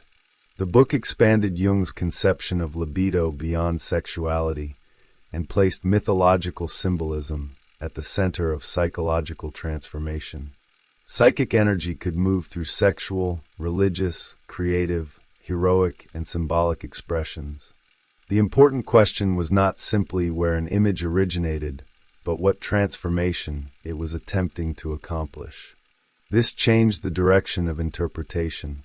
Instead of moving exclusively backward toward a hidden cause, psychology could also ask what a psychic process was moving toward. The distinction introduced a perspective dimension into Jung's psychology. A dream or fantasy might certainly contain traces of the past, but it could also participate in the formation of a future psychological position. The psyche did not merely preserve what consciousness had repressed. It could generate images through which unresolved conflicts were reorganized. This possibility was implicit in Jung's own dreams. The house dream had not merely repeated his biography. It had directed his attention toward historical layers of the psyche he had not yet consciously formulated. The dream of the customs official had not simply reproduced his relationship with Freud. It had altered his understanding of that relationship by revealing a limitation his conscious admiration resisted. Dreams therefore acquired a compensatory function. Consciousness tends toward partiality because it must occupy a position. The unconscious can produce images that expose what the conscious attitude excludes. Jung's admiration for Freud was counterbalanced by dreams portraying Freud as limited. His conscious investment in the personal interpretation of psychic material was challenged by the house descending toward prehistoric depths. The unconscious did not necessarily contradict consciousness because consciousness was wrong. It presented another side because consciousness was incomplete. This principle made Jung's theoretical independence unavoidable. If the unconscious could compensate for conscious attitudes, then no theory of the psyche could safely become dogma. A psychological system that already knew what every symbol ultimately meant would become incapable of hearing the corrective function of the unconscious. Interpretation would merely return every new image to the assumptions the analyst already possessed. Jung increasingly feared that this was what Freud's insistence upon sexuality could produce. The problem was intensified by Freud's resistance to what he associated with occultism. Jung understood Freud's concern. Psychological investigation could easily dissolve into metaphysical speculation, particularly when dealing with dreams, religious experiences, spiritualism, and unusual coincidences.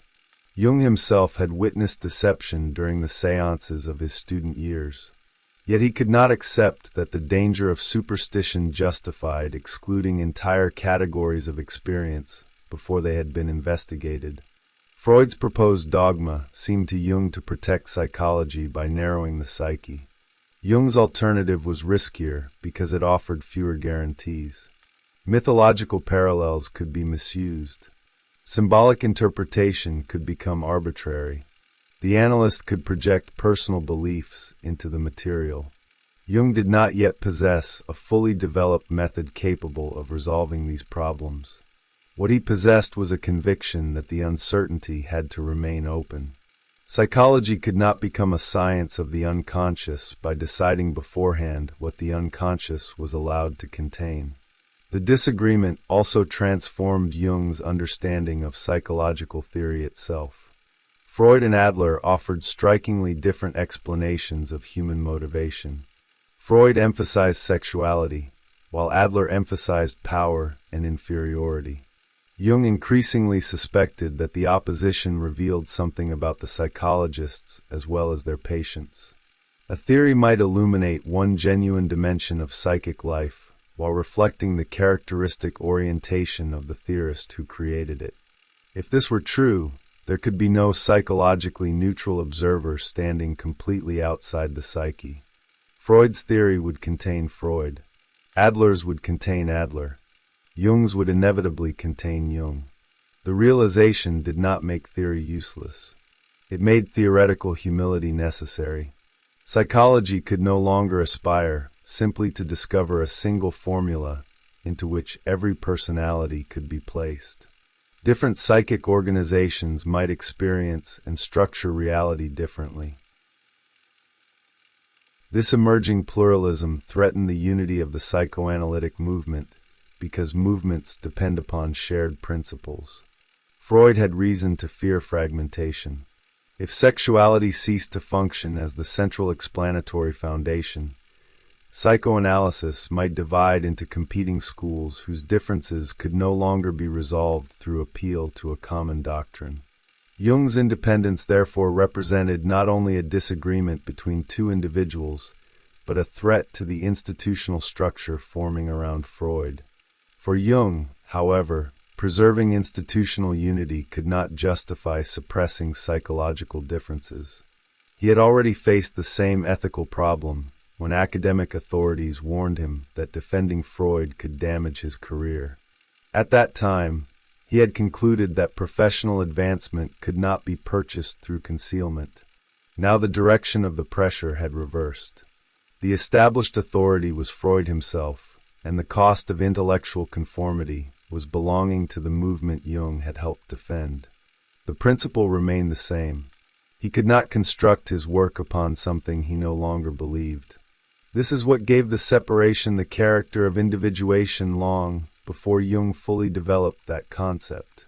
Psychological differentiation requires the individual to withdraw projections from figures who carry qualities that must eventually be recognized internally. Freud had carried authority, intellectual courage, knowledge of the unconscious, and paternal certainty for Jung. As long as these qualities remained located primarily in Freud, Jung's own judgment could not become fully autonomous. The withdrawal of the projection would necessarily feel like a loss because the external figure would appear diminished precisely as the projected value returned to the individual. The dream of the customs official captured this process. Freud had once appeared almost monumental. The dream reduced him to an aging official whose authority continuity with an older psychic tradition that modern consciousness had largely forgotten. Jung's task increasingly seemed to involve recovering access to that tradition without abandoning the empirical discipline Freud had helped teach him. This was the paradox of Jung's separation. To move beyond Freud, he had to preserve something profoundly Freudian, the willingness to take unconscious material seriously even when it challenged conscious authority. Freud had taught him to distrust the surface explanation. Jung eventually applied that lesson to Freud's own theoretical system and to his own attachment to Freud. The break therefore represented neither the triumph of Jung over Freud nor the replacement of psychoanalysis by a finished Jungian psychology. Jung was moving into a territory whose shape he did not yet understand. The paternal framework had provided orientation even when he resisted it. Once that framework disappeared, independence would not immediately feel like liberation. It would expose him to uncertainty. That uncertainty was the real cost of separation. Jung had spent years fighting for the right to follow the unconscious beyond conventional boundaries. Now he would have to discover what happened when there was no longer a father, teacher, or established theory standing between him and what emerged from those depths. The collapse of an intellectual world. The separation from Freud did not leave Jung standing securely inside a new psychological system. It removed the system that had organized his work. This distinction is essential. By the time their relationship collapsed, Jung had developed substantial disagreements with Freud concerning sexuality, libido, symbolism, mythology, religion, and the structure of the unconscious. He knew increasingly clearly what he could no longer accept. What he did not yet possess was an equally coherent framework capable of replacing it. The break therefore produced intellectual freedom at precisely the moment when it deprived him of intellectual orientation. For years, Freud had occupied a central position in Jung's professional and psychological life. He had been the thinker whose work confirmed Jung's association experiments, the colleague who shared his conviction that apparently irrational psychic material deserved investigation, the mentor who brought him into the developing psychoanalytic movement, and eventually the paternal figure around whom an enormous emotional investment had formed. Jung had defended Freud publicly, when doing so threatened his own academic reputation. The relationship had become part of the structure through which Jung understood himself as a psychologist. Leaving Freud meant dismantling part of that identity.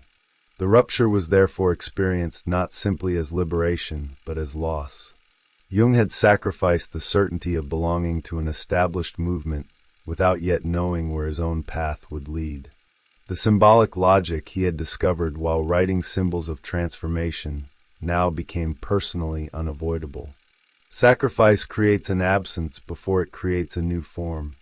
Something has been relinquished, but the meaning of that relinquishment may remain unknown. Jung had crossed the boundary represented by the customs official, yet the territory on the other side had no established map. This is what makes the publication of Symbols of Transformation such a decisive event in Jung's development. The book did not merely announce theoretical differences concerning libido and mythology. It made those differences irreversible. Jung could no longer privately disagree with Freud while remaining publicly contained within the psychoanalytic movement. His ideas had acquired an independent form. What had previously existed as tension within a relationship now existed as a visible divergence between psychological positions. The cost became increasingly apparent as the personal relationship deteriorated. Correspondence that had once expressed intellectual intimacy became strained by suspicion and disagreement. The paternal and filial projections that had sustained the relationship could no longer remain unconscious because each man increasingly experienced the other as a threat to something fundamental. Freud feared fragmentation of the movement he had created. Jung experienced Freud's insistence upon theoretical loyalty as an obstacle to psychological investigation. Neither conflict could be solved through another technical discussion because the theories themselves had become inseparable from questions of authority, succession, and independence. Jung's reflections on Freud's fainting episodes reveal how strongly he understood the conflict through this paternal structure. He interpreted Freud's reactions as connected with fears that Jung wished symbolically to displace or destroy him. Jung himself denied wanting the role of successor that Freud appeared to assign him.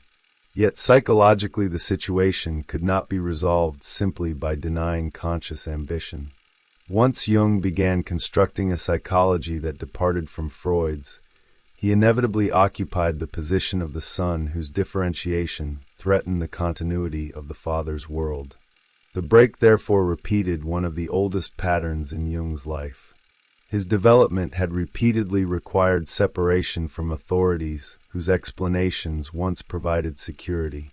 His father's Christianity had initially given religious experience a framework, but Jung's own experiences eventually made that framework impossible to inhabit without contradiction. Freud's psychology now followed a similar trajectory. It had given the unconscious a language and method, but Jung's encounters with dreams, mythology, and symbolic material increasingly exceeded the boundaries of the theory. There was, however, a crucial difference between these two separations. Jung's biological father had died before their religious conflict could achieve any genuine resolution. Freud remained alive. Jung therefore had to perform consciously what death had previously performed for him externally. He had to relinquish paternal authority without the father disappearing. This made the separation an act of psychological differentiation, rather than merely an adaptation to loss.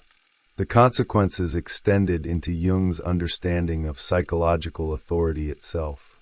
Freud had taught him that conscious explanations could conceal unconscious motives. Jung now applied that insight to theoretical systems. A theory might be scientifically productive, while simultaneously expressing the psychological orientation of the theorist who created it. Freud's emphasis upon sexuality and Adler's emphasis upon power increasingly appeared to Jung as perspectives capable of revealing genuine dimensions of human experience without exhausting the psyche as a whole.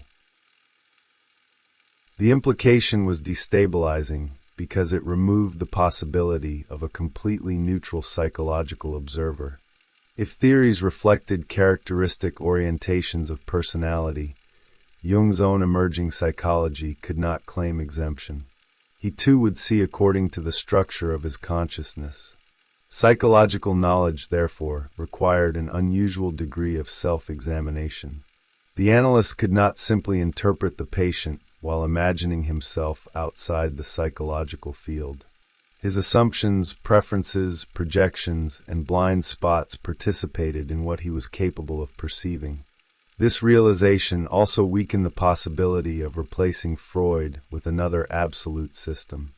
Jung's independence would mean little if he simply constructed a competing dogma and demanded the same loyalty he had rejected. The lesson of the relationship was precisely that psychological theories become dangerous when they cease functioning as hypotheses and begin protecting themselves from experience. The psyche had to retain the possibility of contradicting the theory created to explain it. The house dream remained one of the most important guides into this uncertainty. Its significance had expanded considerably since Jung first discussed it with Freud. What began as a disagreement about dream interpretation had become the foundation of an entirely different conception of psychological depth. Freud had directed Jung toward the skulls and the possibility of personal wishes. Jung increasingly concentrated upon the building itself and the historical descent contained within it. The psyche seemed to possess layers extending backward beyond individual memory. This intuition provided direction, but not yet a complete theory. Jung could study mythology and discover recurring images.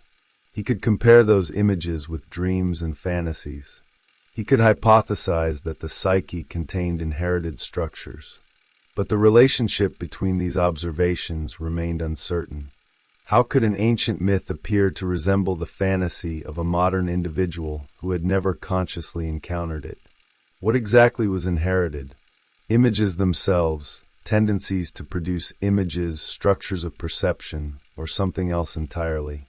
The questions opened faster than Jung could answer them. His research into mythology had therefore brought him toward a territory much larger than the clinical psychology from which he began. The unconscious was no longer merely the place where unacceptable personal material had been pushed. It appeared increasingly capable of producing symbolic structures whose nearest parallels might exist in ancient religion rather than personal memory. The individual psyche seemed connected to cultural history through mechanisms Jung had only begun to conceptualize. This expansion made his position simultaneously more original and more precarious. The further psychology moved into mythology, religion, and symbolic history, the easier it became for critics to accuse it of abandoning science. Jung was aware of this danger. His early fascination with spiritualistic phenomena had already taught him how quickly unexplained experiences could become surrounded by speculation and deception. His task would be to enter symbolic territory without simply converting psychology into metaphysics. The problem could no longer be solved through Freud's strategy of establishing a firm theoretical barrier against what he called occultism. Jung believed that such a barrier excluded too much, but removing the barrier created another danger. Without it, how could one distinguish psychological observation from belief? How could religious imagery be investigated without deciding whether the religion was metaphysically true? How could apparently archetypal material be approached without treating every coincidence or resemblance as evidence for a hidden supernatural order? Jung's emerging answer depended upon the concept of psychic reality. An experience could be psychologically consequential without its metaphysical status being settled. The distinction allowed him to investigate images according to their effects upon the individual. A dream figure could be psychologically real because it altered consciousness, generated emotion, reorganized behavior, or revealed an unconscious conflict. Whether that figure possessed an independent existence outside the psyche was another question, and did not have to be answered before psychological investigation could proceed. This position preserved something essential from Freud while radically extending its application. Freud had insisted that dreams and symptoms deserved interpretation, even when conscious rationality regarded them as meaningless. Jung now wanted to extend the same seriousness toward mythology, religious experience, and symbolic fantasy. The disagreement concerned where interpretation should stop. Freud had opened the door to the unconscious. Jung increasingly believed that the territory beyond that door extended farther than Freud was willing to travel. The personal cost of pursuing that conviction became severe. Once Jung's relationship with Freud deteriorated, he lost not only a friendship, but an intellectual community. The psychoanalytic movement had provided colleagues, conversations, institutional roles, and a shared language. Separation meant that the ideas Jung was developing could no longer be tested primarily within a community that accepted their basic premises. He would have to establish his own foundations while simultaneously questioning the assumptions he had inherited. This isolation was psychologically dangerous because Jung was moving toward precisely the material that had fascinated and frightened him since childhood. Dreams, religious images, autonomous inner figures, mythology, and the possibility of psychic structures extending beyond personal consciousness were no longer peripheral interests. They had become central. Freud had once represented a rational framework within which the unconscious could be approached. Without that framework, Jung would increasingly have to confront the material directly. The timing therefore matters. Jung's theoretical independence did not emerge after he had already constructed analytical psychology. The independence came first. The mature system would be built afterward, partly in response to the disorientation produced by the break. The concepts now associated most strongly with Jung, including archetypes, the collective unconscious, individuation, and the psychological significance of symbolic transformation, had not yet reached their mature form. What existed was an opening. The relationship with Freud had carried Jung from experimental psychiatry into the psychology of the unconscious. The conflict with Freud had then forced him beyond the personal unconscious toward mythology and collective symbolic structures. But once the relationship ended, Jung could no longer rely upon Freud either as guide or opponent. Opposition itself had provided orientation. As long as Jung was arguing against Freud, Freud still defined the problem. Genuine independence would begin only when Jung stopped organizing his thought around that conflict. That transition would prove far more difficult than the theoretical break. Jung had sacrificed the father, withdrawn from the intellectual system that had contained him, and entered a psychological territory whose dimensions he could only partially perceive. The house dream had shown him ancient foundations beneath consciousness, but it had not shown him how to inhabit them safely. His mythological research had demonstrated recurring patterns, but it had not yet revealed how those patterns related to the development of an individual life. The intellectual framework had broken before its replacement existed. The aftermath of Freud was therefore an encounter with emptiness. Jung had gained the freedom to follow the psyche wherever it led, but freedom removed the external authority that had previously determined where interpretation should stop. The next boundary would have to come from his own capacity to remain conscious while entering increasingly autonomous inner experience. The image from his youth returned in another form. There was still a small light, and there was still an immense darkness around it. But now there was no father walking ahead. Jung would have to enter the darkness himself.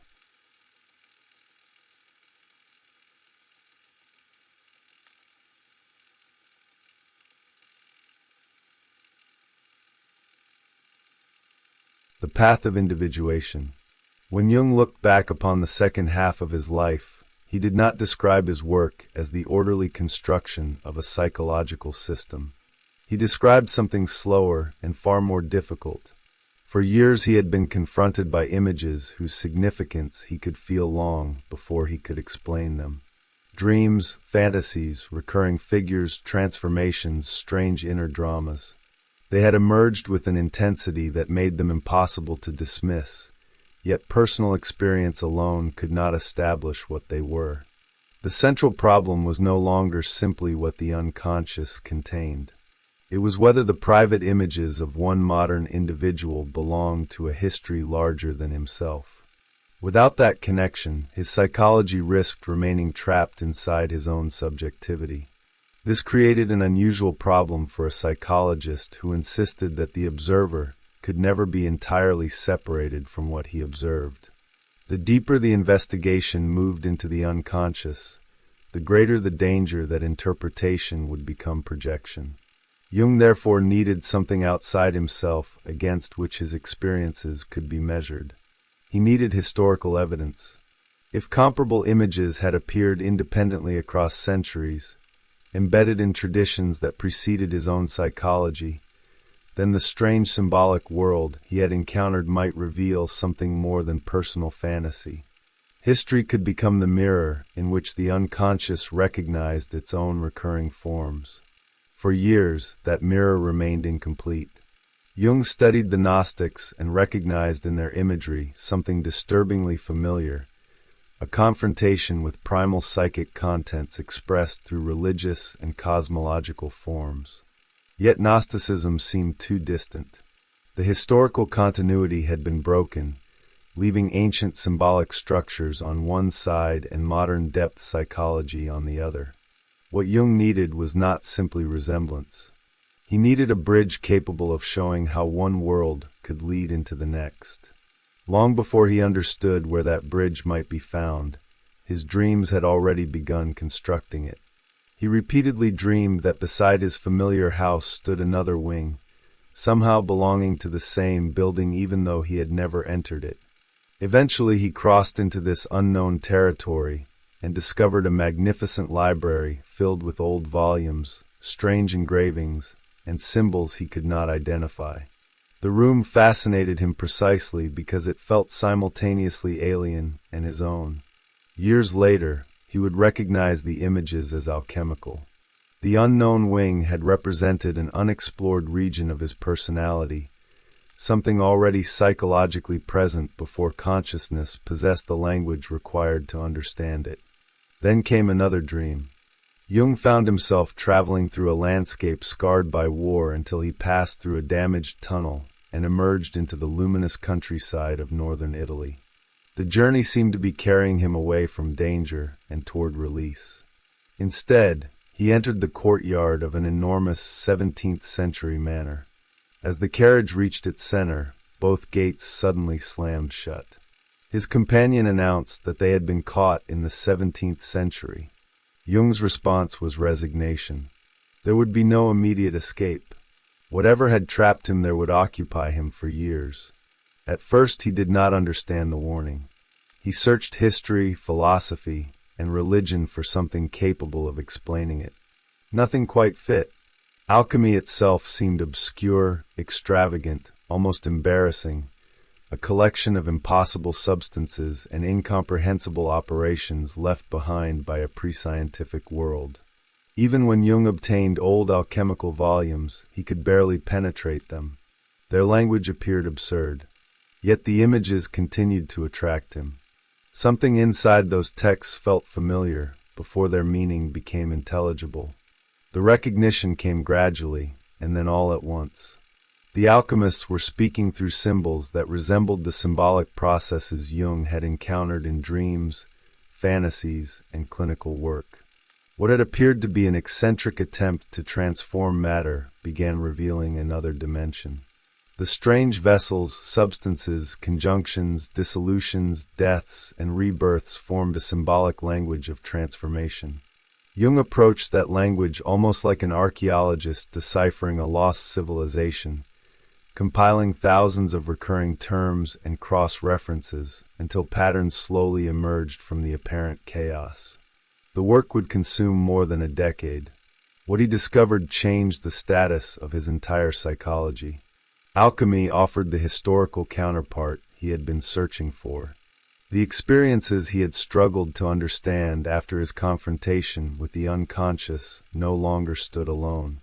Their structures had appeared centuries earlier in another vocabulary, projected into matter and encoded within an elaborate symbolic tradition. The modern psyche and the alchemical laboratory suddenly seemed to occupy opposite sides of the same process. This was the point at which Jung's private descent began to acquire historical depth. The unconscious was no longer simply beneath the individual. It extended backward through culture, religion, myth, and forgotten systems of transformation. His earlier intuition of archetypal patterns now had something resembling a historical anatomy. And with that discovery, the work of his remaining life began to take shape. Psychology would no longer ask only what the unconscious contained. It would have to understand what the unconscious was trying to become. The work hidden inside the work. Alchemy gave Jung something that his earlier confrontation with the unconscious had lacked. It gave him distance.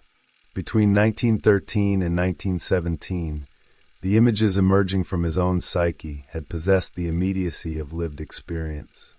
They surrounded him before he had any stable conceptual framework capable of containing them.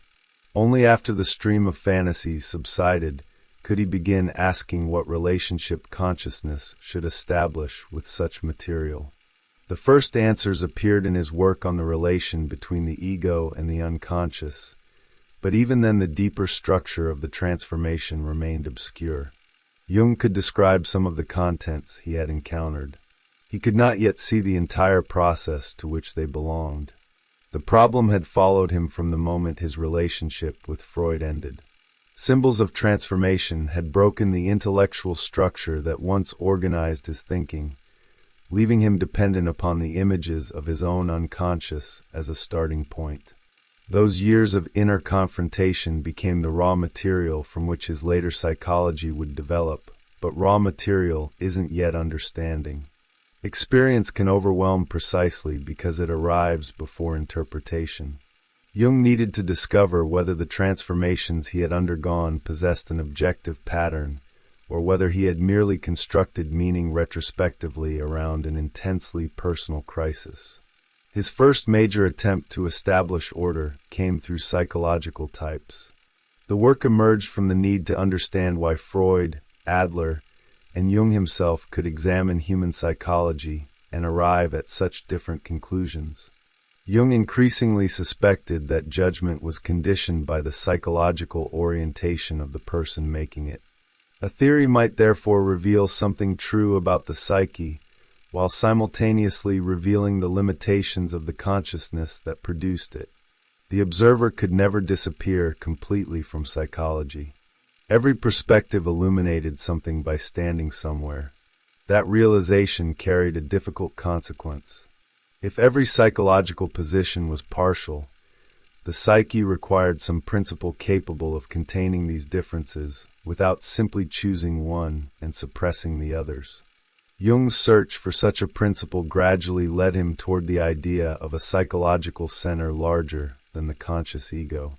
His encounter with Chinese thought, particularly through Richard Wilhelm and The Secret of the Golden Flower, arrived at precisely this stage.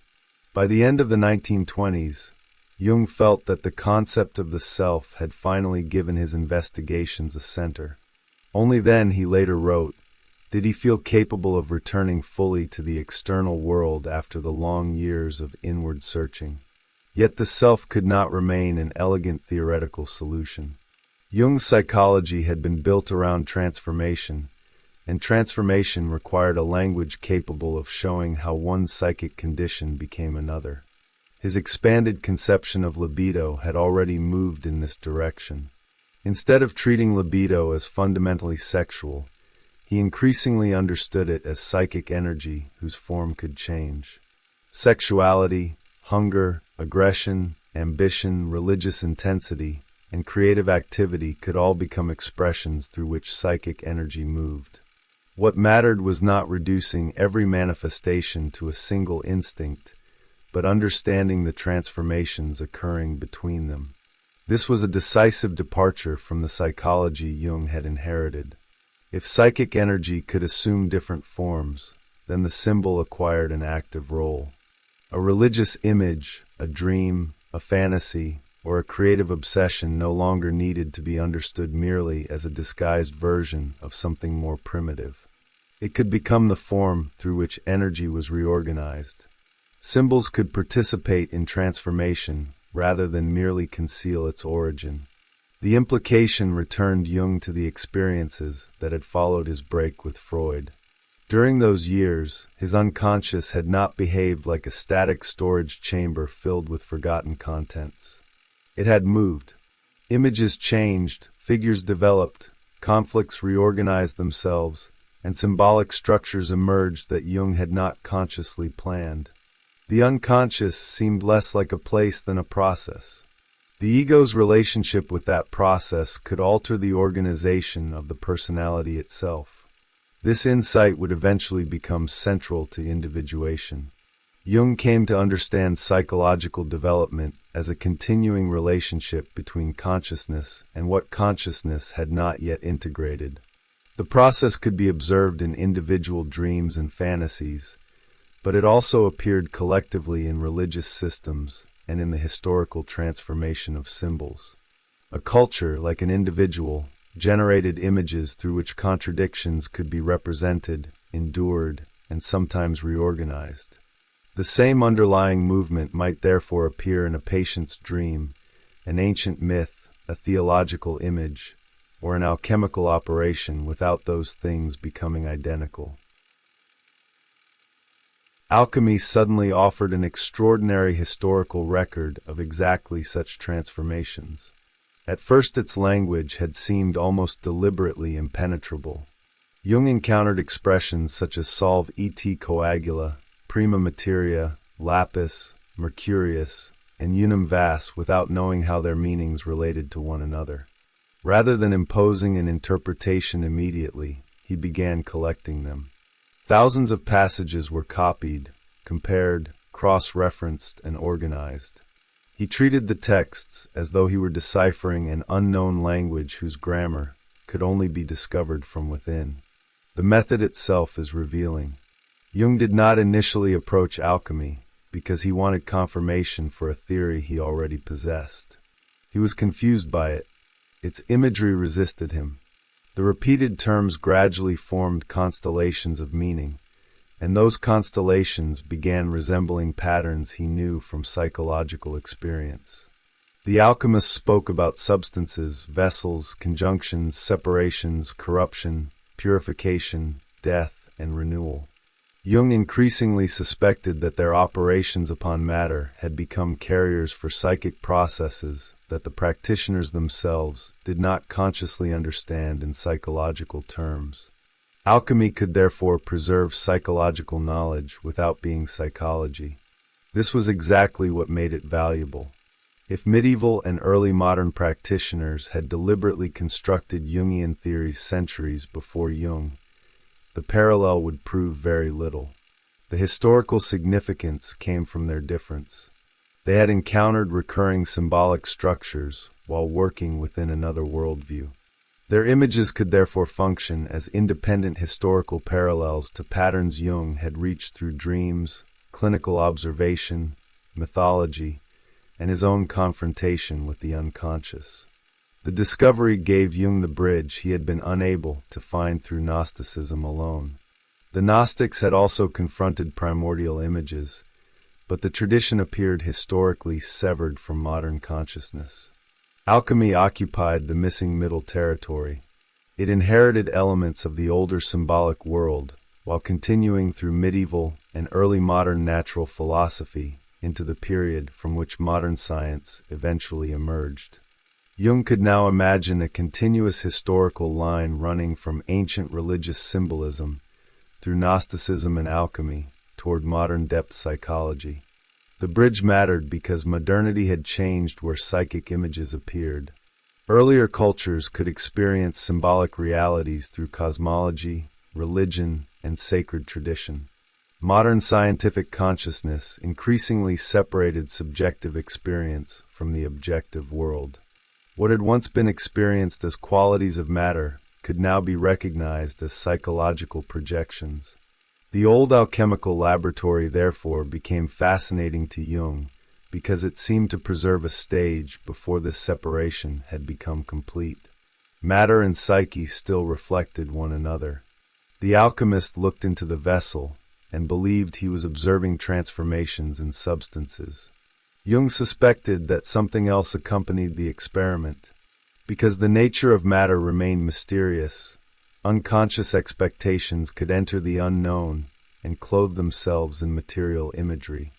The substance became a screen upon which psychic processes appeared without being recognized as psychic. What modern psychology encountered inwardly, the alchemist could encounter outwardly. This made the alchemical vessel psychologically significant. Transformation required a contained space in which incompatible elements could remain together long enough for something new to emerge. The imagery of dissolution and coagulation, separation and conjunction, death and rebirth began to resemble the psychological processes Jung had observed when conscious identity encountered unconscious material. The old personality could not simply absorb everything unchanged. Contact with what had been excluded destabilized existing structures. Something dissolved before another organization became possible. The resemblance to Jung's own life was difficult to ignore. His confrontation with the unconscious had begun after the collapse of his intellectual identification with Freud. An established psychological structure had broken apart. He had then entered years dominated by fantasies and symbolic images before gradually constructing a new orientation.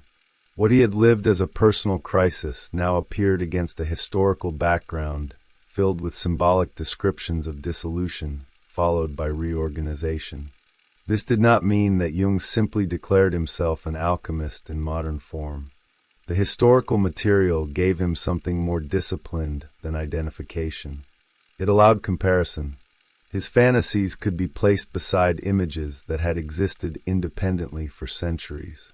Similarities could be examined, differences preserved, and recurring patterns isolated. History became a corrective against the psychologist's temptation to interpret everything through the assumptions of his own personality. For Jung, this was especially important because analytical psychology was unusually vulnerable to the observer's bias. The more he studied, the more his earlier concept of archetypal imagery gained historical substance.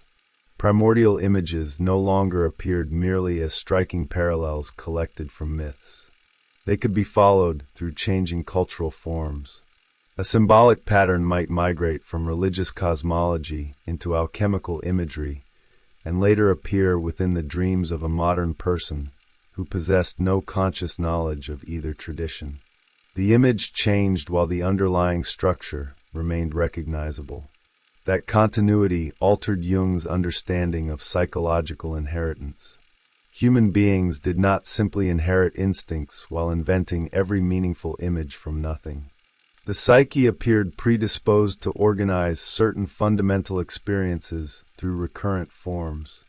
Birth, death, union, conflict, sacrifice, division, renewal, the encounter with an opposite, and the search for a center repeatedly generated symbolic structures because they belonged to recurring conditions of human existence. Alchemy was particularly important because its central drama was transformation. Its practitioners sought a change in matter, but their language repeatedly described a process whose symbolic logic exceeded chemistry. Opposites had to be brought into relation. What was divided sought conjunction. What appeared worthless could conceal extraordinary value. The desired substance was often hidden precisely where ordinary judgment would fail to recognize it. The work required patience because transformation could not simply be commanded. Jung recognized in this structure something close to the psychological process he had been attempting to describe. The ego begins with a limited image of itself. Experiences incompatible with that image are excluded, ignored, projected, or left unconscious. Yet what has been excluded does not disappear. It returns through symptoms, relationships, dreams, fantasies, and conflicts. Development therefore demands more than strengthening the conscious identity. It requires a confrontation with what that identity cannot initially include. The goal is not the destruction of the ego. Without consciousness, no psychological relationship to the unconscious would be possible. But the ego must relinquish its claim to represent the entire personality. Jung's concept of the self emerged as the name for a larger organizing totality in which conscious and unconscious life could be understood as parts of one psychic system. The transformation involved in individuation was therefore not a journey toward greater egoic certainty. It was a reorganization of the relationship between the ego and the whole. Alchemy provided a symbolic vocabulary for this reorganization before psychology had existed as a discipline. Its mysterious stone, its vessel, its transformations of substances, its conjunctions of opposites, and its repeated images of death followed by renewal offered Jung a historical anatomy of processes he had encountered in modern individuals. The significance of the discovery was enormous. His psychology no longer appeared to him as an isolated invention produced by the peculiarities of his own life. It belonged to a much older human problem. That problem was how a divided being becomes whole without eliminating the division from which transformation begins. The psyche as a process of transformation. The decisive insight Jung drew from alchemy was not that medieval practitioners had secretly discovered modern psychology. It was more subtle than that. Their texts showed him a symbolic process unfolding across centuries, one that seemed to correspond with patterns he had observed in dreams, fantasies, religious imagery, and his own confrontation with the unconscious. Until then, Jung had possessed fragments. Alchemy offered sequence. It suggested that the psyche did not merely contain hidden material waiting to be discovered. It changed through the relationship established between consciousness and what remained unconscious. This recognition would lead him toward the idea that became central to his mature psychology, individuation. The distinction altered the entire psychological landscape. If the unconscious were simply a repository, analysis would primarily involve retrieval. Something forgotten or repressed would be recovered, recognized, and incorporated into consciousness. Jung increasingly believed this model was insufficient. The unconscious seemed capable of producing new configurations. Dreams didn't only reveal what had happened. They could reorganize a conflict, compensate for a conscious attitude, or introduce an image whose implications the dreamer had never considered. The relationship between ego and unconscious therefore generated movement. Psychological development occurred through that movement rather than through the simple accumulation of insight. This explains why Jung's expanded concept of libido mattered so much. He wanted to escape a model in which different human motivations were ultimately derived from one privileged instinct. Sexuality remained real, aggression remained real, hunger remained real, but Jung increasingly treated them as different manifestations of psychic energy. The analogy he favored came from physics. Energy could appear as heat, electricity, or light without being reducible to any single manifestation. Psychic energy might likewise move through different forms, changing its expression as the personality developed. Once psychic life was understood this way, transformation became more important than origin. A symbolic image could certainly carry traces of instinct, childhood, conflict, and desire. But the more interesting question became what was happening to those forces when they entered symbolic form. A religious image might contain sexuality without being merely sexuality in disguise. Creative activity might emerge from aggression without becoming nothing more than displaced aggression. The psyche could transform the energy invested in one form by allowing it to appear through another. Alchemy gave Jung an extraordinary vocabulary for imagining this movement because its entire symbolic world revolved around substances that refused to remain what they were. Matter was dissolved, separated, purified, recombined, darkened, illuminated, killed, and renewed. Opposites that appeared incompatible were forced into relation. Something apparently worthless concealed the possibility of extraordinary value. The desired result could not simply be taken from the beginning because the material itself had to undergo a process. Jung recognized the psychological parallel almost immediately once the language became intelligible. Conscious identity begins by establishing distinctions. It determines what belongs to the person and what is not. Certain traits become acceptable, others embarrassing. Some desires are incorporated into the recognized personality, while others are excluded. The ego therefore gains coherence partly by producing an outside. Yet whatever has been excluded remains psychologically active. It returns indirectly through emotional reactions, projections, fantasies, symptoms, and dreams. Development consequently introduces a paradox. The stability that allowed the ego to become functional eventually becomes the limitation it must confront. A person can spend years constructing an identity that successfully organizes life, only to discover that the same identity has become too narrow for what the psyche now demands. What once represented adaptation begins generating repetition. The personality encounters experiences it cannot integrate without changing its conception of itself. This is where the alchemical imagery of dissolution acquired psychological force for Jung. Transformation often begins not with improvement, but with the failure of an established form. The old organization loses its ability to contain opposing tendencies. Certainties weaken. Contradictions become more visible. Material that had been kept outside the conscious identity begins pressing inward. The experience may feel like disorder precisely because the ego evaluates psychological health according to the structure that is now being challenged. Jung knew this pattern autobiographically. His break with Freud had destroyed an intellectual identity before another psychology existed to replace it. The years that followed were filled with images and fantasies that initially offered no coherent system. Only later could he recognize that the disorientation had itself belonged to a process of reorganization. The old structure had to lose its authority before another relation between consciousness and unconscious could emerge. Alchemy allowed him to see that structure reflected historically. The correspondence mattered because it prevented his own experience from remaining the hidden center of the theory.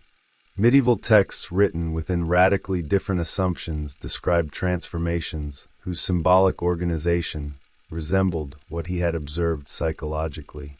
Their authors were not anticipating analytical psychology. They were working within their own world.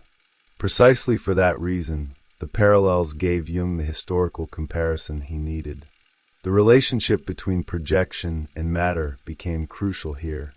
The alchemists believed they were investigating substances whose properties remained mysterious. Because the physical process wasn't scientifically understood in the modern sense, the unknown material could become a carrier for unconscious expectations. Psychic contents entered the experiment without being recognized as psychological. The alchemist encountered them as qualities of matter. Modern consciousness had largely withdrawn those projections from the physical world. Chemistry replaced symbolic matter with measurable substances, and nature became increasingly stripped of psychic significance.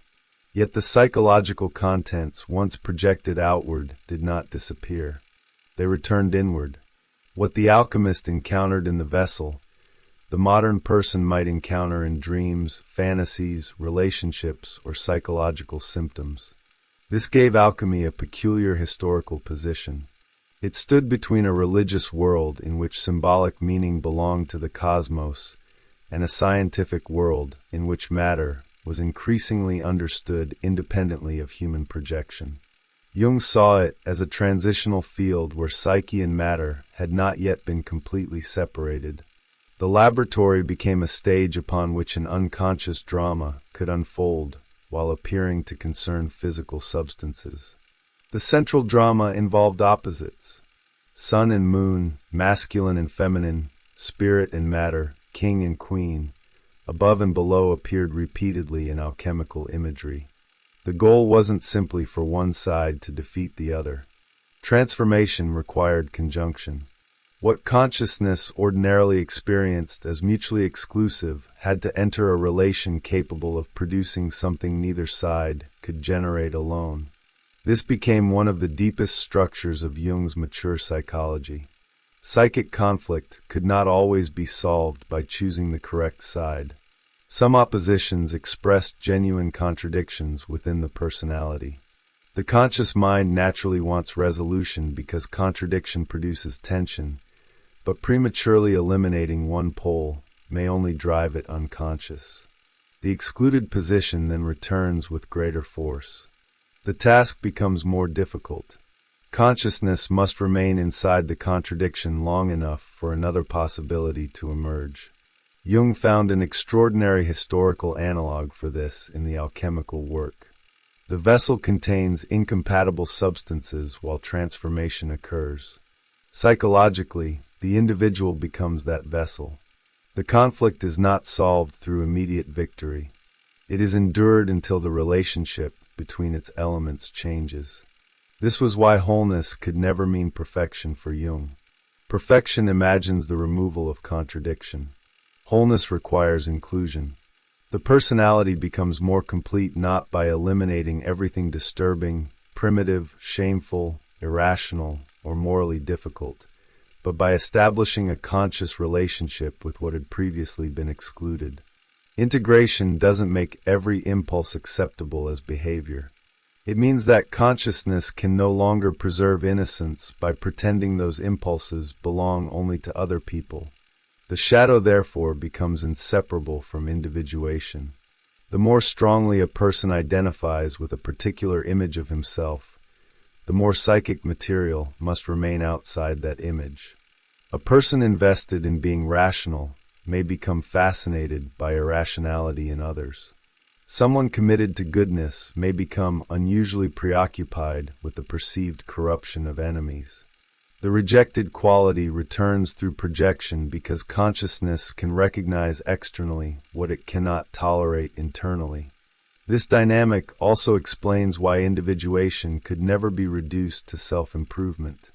The process often attacks precisely the qualities through which a person feels most secure. The social identity, moral self-image, intellectual worldview, and carefully maintained persona may all contain genuine achievements, yet they can become defensive when treated as the whole personality. The unconscious then appears as an adversary because it introduces everything the established identity cannot easily assimilate. The encounter with the unconscious does not automatically produce wisdom. It can produce inflation. An individual who discovers powerful symbolic material may identify with it and begin experiencing personal consciousness as the source of something that actually exceeds it. Jung had recognized this danger since his confrontation with Nietzsche. Alchemy now gave him another symbolic language for maintaining the distinction. The precious result of the work emerged from a process larger than the conscious operator. The ego participated in transformation without becoming its sovereign creator. This distinction prepared the mature relationship between ego and self. The ego remained the center of consciousness, necessary for judgment, responsibility, and continuity. The self represented something larger, the organizing totality of conscious and unconscious personality. Individuation, therefore, didn't mean expanding the ego until it possessed everything. It meant changing the ego's position within the psychic system. Jung's encounter with the secret of the golden flower had already helped crystallize this idea. By the end of the 1920s, he felt that the concept of the self gave his psychological investigations the center they had previously lacked. Alchemy then supplied a Western historical tradition through which that center could be understood as the outcome of a long symbolic process rather than merely an abstract concept. The alchemical stone became especially important in this context. The lapis was paradoxical, precious yet hidden, exalted yet associated with what could easily be overlooked. Jung recognized in it a symbolic parallel to the self.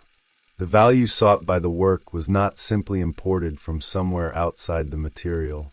It had to be discovered through transformation of what was already present. This changed the direction of psychological searching. The person doesn't become whole by escaping into an ideal identity detached from ordinary existence. The neglected material itself becomes necessary. Weaknesses, contradictions, failed adaptations, disturbing dreams, and unresolved conflicts may contain precisely the elements required for development. What appears worthless from the perspective of the conscious ideal can acquire another significance within the larger process. The symbolism also prevented the self from becoming merely another name for the conscious personality. Jung's later definitions insist upon this distinction. Individuation means becoming an individual whole, but confusing that process with ego-centeredness produces a fundamental misunderstanding. The self includes more than the ego and alters the individual's relationship with the surrounding world, rather than simply sealing the person inside private identity. This is why the process requires both differentiation and relationship. The individual must become capable of standing apart from collective expectations, inherited identities, and unconscious projections. Yet differentiation is not isolation. A personality increasingly governed by its own center can enter relationships without requiring others to carry everything it refuses to recognize in itself. The alchemical image of conjunction became essential to this dimension. Jung eventually recognized a parallel between the Konyangsho and one of psychotherapy's most difficult phenomena, transference. Analyst and patient do not remain psychologically untouched while working together. Unconscious expectations, desires, fears, and projections enter the relationship. Each person can become the carrier of material belonging partly to the other. Jung found that alchemical images of conjunction offered a historical symbolic framework for understanding this complicated encounter. The therapeutic relationship could therefore become another vessel. Material that could not initially be recognized internally appeared between two people. The patient might experience the analyst as savior, persecutor, parent, lover, judge, or source of authority. The analyst could respond with projections of his own. The relationship became psychologically valuable only when these unconscious identifications were gradually differentiated rather than simply enacted. This made psychotherapy a mutual psychological event rather than a procedure performed by an untouched expert upon a passive patient. Jung's model increasingly required the analyst to recognize that exposure to another psyche could transform both participants. The physician could not safely stand outside the process while claiming immunity from the forces being observed. The psychological vessel contained two people. Again, the structure resembled alchemy. Transformation occurred through contact. Elements entered a relationship and neither necessarily emerged unchanged. The fantasy of complete clinical detachment became difficult to maintain because the unconscious expressed itself through the field created between personalities. What mattered was not the elimination of involvement, but the capacity to become conscious of it. This also explains Jung's growing insistence that psychology couldn't be separated from the psychologist's own development. Technical knowledge alone offered insufficient protection against projection. The analyst who had never confronted his own shadow could unconsciously locate it in the patient. The analyst identified with wisdom could become dependent upon patients remaining confused. Psychological authority itself could become a defense. The process of individuation, therefore, carried an ethical demand. Greater knowledge of the unconscious increased responsibility rather than reducing it. Once projection was recognized as a possibility, the individual could no longer assume that every intense judgment described the external object accurately. Something in the observer might be participating. The question changed from simply asking what the other person was to asking why this particular person had acquired such psychological force. Through alchemy, Jung finally saw these movements as parts of one process rather than separate psychological observations.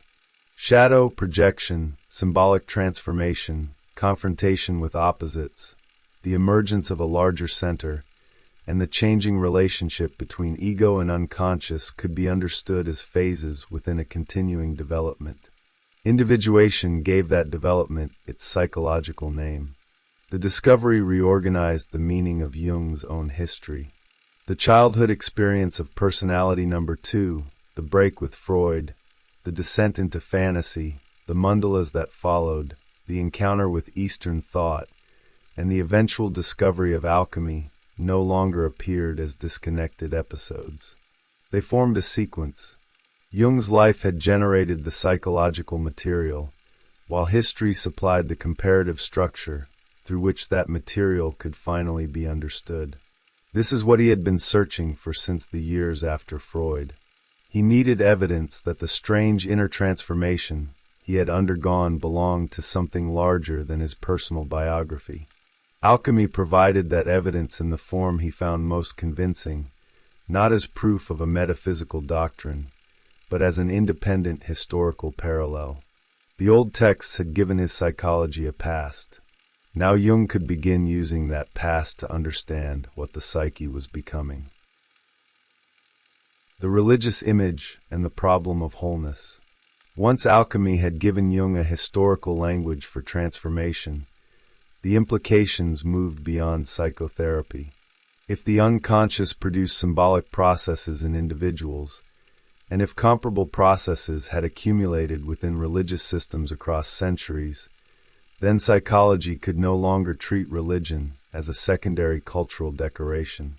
Religious symbols had become records of psychic transformation. Jung's work therefore moved increasingly toward the relationship between psychology and Christianity. He did not want to replace theology with psychology, nor did he intend to decide whether religious claims were metaphysically true.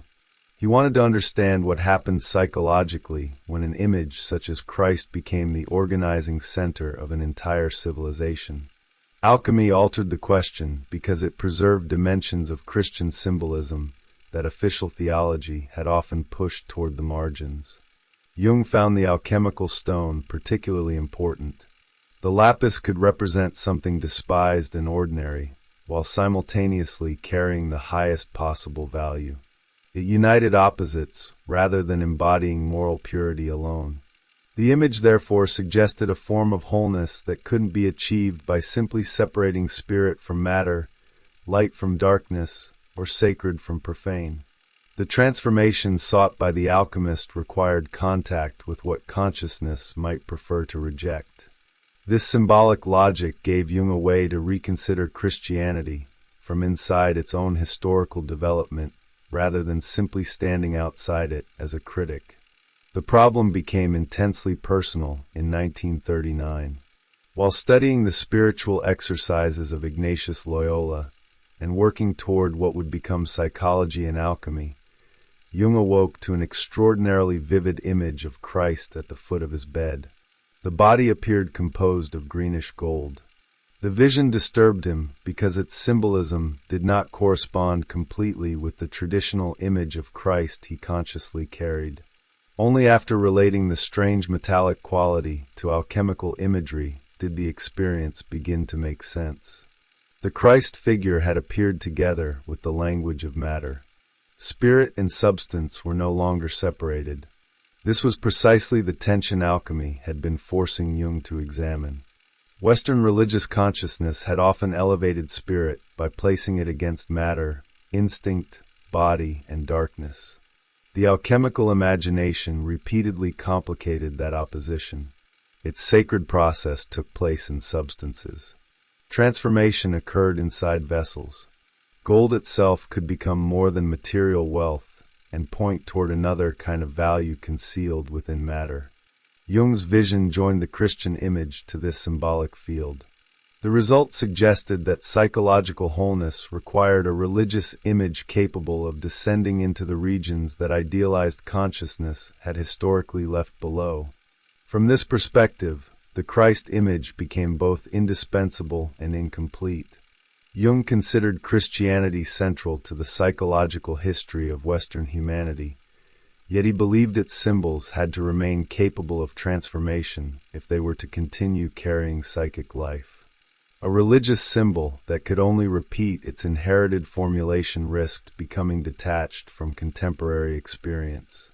His work therefore tried to place Christian images beside Gnostic and alchemical parallels, not to reduce one tradition to another, but to observe how the same psychological tensions changed their symbolic clothing across history. This inquiry eventually led into Ion, where Jung explored Christ in relation to the psychological image of the self. His interest wasn't confined to the historical person of Jesus. He was asking how a particular human life could become the carrier of expectations already constellated within a culture. The individual and the collective met inside the symbol. Jesus remained a particular historical person, yet Jung saw the extraordinary cultural force surrounding him as evidence that something larger had converged upon that personality.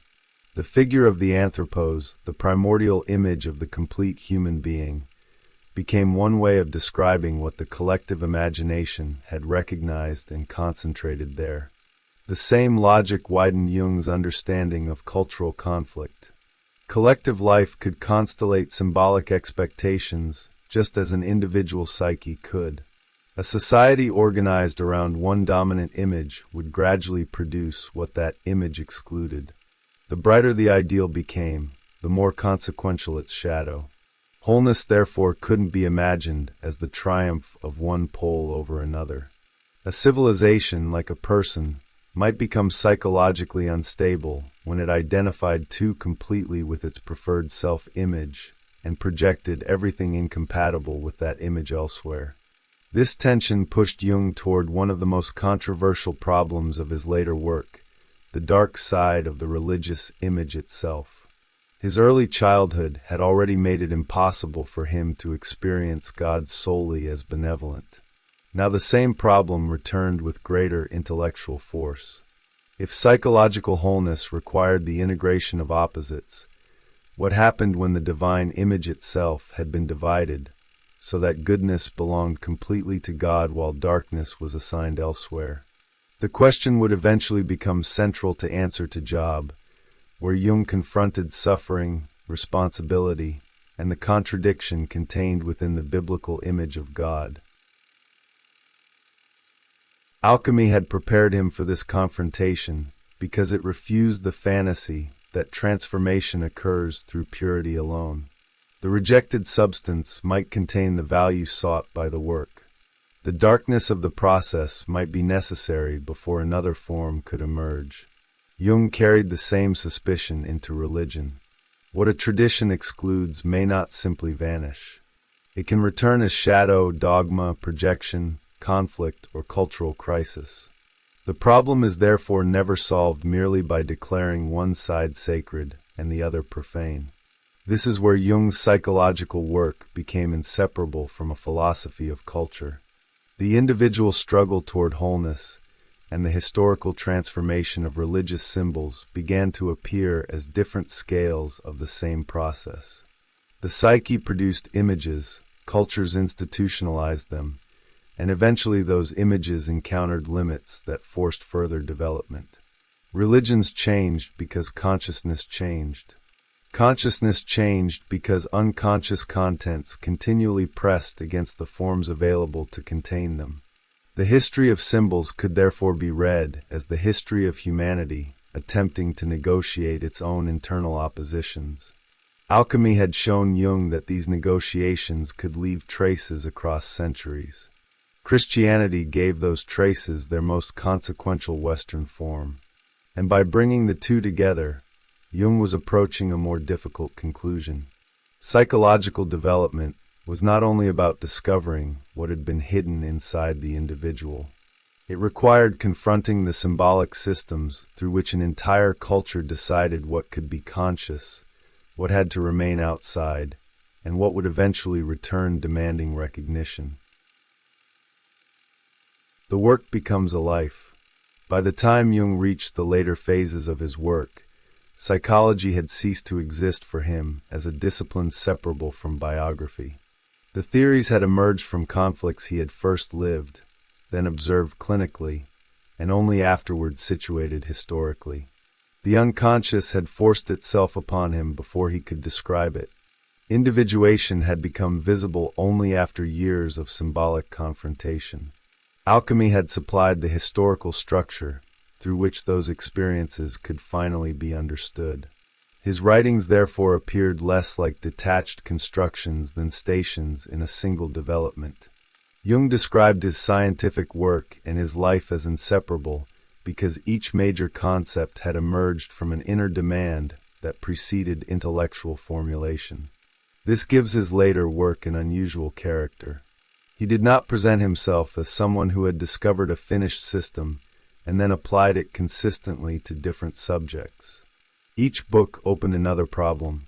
The study of psychic transformation led toward religion. Religion led toward Christ as a psychological image. Christ led toward the self, the shadow within the divine image, and the historical expectations of an age. Alchemy led toward conjunction, and conjunction returned him to psychotherapy through transference. The process continually widened because each solution revealed an opposition that the previous formulation had not yet contained. The problem of conjunction became especially important because it carried the logic of individuation into relationship. Alchemy had represented transformation through the union of elements that initially appeared incompatible. Jung discovered that psychotherapy produced a comparable situation.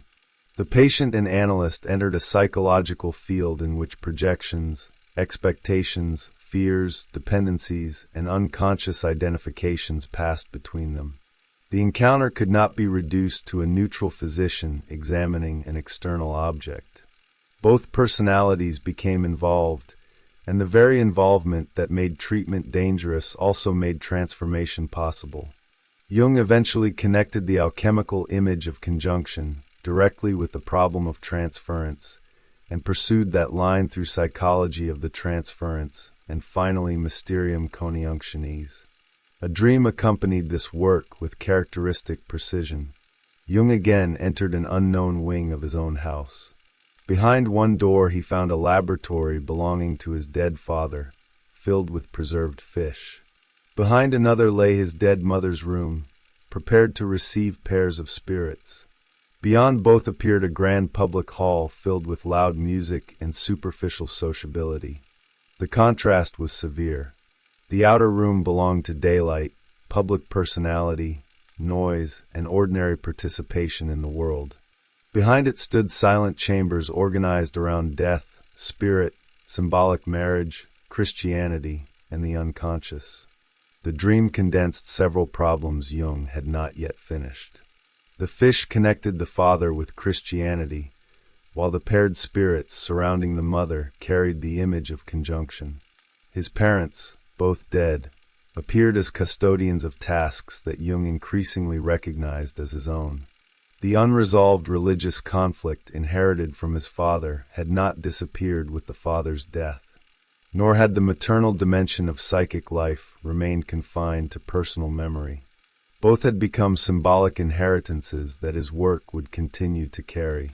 This introduces another dimension of individuation that resists the modern fantasy of becoming purely self-created. Jung increasingly felt that a life inherits unfinished problems. Some belong to families, some to cultures, and some to historical epochs. An individual may initially experience such tensions as personal inadequacy because they appear within the private psyche. Yet the disturbance can reflect a conflict much larger than the biography in which it becomes conscious. Jung later wrote that collective problems often appear first as personal ones, while psychotherapy too easily searches their causes only in immediate surroundings. His own development had followed exactly this pattern.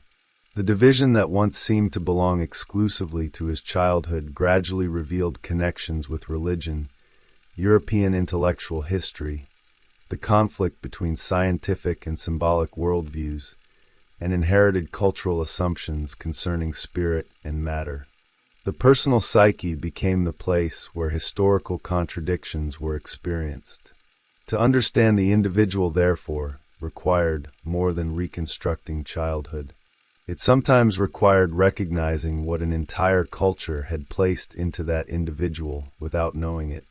This perspective explains why Jung's later psychology repeatedly crossed boundaries that a narrower clinical discipline might have respected. Christianity, Gnosticism, alchemy, astrology, mythology, Eastern religion, and cultural history became relevant because they preserved symbolic responses to problems that still appeared within modern individuals. Jung was not simply collecting exotic parallels. He was attempting to identify the historical depth of psychic structures whose contemporary form could otherwise be misunderstood as exclusively personal.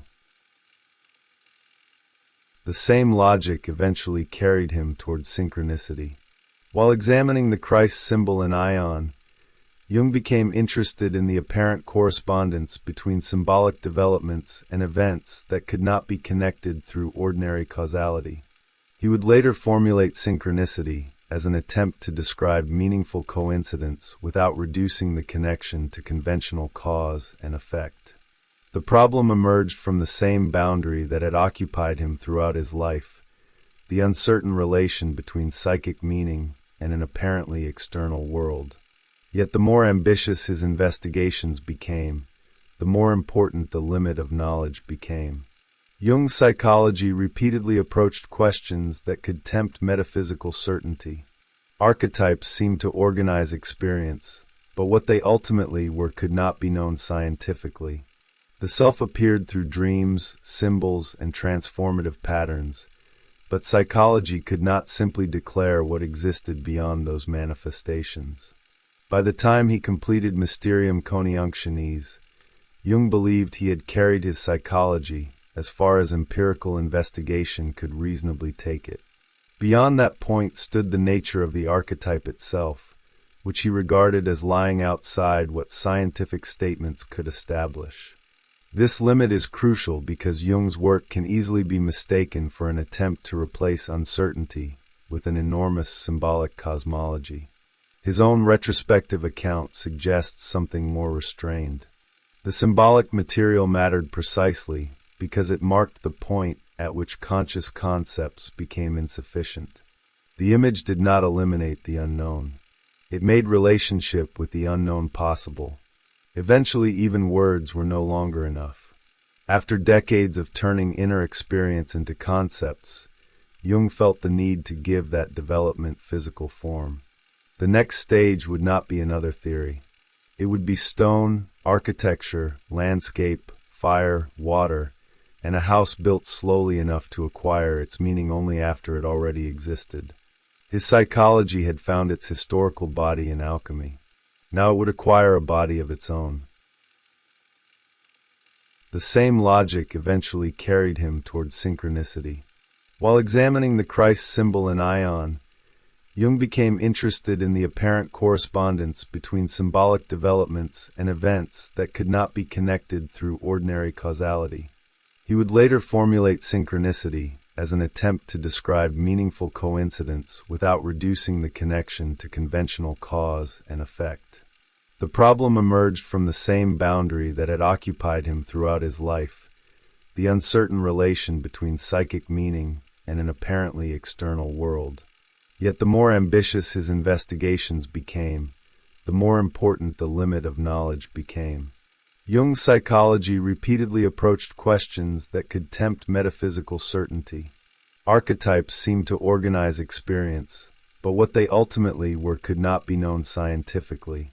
The self appeared through dreams, symbols, and transformative patterns, but psychology could not simply declare what existed beyond those manifestations. By the time he completed Mysterium Coniunctionis, Jung believed he had carried his psychology as far as empirical investigation could reasonably take it. Beyond that point stood the nature of the archetype itself, which he regarded as lying outside what scientific statements could establish. This limit is crucial because Jung's work can easily be mistaken for an attempt to replace uncertainty with an enormous symbolic cosmology. His own retrospective account suggests something more restrained. The symbolic material mattered precisely because it marked the point at which conscious concepts became insufficient. The image did not eliminate the unknown. It made relationship with the unknown possible. Eventually, even words were no longer enough. After decades of turning inner experience into concepts, Jung felt the need to give that development physical form. The next stage would not be another theory. It would be stone, architecture, landscape, fire, water, and a house built slowly enough to acquire its meaning only after it already existed. His psychology had found its historical body in alchemy. Now it would acquire a body of its own. The work that could finally stand. By the time Jung reached the final decades of his life, the movement that had begun with dreams, private fantasies, and a painful separation from Freud had acquired a historical body. Alchemy had given him the continuity he had searched for. Christianity had forced him to confront the collective consequences of symbolic imbalance, and the study of individuation had transformed psychology from an investigation of hidden contents into an account of psychological becoming. What mattered now was not the construction of another isolated theory. It was whether the different lines of his work could finally be brought into relation with one another without destroying their tension. The problem of opposites had followed him from childhood. In old age, it became the structure through which he understood the entire arc of his work. Mysterium Coniunctionis represented the culmination of that effort. Jung returned there to the alchemical problem of conjunction, but now with decades of psychological, historical, and clinical work behind him. The symbolic union of opposites could be related to transference, individuation, religious imagery, and the larger question of how consciousness enters relationship with what it has excluded. Jung eventually felt that the book had placed his psychology upon the historical foundations he had been seeking since his confrontation with the unconscious. Once that task was completed, he believed the work could finally stand on its own. The sense of completion was accompanied by a recognition of limitation. Jung had spent his life approaching the border between what psychology could observe and what it could only represent symbolically. Dreams could be recorded. Patterns could be compared. Archetypal images could be followed across mythology, religion, and individual experience. Yet the ultimate nature of the archetype remained beyond scientific description. At that boundary, Jung refused to pretend that psychological language could deliver metaphysical certainty.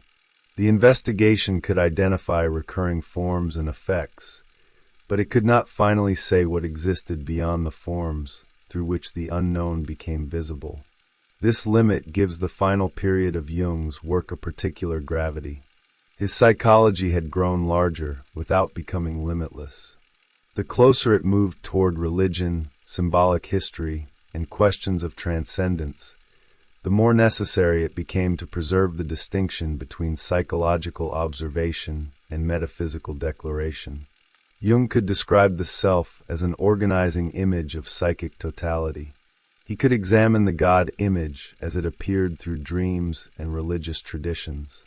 He could study meaningful coincidences and the symbolic expectations of entire cultures.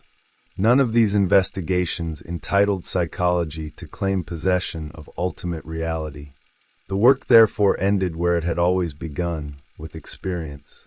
Jung repeatedly described his writings as responses to problems imposed upon him from within. The books didn't represent a systematic program conceived in advance. They appeared as successive attempts to answer questions that had emerged through dreams, patience, relationships, religious images, historical research, and personal crises.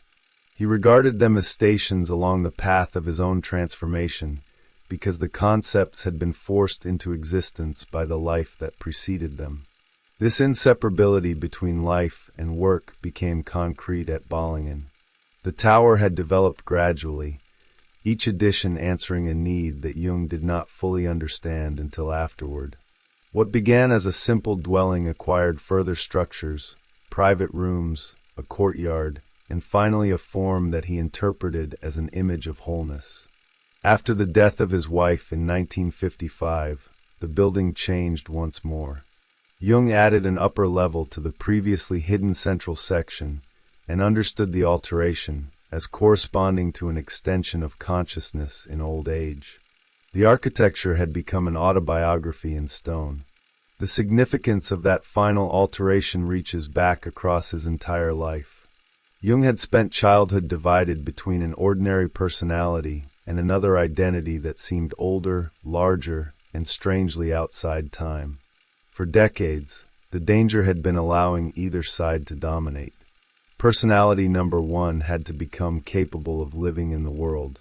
Personality number two had to remain connected with the symbolic depths that ordinary adaptation could not exhaust. At Bollingen, Jung associated the timeless personality of childhood with Philemon and with the archaic language of alchemy. Yet the house itself eventually required a stronger representation of the conscious individual who had lived through all those transformations. Wholeness, therefore, did not mean disappearing into the timeless personality. It required the ordinary ego to acquire its proper place within a larger structure. This is what Jung's life had gradually taught him. The ego could not rule the psyche, but neither could psychological development occur without it. The person had to remain present enough to endure the encounter with forces larger than conscious intention. The same balance governed Jung's relationship to culture. He believed his work functioned partly as a counterweight to the dominant consciousness of his time. Modern civilization had become extraordinarily powerful in its ability to organize external reality, yet Jung feared that the corresponding neglect of unconscious life would increase the danger of collective possession, projection, and mass identification. He knew that the ideas he advanced would often be unwelcome because they demanded recognition of precisely what conscious culture preferred to exclude. His final position was therefore neither optimism nor despair. Humanity had developed unprecedented conscious power, but consciousness remained partial. The symbolic traditions of the past could no longer simply be restored, yet abandoning them without understanding the psychological functions they had carried left modern individuals vulnerable to new myths disguised as purely rational convictions. The problem was no longer whether modernity should return to the past. It was whether consciousness could recognize the ancient psychic forces still operating through contemporary forms. Jung's life's work became an attempt to create that recognition. Alchemy supplied the historical bridge. Christianity exposed the cultural scale of symbolic transformation. Individuation described the changing relationship between ego and unconscious. The self represented the larger pattern toward which that relationship could orient itself without ever becoming fully possessed by consciousness. What began as a boy's experience of two personalities had become a psychology of human wholeness. Jung had finally found the history beneath his private images, the psychological process beneath that history, and the limits beyond which explanation could no longer safely go. The work could stand because it no longer depended upon proving everything. It had reached the point where the unknown itself had been given a place within the structure.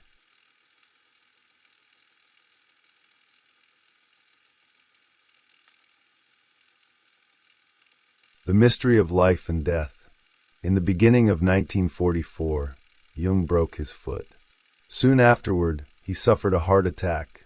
His body had entered a crisis severe enough that he hovered near death, sustained by oxygen and injections while consciousness slipped into something he could never comfortably classify as either dream or ecstasy. The distinction almost ceased to matter.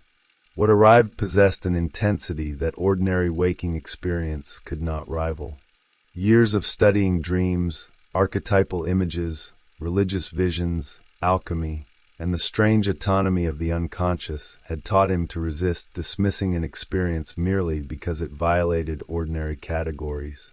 Now, at 68, the psychologist who had spent his life examining the border between consciousness and the unknown found himself standing at that border in a way no theory could adequately prepare him for. He seemed to be suspended high above the earth. Below him appeared the planet itself, luminous against the darkness, the ocean's deep blue, the continents visible beneath a silvery glow. Ceylon lay below, India stretched into the distance, Arabia burned reddish gold, and beyond it he could distinguish the Red Sea and traces of the Mediterranean. He later calculated that such a view would have required an altitude of roughly 1,000 miles. Yet the geographical accuracy wasn't what remained most important to him. What mattered was the reversal of perspective. The world that had contained his entire existence had become an object beneath him. He knew with remarkable calm that he was about to leave it. Then he saw the stone. Floating in space was an enormous dark block resembling the granite temples he had encountered during his travels in India and Ceylon. An entrance opened into it. A silent Hindu figure waited beside the threshold, while small flames surrounded the doorway beyond.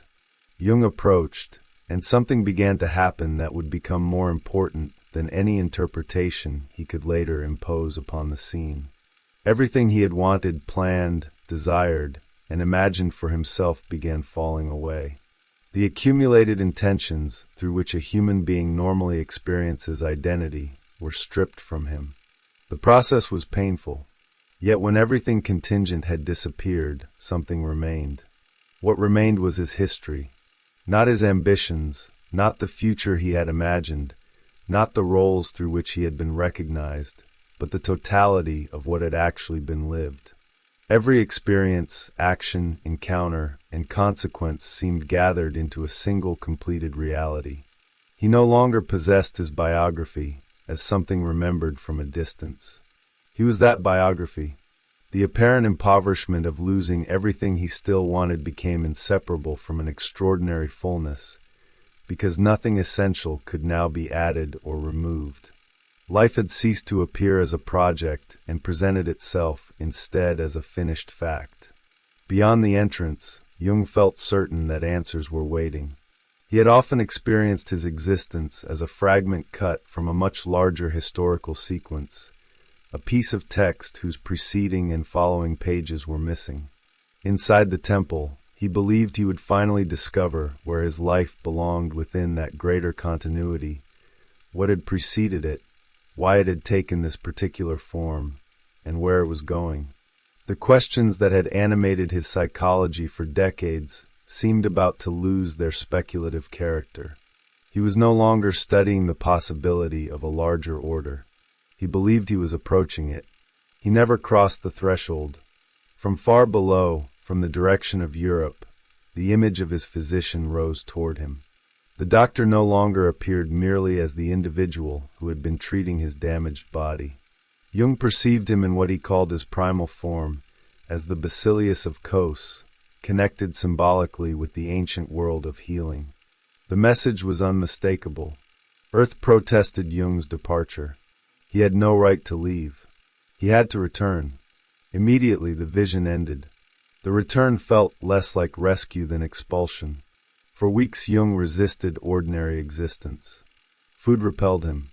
Mountains and buildings seemed artificial, almost like scenery arranged inside a world that had suddenly revealed its limitations. Human beings appeared enclosed within separate boxes, each mistaking the confined structure of ordinary existence for reality itself. He had experienced weightlessness and release, and now consciousness demanded that he once again accept gravity, matter, individuality, and limitation as meaningful. The task was unexpectedly difficult, yet the experience did not lead him away from life.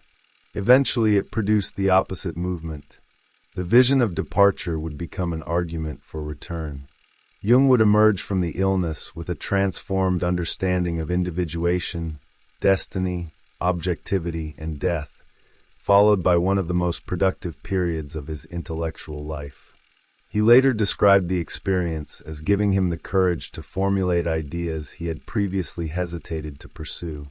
Something had changed in his relationship with his own thought. He no longer felt the same need to impose himself upon it. He could allow the problems to reveal their own form.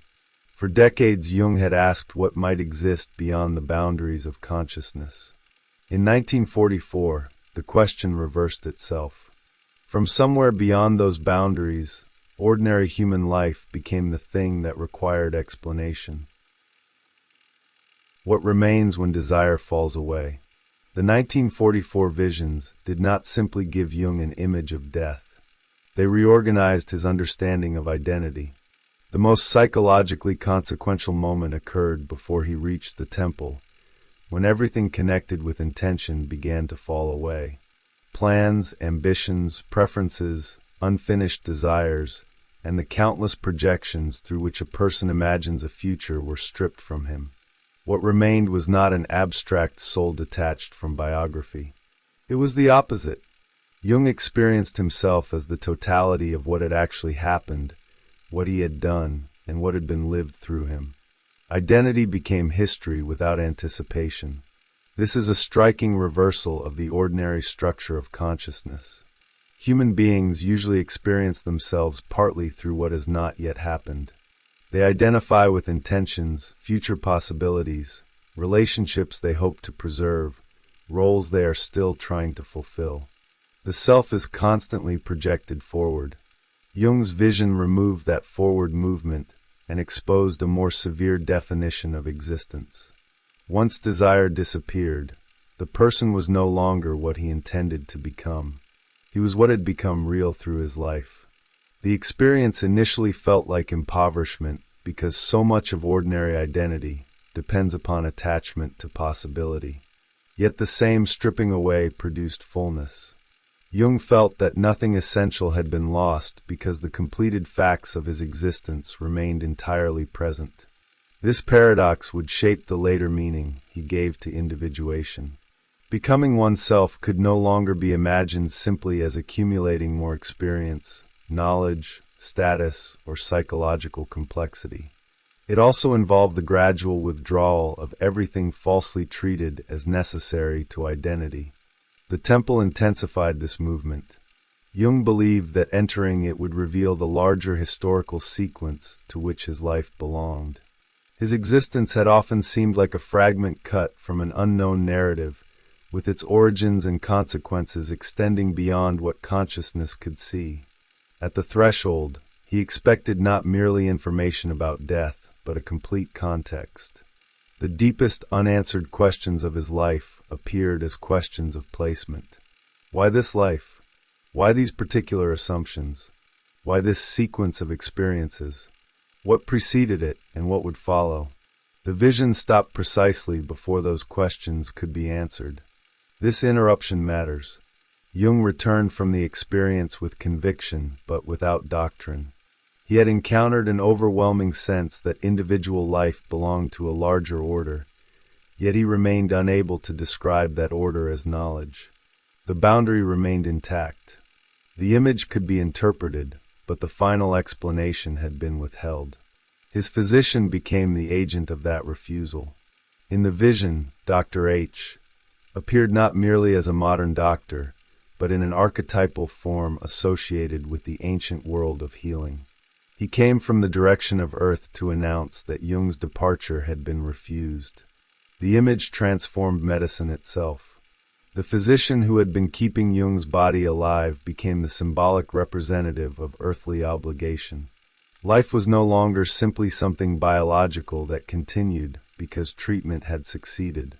It appeared as a task from which Jung had attempted, or been tempted, to withdraw before it was completed.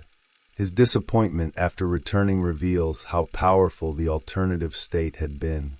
Ordinary reality seemed artificial, enclosed, and strangely impoverished. Buildings, mountains, food, and physical existence appeared almost theatrical.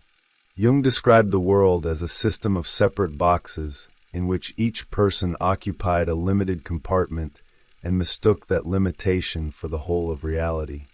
The image exposes the psychological violence of returning to individuality after experiencing what felt like a condition beyond ordinary separation.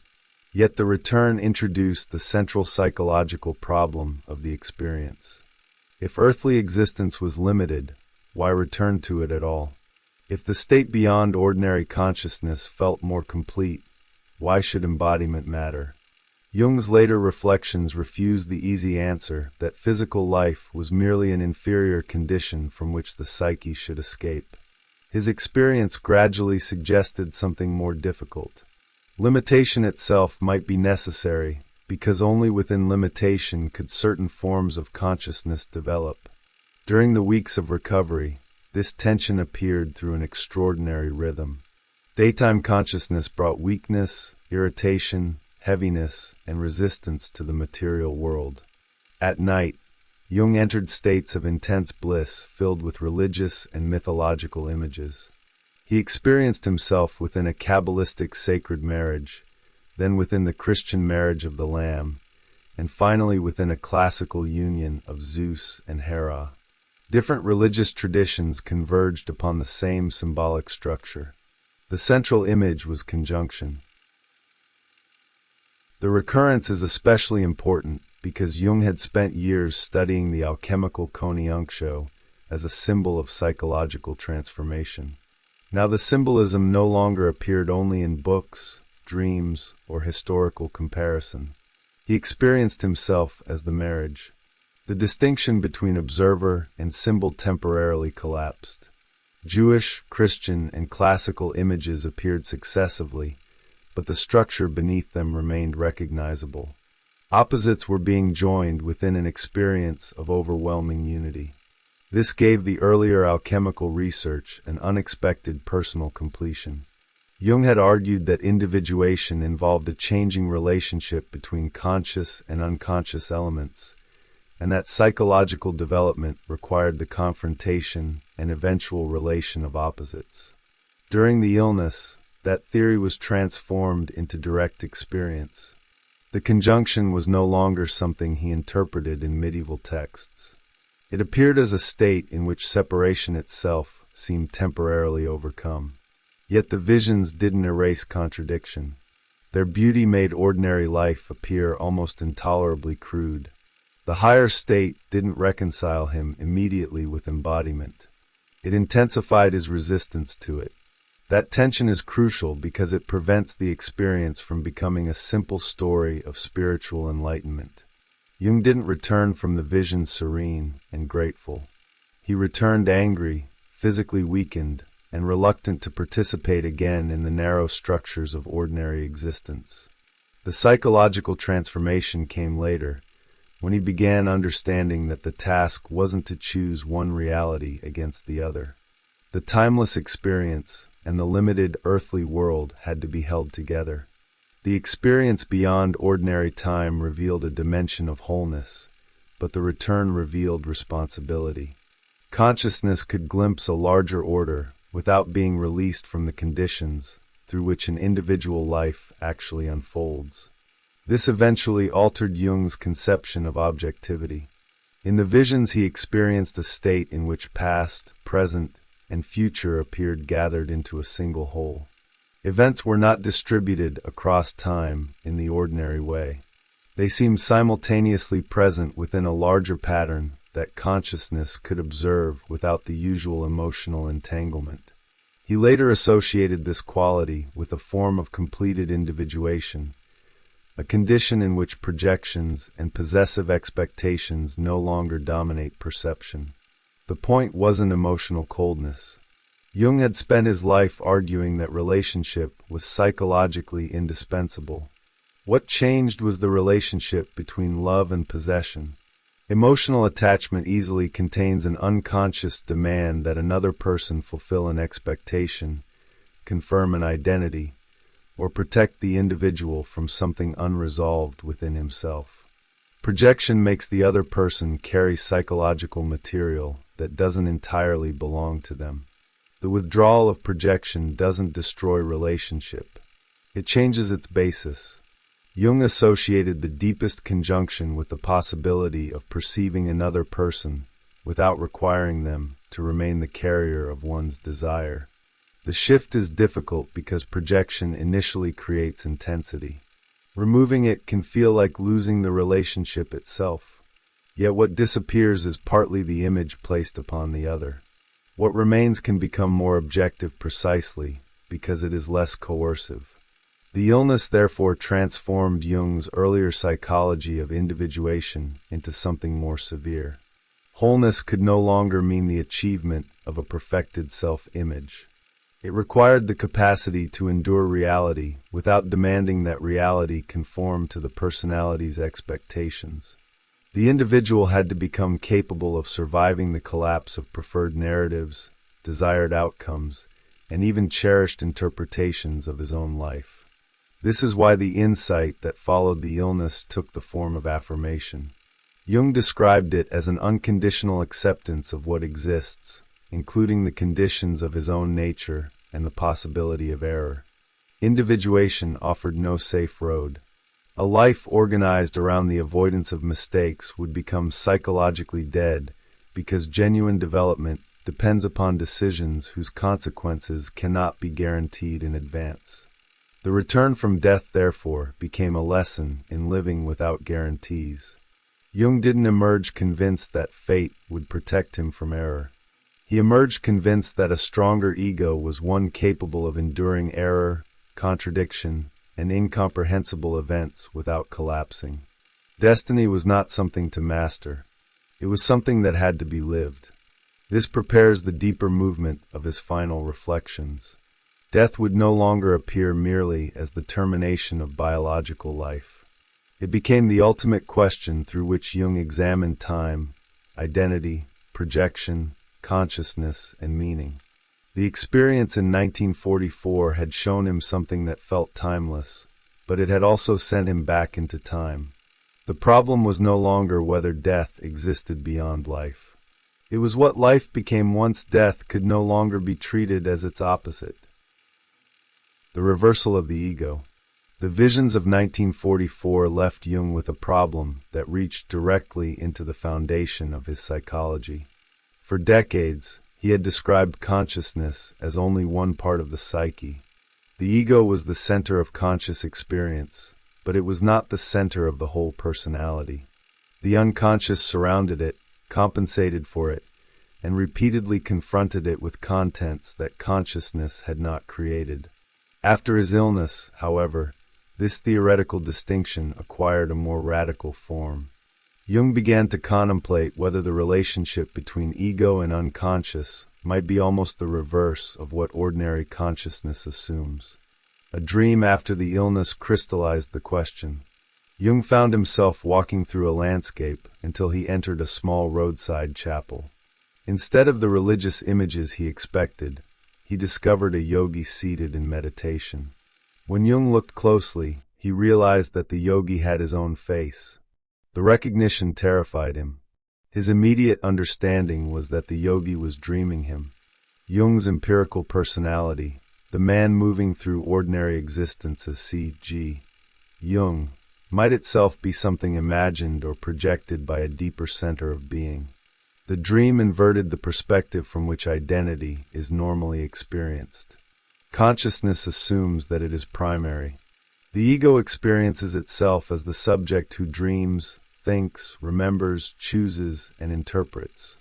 The unconscious then appears as something belonging to that subject, a mysterious psychological territory contained somewhere within the person.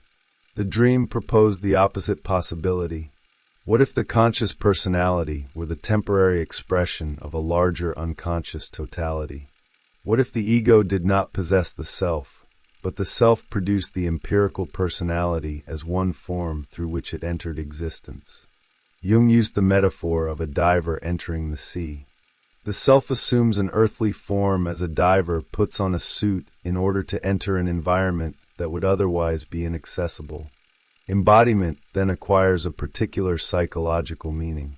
Three-dimensional existence imposes limitation, but those limitations make experience possible. The conscious personality becomes the form through which the larger psyche enters time, matter, relationship, choice, and consequence. This image helps explain why Jung's near-death experience did not ultimately produce a rejection of earthly life. Immediately after returning, he had experienced ordinary reality as a prison. The body felt heavy, the world artificial, and individual existence absurdly confined after the apparent freedom of the state he had just experienced. Yet the dream of the yogi offered another interpretation. Limitation might not simply be imprisonment. It might be the condition through which something otherwise timeless could acquire experience. The distinction is fundamental. If earthly existence is merely inferior, psychological development would ultimately mean escape. But Jung's psychology had always moved toward incarnation rather than withdrawal. Individuation required bringing unconscious contents into conscious relationship, not dissolving consciousness back into the unconscious. The ego had to discover its limited position without surrendering the responsibility that came with being conscious. The yogi dream therefore radicalized the concept of the self while preserving the importance of the ego. The ego could no longer claim to be the author of the whole personality, yet it remained the place where experience became conscious. Jung described ordinary consciousness as a field of light organized around the ego, surrounded by an enigmatic darkness whose contents possess a degree of autonomy. The usual assumption is that consciousness produces or organizes what appears within that darkness. His dreams increasingly suggested that the opposite might also be true. The unconscious could be understood as generating the empirical personality itself. This reversal was consistent with everything Jung had learned from dreams. Consciousness does not deliberately construct the most consequential images of the unconscious. They arrive. A dream can introduce a symbol the dreamer does not understand, compensate for an attitude the ego believes to be correct, or anticipate a psychological development that conscious intention has not planned. The spontaneous character of these images had always forced Jung to treat the unconscious as something more than a passive storehouse. After 1944, the implications became harder to contain within ordinary assumptions about identity. The near-death vision had already prepared this reversal. Suspended above the earth, Jung experienced the entire world of ordinary consciousness from outside. The familiar order of space, social identity, physical embodiment, and personal intention had ceased to be primary. At the entrance to the stone temple, even his remaining plans and wishes had fallen away. His personality survived only as the totality of what had actually been lived. The experience suggested that the ego's usual investment in future intention represented only one layer of identity. The nocturnal visions during his recovery pushed further. Past, present, and future no longer appeared distributed sequentially. Jung described a state in which they seemed gathered simultaneously into one whole. The experience was not simply one of remembering the past while anticipating the future. Temporal distinctions themselves appeared suspended. Events that consciousness normally encounters separately became aspects of a single pattern. This experience of timelessness altered the psychological meaning of objectivity. Ordinary consciousness is embedded in time. It desires one future and fears another. It regrets the past, attempts to correct it, and interprets the present according to what it hopes will happen next. Such consciousness can never be entirely objective because it is constantly participating in the outcome. The state Jung encountered seemed to contain beginning, development, and conclusion simultaneously. Nothing had to be defended against what came afterward because the afterward was already included. Years later, after the death of his wife, Jung experienced something similar in a dream. Emma appeared at a distance, neither happy nor sorrowful, but possessed of what he described as an objective wisdom. She seemed to embody their entire relationship at once, its beginning, more than 5 decades of marriage, and its ending. Jung interpreted the image not as the ordinary personality of his wife returning unchanged, but as a portrait containing the wholeness of what their relationship had become. This form of wholeness was fundamentally different from emotional detachment. The relationship wasn't diminished because its joys, conflicts, limitations, and ending were seen together. It became more complete.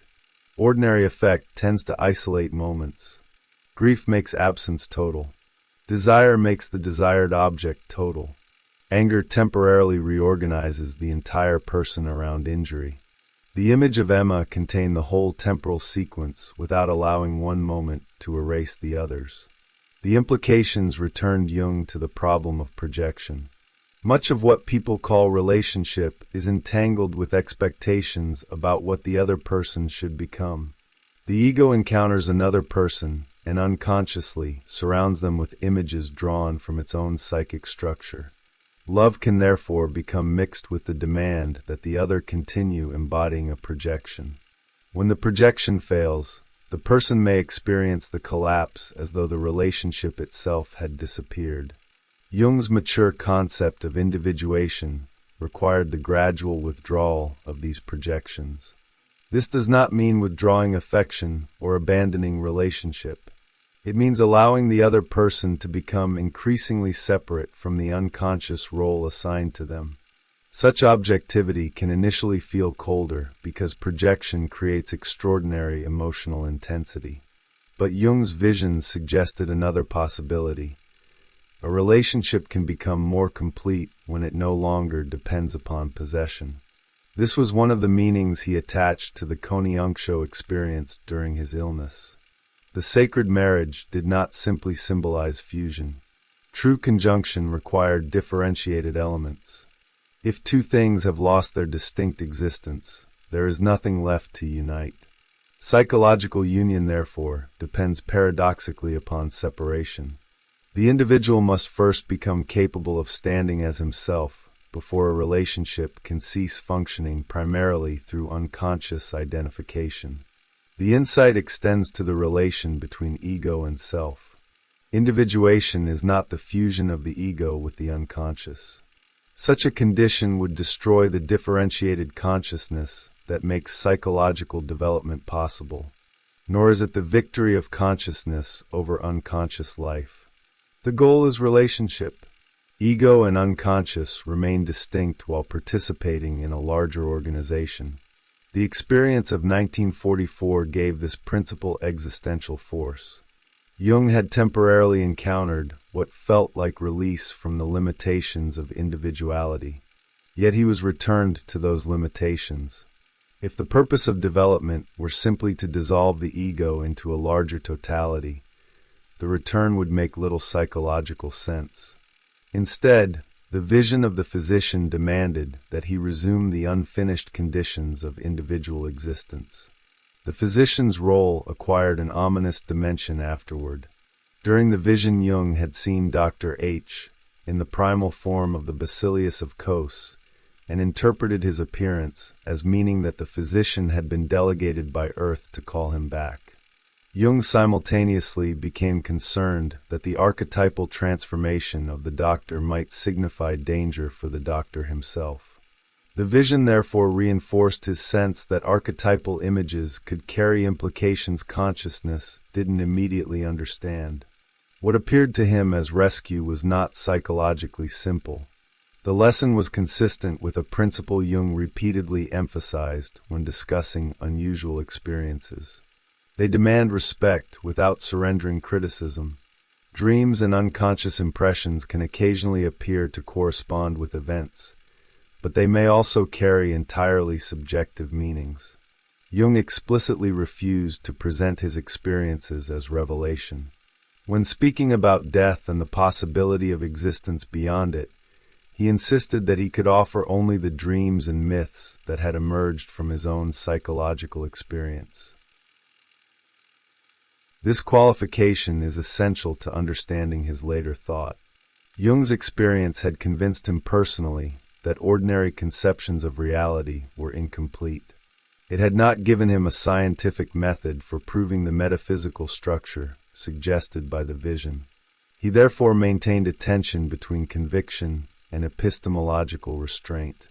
The experience mattered because it transformed his life, not because its subjective certainty could automatically become objective evidence for everyone else. This tension would become increasingly important as Jung turned toward the question of death. He considered the possibility that some psychic phenomena might not obey ordinary assumptions about space, time, and causality. Dreams of the dead, apparent anticipations of future events, synchronicities, and his own experience of timelessness encouraged him to consider whether the psyche extended beyond the conceptual framework through which consciousness normally understands reality. Yet he repeatedly approached these questions through symbolic material rather than definitive descriptions of an afterlife. The distinction allowed him to take death seriously without pretending to know what death was. For Jung, the psyche required an image of what lies beyond its conscious horizon, because human beings orient themselves psychologically through meanings extending beyond immediate perception. Whether those images correspond exactly to another objective reality remained uncertain, but their psychological existence was undeniable. This is why Jung could hold apparently contradictory images of death simultaneously. From the standpoint of the ego, death is brutal. It destroys relationships, removes people without regard for justice, and leaves the survivor confronting an absence no psychological interpretation can erase. Jung refused to spiritualize away that violence. Death could be experienced as catastrophe because, within embodied relationship, it is catastrophe. Yet from another perspective, the symbolic traditions he studied repeatedly represented death as conjunction, return, feast, or wedding. The same event that consciousness experiences as rupture could appear symbolically as completion. Jung did not use one perspective to cancel the other. Their contradiction was the point. The ego and the psyche seemed to view death from different positions. His own near-death experience had placed him directly inside that paradox. From the standpoint of those around him, his recovery represented survival. From the standpoint of the consciousness he remembered inhabiting during the vision, returning had initially felt like loss. Life and death had temporarily exchanged their emotional values. This reversal forced Jung to reconsider what psychological maturity might require. The goal could not be to eliminate fear of death through belief, nor could it be to deny every possibility beyond death because such possibilities exceeded empirical certainty. The mature attitude would have to tolerate the unresolved contradiction, death as biological ending and psychic mystery, as devastating separation and symbolic completion, as the limit of knowledge and the source of images through which human beings have always attempted to imagine a larger whole. The ego wants the contradiction resolved because uncertainty threatens its orientation. Jung increasingly believed that the psyche demanded something else. It demanded the capacity to live inside questions that could not be settled without falsifying them. His illness had shown him a world in which the ego was no longer the center. His return required him to discover how an ego should live after knowing that. The myth required by death.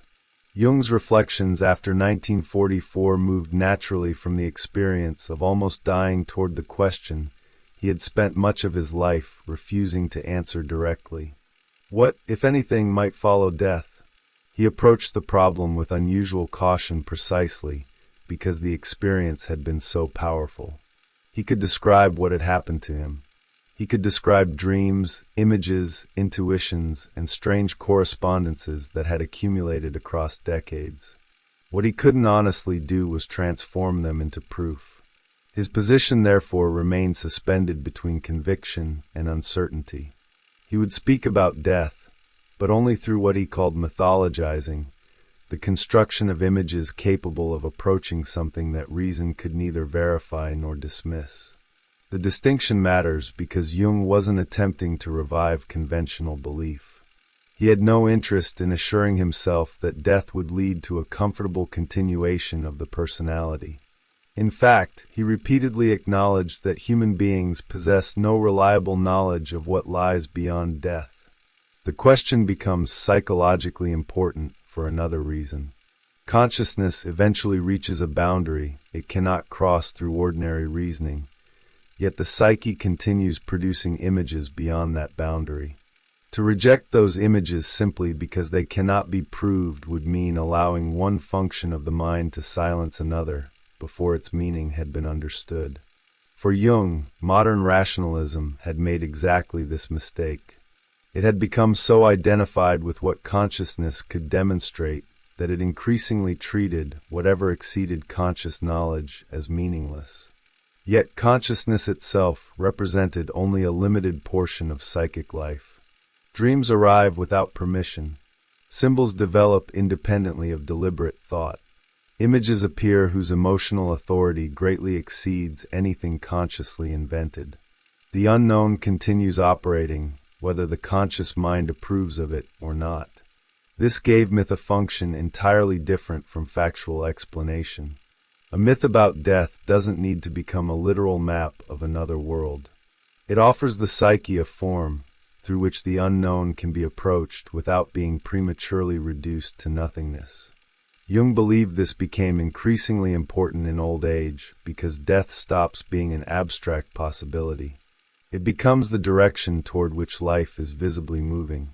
The aging individual is therefore confronted with a question that reason alone answers only by pointing toward extinction. A dream reported by one of Jung's pupils gave this problem an unexpected form. The woman dreamed that after death she entered a gathering where deceased people were waiting for instruction. She eventually realized that she herself was expected to teach them. What interested the dead was the complete experience she had accumulated during earthly life. Ordinary events that might appear insignificant from the perspective of everyday consciousness had become valuable precisely because they had occurred within time, limitation, and embodiment. The dream inverted the usual religious assumption that the dead possess superior knowledge. Here the dead needed something from the living. Their timeless condition lacked exactly what earthly existence supplied. Development, consequence, sequence, decision, and experience belonged to the world of limitation.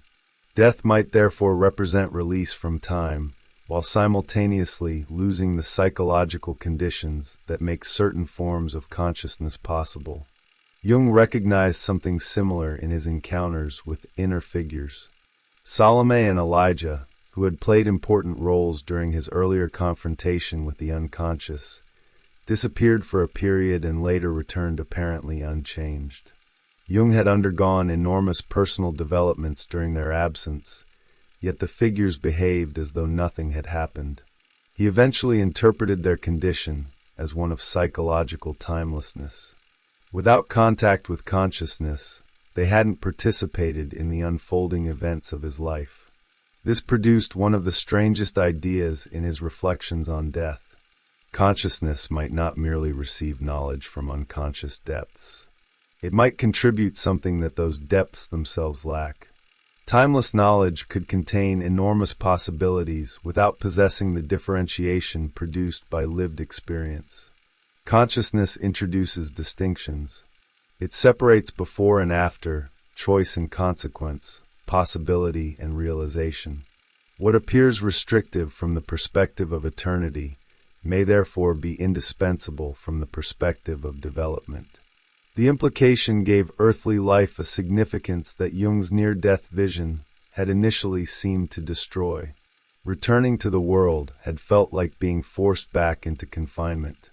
Yet the limitations of embodied life now appeared capable of producing something unavailable within timelessness. Only here do opposites collide with enough force to demand decisions. Only here does the individual encounter consequences that cannot be escaped through abstraction.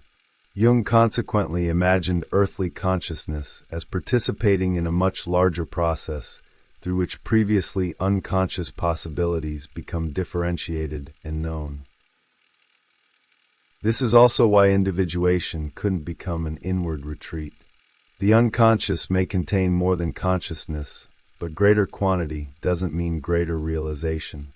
A dream can present an image of wholeness without the dreamer having become whole. An archetypal figure can embody wisdom without the conscious personality knowing how to live wisely. The image provides possibility. Life tests whether that possibility can acquire form. Jung's earlier relationship with inner figures already implied this reciprocal structure. He had once thought of the unconscious primarily as something capable of teaching the ego. Over time, the relationship became more complicated. The unconscious could introduce material consciousness didn't possess, but consciousness could also bring differentiation to material that otherwise remained timeless and undetermined. Neither side completed the process alone. Death then became part of the same tension, rather than its final solution. Jung resisted imagining the hereafter as a state in which every contradiction disappeared. The question a life must answer. Jung's reflections on death gradually returned him to the meaning of earthly life with greater force than before. The near-death visions had shown him what felt like release from the limits of embodiment, yet the years afterward persuaded him that those very limits might be essential to consciousness. Life in time forces differentiation. Choices become irreversible. Relationships acquire consequences. Opposites cannot remain abstract because the individual has to act. For Jung, this gave embodied existence a peculiar dignity. The psyche may extend beyond conscious awareness, but only within life does something become consciously known through struggle, decision, and experience. The idea transformed his conception of destiny. Before the illness, Jung had often approached psychological development through the problem of integration. Afterward, the emphasis became sharper. A person doesn't simply discover what he is. He has to answer what life has made him responsible for. Jung began describing existence almost as a question addressed to the individual. The meaning of a life lies partly in the response that person manages to create. The answer doesn't exist ready-made somewhere outside him.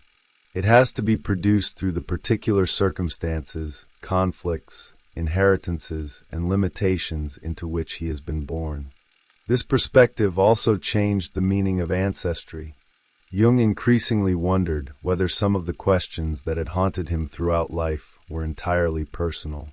His fascination with the unresolved relation between Christianity and instinct, the problem of evil, the feminine dimension of the divine image, and the conflict between reason and symbolic experience seemed older than his own biography. What appeared inside one individual might be the contemporary form of something previous generations had been unable to resolve.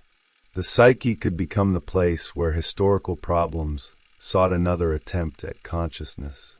The possibility gave Jung's work a superpersonal meaning without removing personal responsibility. If an inherited question entered consciousness through him, he still had to answer it in the only form available, through his particular life. This prevented collective inheritance from becoming an excuse. The individual couldn't simply say that a conflict belonged to history and therefore had nothing to do with him. Once the conflict became conscious within his own psyche, it became his responsibility regardless of where it originated. Jung's thoughts about karma moved around this uncertainty. He couldn't determine whether the unfinished material carried by a person represented continuity from another personal existence, the accumulated life of ancestors, or an impersonal archetypal problem that seized a particular individual at a particular historical moment. He deliberately left the question unresolved. What mattered was that the individual often experiences certain problems as though they had been waiting for him before he consciously chose them. This is one reason the language of fate remained important to him. Fate didn't mean a rigid script in which every event had already been predetermined. It described the encounter with conditions that consciousness hadn't chosen, but nevertheless had to live through. Temperament, family, historical period, illness, death, instinct, and unconscious disposition all arrive before conscious intention can control them. Freedom begins later, within the response. The illness of 1944 deepened Jung's willingness to accept this structure. He described the aftermath as an unconditional affirmation of what exists, including his own nature and the possibility of making mistakes. This wasn't resignation. It was the rejection of a fantasy in which psychological development guarantees safety. A person who insists upon avoiding every wrong decision eventually avoids life itself. Individuation requires exposure to uncertainty because there is no external authority capable of confirming every step in advance. The mature ego, therefore, became less heroic and more durable. Its strength wasn't measured by control over events, but by the capacity to remain intact when events contradicted expectation. Jung imagined this as an ego able to endure incomprehensible things without collapsing into either despair or denial. Victory and defeat ceased to remain absolute opposites because both could become part of a continuity larger than the immediate outcome. This returns directly to the strange stripping away at the stone temple. At the threshold of death, Jung had lost everything connected with what he still hoped to accomplish. What remained was what had actually been lived. Years later, his reflections on karma and destiny reproduced the same structure intellectually. At death, what matters in his mythology is not the personality's unfinished fantasy of itself, but what consciousness has actually managed to make real. The image of arriving with empty hands, therefore, became psychologically significant. Jung could imagine no certainty about continuation after death, but he could imagine a life ending with something either accomplished or avoided. His speculation about reincarnation remained tentative precisely because he didn't want the possibility of another existence to diminish the urgency of this one. The important task was not proving that another life awaited. It was ensuring that the present life had produced an answer. Death, from this perspective, places pressure upon individuality rather than abolishing it. The awareness of finitude asks whether the person has actually become the life that was possible for him, or whether he has remained primarily an adaptation to external demands. The question is severe because social success cannot answer it. A person may satisfy every visible expectation while remaining inwardly separated from the conflict that belonged specifically to him. This is why Jung regarded later life as psychologically different from youth. The first half of life is naturally oriented toward expansion, relationships, profession, family, social position, and the establishment of an effective ego. Old age gradually changes the direction. External possibility contracts while inner images acquire greater weight. Death approaches not only biologically but symbolically, forcing consciousness to ask what all the accumulated experience has become. Jung's reflections on the dead intensified this idea. He imagined that what consciousness acquires through earthly experience may possess a value unavailable within timelessness. The dead in his dreams sometimes appeared to require knowledge from the living. In his mythology, consciousness therefore participates in something larger than personal survival. Human experience adds differentiation to what otherwise remains diffuse and timeless. This gives an unexpected meaning to mortality. Death makes life finite, but finitude may be precisely what gives decisions their psychological weight. Endless possibility would dissolve consequence. A life matters because some possibilities become real while others never do. Consciousness develops by exclusion as much as inclusion. Every genuine decision closes another path. Jung's final attitude therefore refuses both despair and consolation. He couldn't prove that consciousness survives death. He couldn't prove reincarnation. He couldn't describe eternity as though he had returned carrying a map. But the uncertainty no longer rendered the question meaningless. The images produced by the psyche had become part of the reality through which life understood itself. The important question had shifted. Instead of asking only whether something survives after death, Jung increasingly asked what deserves to survive from the life that has been lived. And that question could only be answered before death arrives. Living toward the unknown. The reflections that followed Jung's illness of 1944 did not resolve the problem of death. They changed the way he believed the problem should be lived. Before the illness, death had largely belonged to the horizon of psychological speculation. Afterward, it became an organizing fact of consciousness. Jung had experienced what felt like release from the ordinary conditions of time, embodiment, and personal identity, but he had also been returned to life before crossing the threshold represented by the stone temple. The result was not certainty about what came after death. It was a new conviction that the human task was to remain faithful to experience, even when experience led beyond the boundaries of what could be intellectually verified. This distinction became increasingly important in the final phase of his life. Jung did not want his visions transformed into doctrine. He repeatedly emphasized that what he could offer concerning life after death consisted of memories, dreams, images, and thoughts that had forced themselves upon him. He could not document them as one documents an empirical scientific claim, and for that reason he refused to present them as revelation. His position remained consciously provisional. The images mattered, but their ultimate ontological status remained unknown. The restraint protected something central in his psychology. Jung had spent decades arguing that the psyche becomes distorted whenever theory decides in advance what experience is allowed to mean. The same principle had separated him from Freud and had guided his work with mythology, religion, and alchemy. Now it applied to death.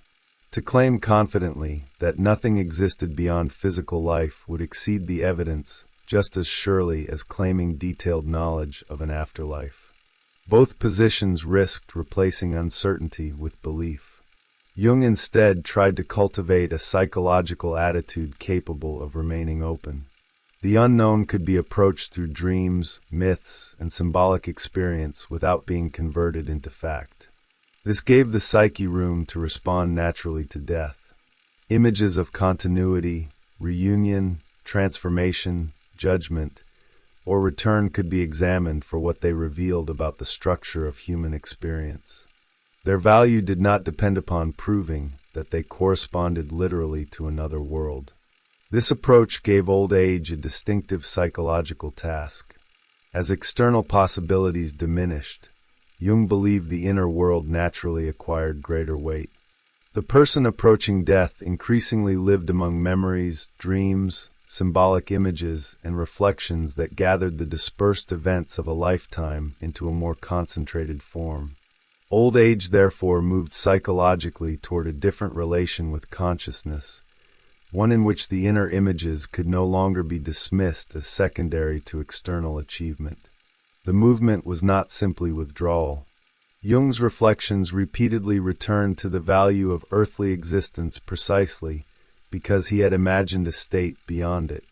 The dream of the dead awaiting the experiences of the newly deceased suggested that life and time produced something unique. Events mattered because they had occurred within the resistance of embodiment, limitation, and consequence. What seemed ordinary from inside life might become precious when viewed from a hypothetical condition in which time no longer functioned in the same way. This idea allowed Jung to reinterpret the painful return from his near-death vision. He had initially experienced earthly life as confinement, the return to what he called the box system of ordinary existence. Yet if consciousness develops through limitation, then the box had a purpose. The body separates one person from another. Time forces sequence. Decisions exclude alternatives. Relationships create obligations. These restrictions may be precisely what allow previously unconscious possibilities to become differentiated into actual experience. Life therefore acquired importance not despite mortality, but partly because of it. The fact that a decision could not always be reversed gave it weight. The fact that relationships could end made them finite enough to require responsibility. The fact that the individual possessed only one conscious position at a time meant that every life remained partial. Mortality prevented possibility from remaining infinite and forced existence to assume a form.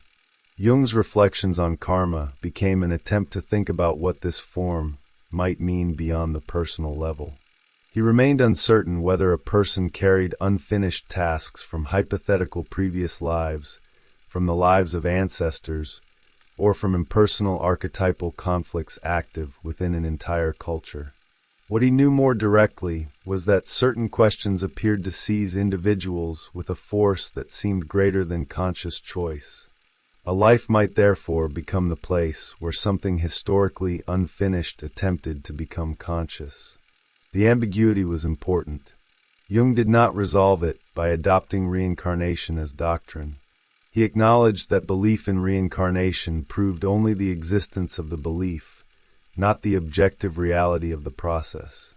Even when dreams later made him more receptive to the possibility, he refused to treat a unique subjective experience as sufficient evidence for a general conclusion. The willingness to remain uncertain was itself part of the psychological position he had developed. What mattered more was the sense of task.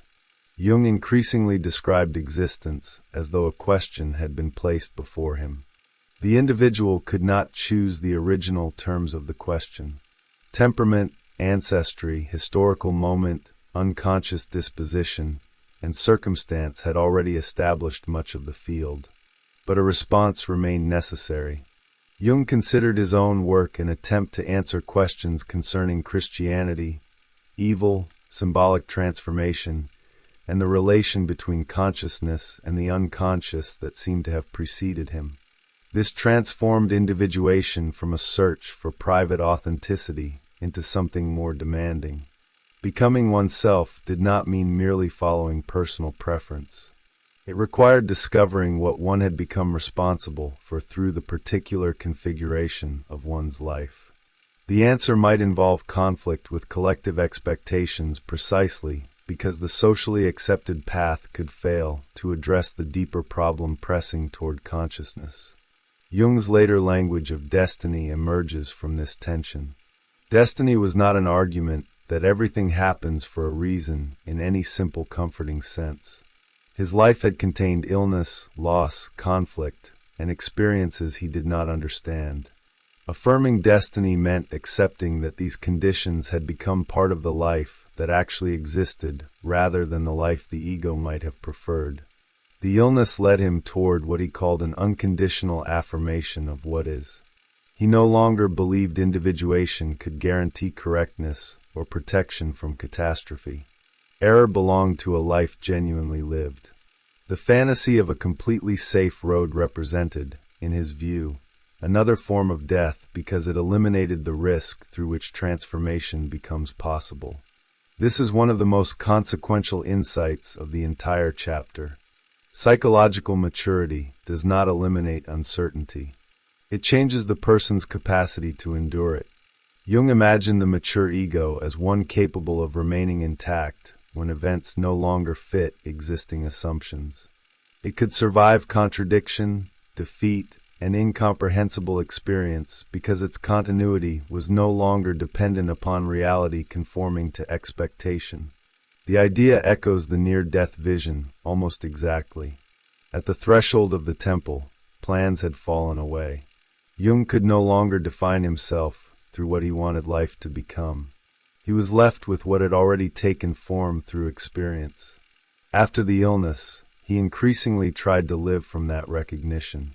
The task was not to dominate destiny, but to stop demanding that destiny justify itself according to the ego's preferred narrative.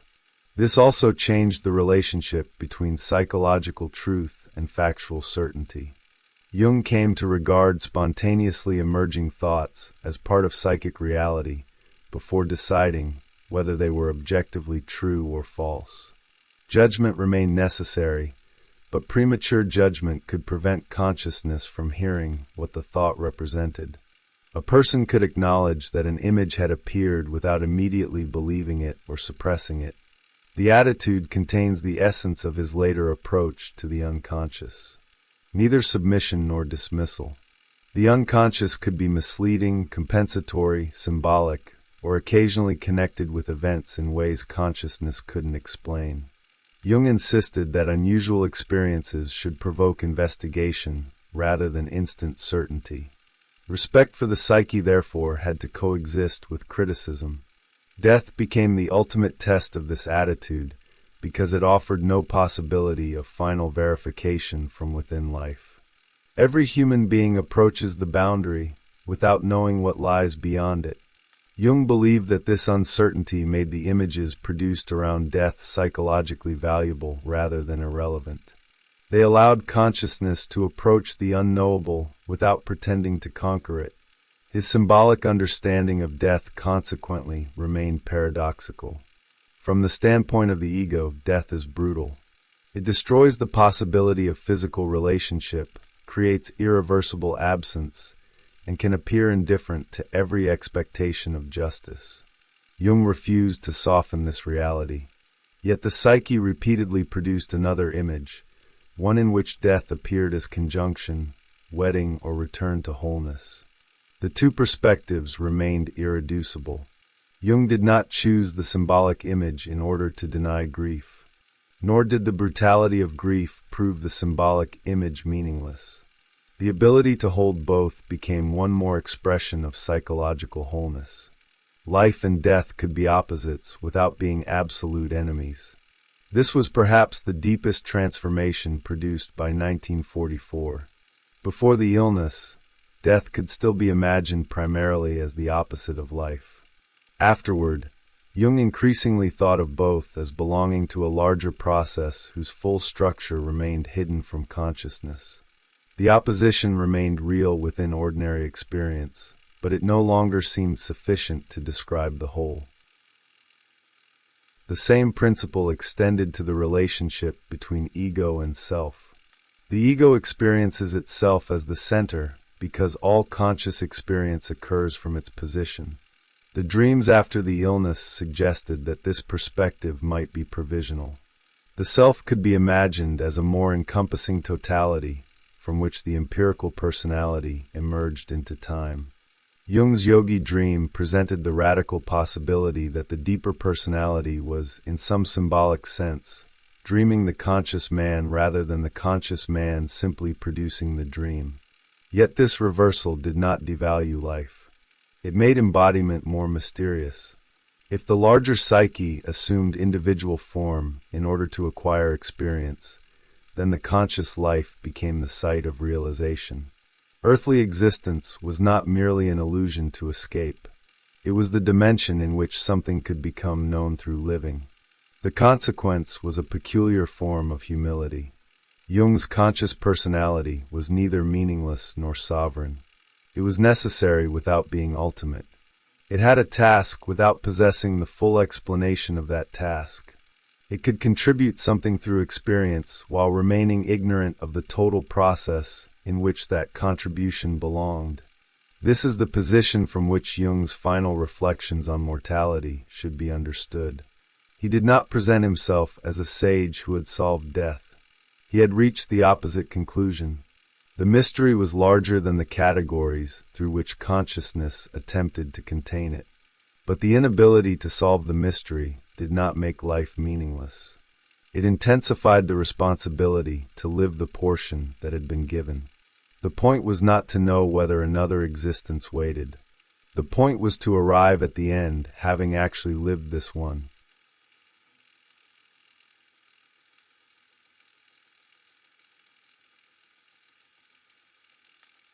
Conclusion.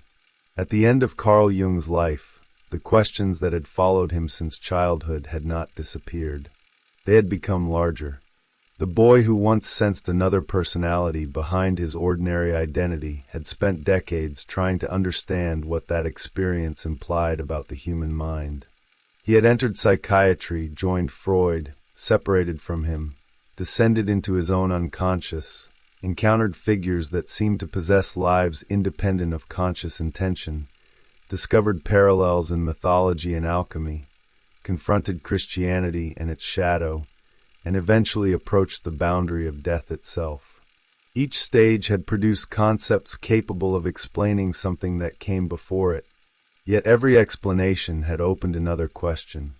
The deeper Jung traveled into the psyche, the less plausible it became that consciousness occupied the position it instinctively assigned itself. This is what gives memories, dreams, reflections its peculiar shape. It appears to be the story of a life, but the life gradually becomes evidence for something larger than biography. Events that seemed isolated when they occurred begin forming patterns across decades. A childhood dream returns inside a mature theory. A religious terror becomes the foundation of a lifelong confrontation with the divine image. The collapse of an intellectual friendship becomes the condition for psychological independence. Private fantasies reveal historical ancestors in texts written centuries before Jung existed. Even the architecture of a house begins to resemble the development of the personality that built it. The autobiography moves backward and forward through these connections because its real subject is not chronology. It is the slow emergence of form. That form cannot be reduced to success. Jung's development repeatedly depends upon the failure of structures that once protected him. His inherited religion becomes insufficient. Conventional psychiatry becomes insufficient. Freud's theory becomes insufficient. Even Jung's own concepts eventually encounter boundaries they cannot cross.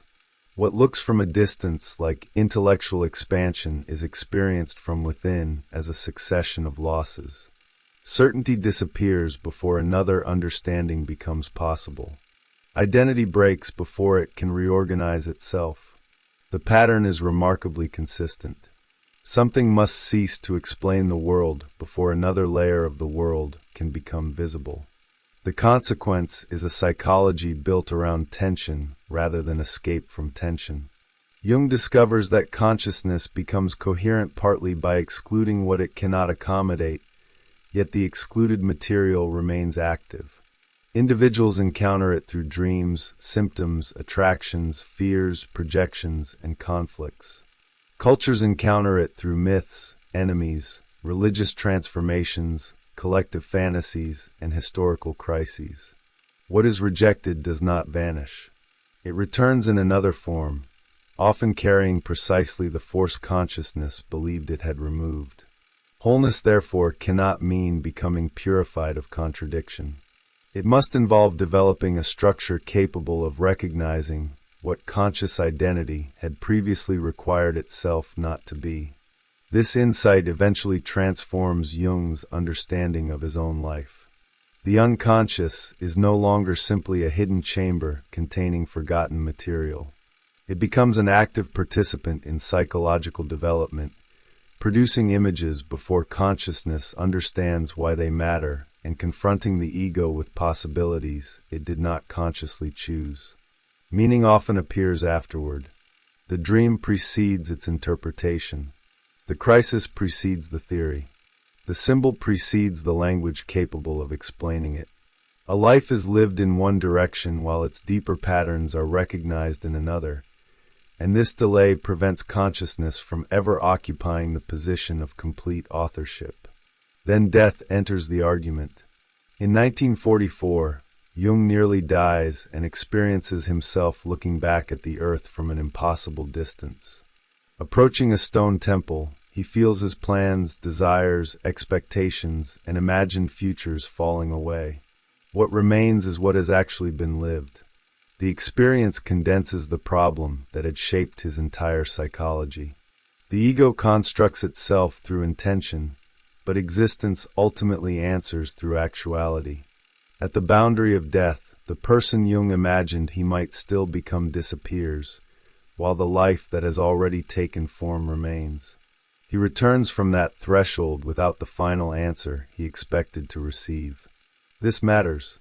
After a lifetime spent investigating the unknown, Jung does not end with possession of it. He ends with a different relationship to its existence. The unconscious remains larger than consciousness. The self remains larger than the ego. Death remains beyond verification. Yet none of these limits make the investigation meaningless. They reveal what the investigation was always approaching. The deepest task of consciousness may not be to eliminate mystery, but to become capable of meeting it without surrendering either imagination or judgment. And from that perspective, Jung's entire life begins to look like one sustained attempt to discover how a human being can become more conscious without mistaking consciousness for the whole. What the life had been trying to become. Looking backward, Jung's development acquires a coherence that could never have been visible while he was living through it. The strange experiences of childhood, the religious uncertainty surrounding his father, his attraction to psychiatry, his alliance with Freud, the violent intellectual separation that followed, and the years of confrontation with his own unconscious no longer appear as independent episodes. Each places pressure upon the identity established by the previous stage. Jung repeatedly enters a structure that allows him to understand himself and the world, then encounters something that structure cannot contain. What initially appears as disruption eventually becomes the mechanism through which another level of psychological awareness becomes possible. The pattern begins with the division Jung experiences within himself as a child. His ordinary personality belongs to the immediate world of family, school, social expectations, and historical time. Another aspect of himself seems older, more distant, and connected with a reality that does not fit comfortably inside the identity expected of him. He has no psychological language capable of explaining this division, so it is initially lived as secrecy. Yet the experience already contains the question that will organize his mature work. The conscious personality knows itself as the person moving through everyday life, while something larger appears to exist behind that identity without being reducible to it. Religion intensifies the problem rather than resolving it. Christianity gives Jung a symbolic language for God, morality, sin, salvation, and transcendence, but the religion he encounters through his family cannot fully contain the religious experiences emerging spontaneously from his psyche. The contradiction is especially visible through his father. Jung sees theological knowledge alongside spiritual uncertainty, inherited belief alongside an apparent absence of direct inner conviction. The difference between believing an idea and experiencing its psychological reality becomes impossible for him to ignore.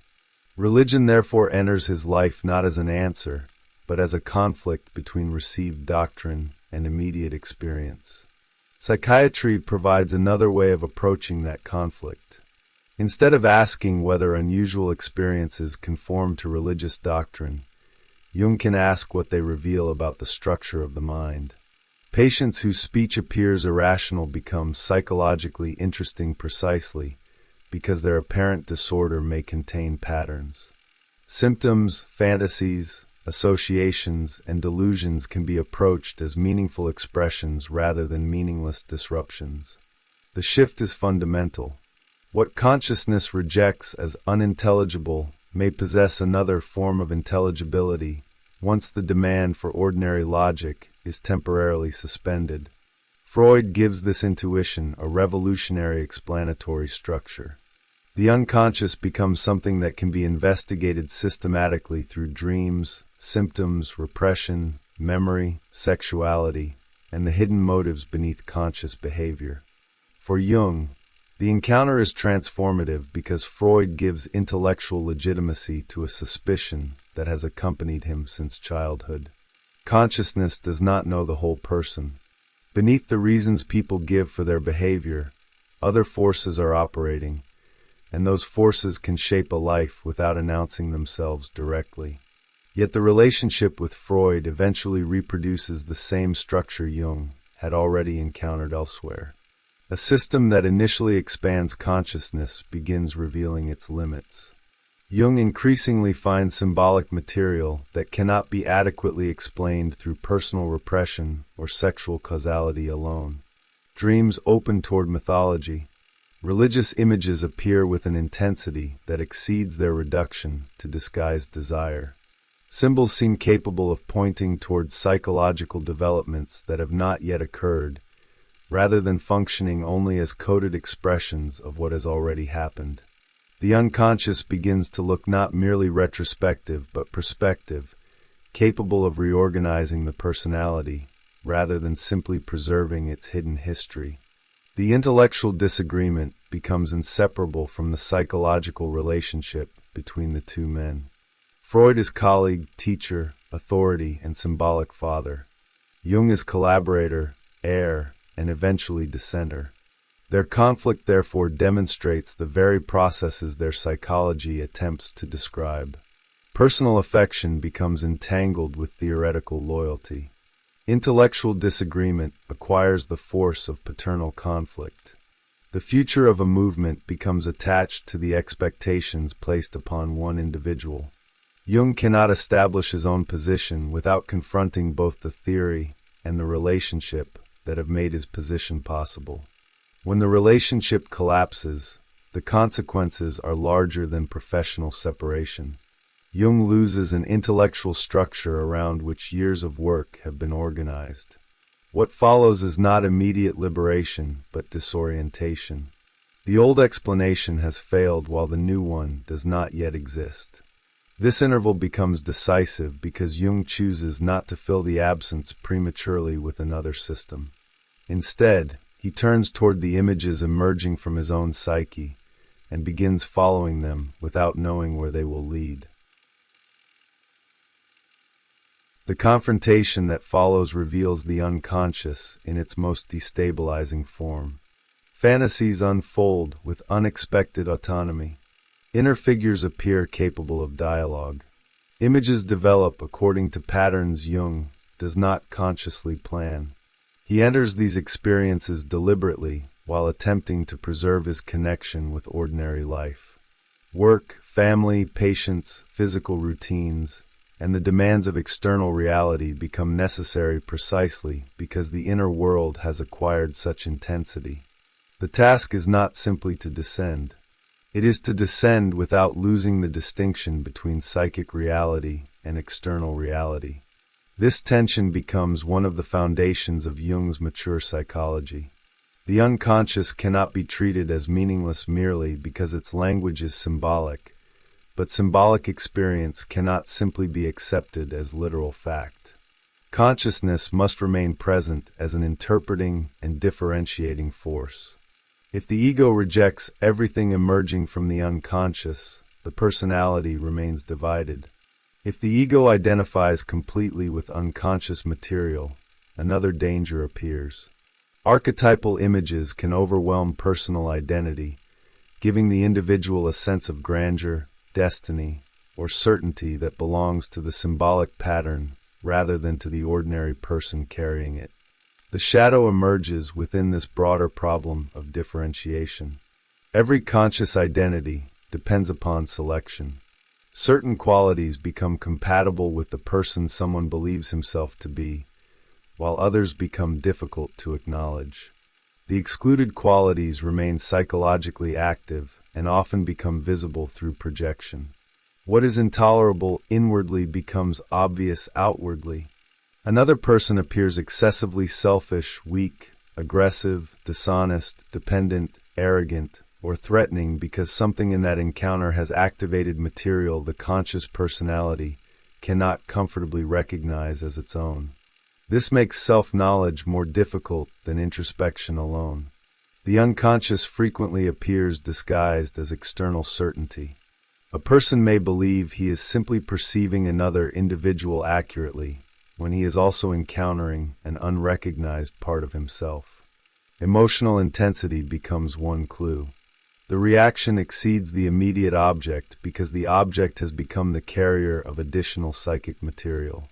Relationships therefore become one of the primary environments in which unconscious structures reveal themselves.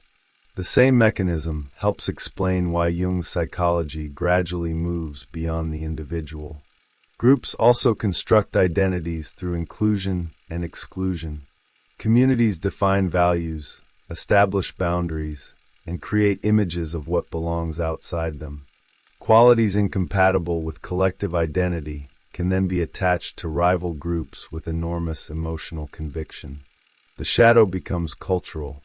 What one person experiences as interpersonal projection can appear historically as polarization, demonization, or the conviction that destructive tendencies exist exclusively in the enemy.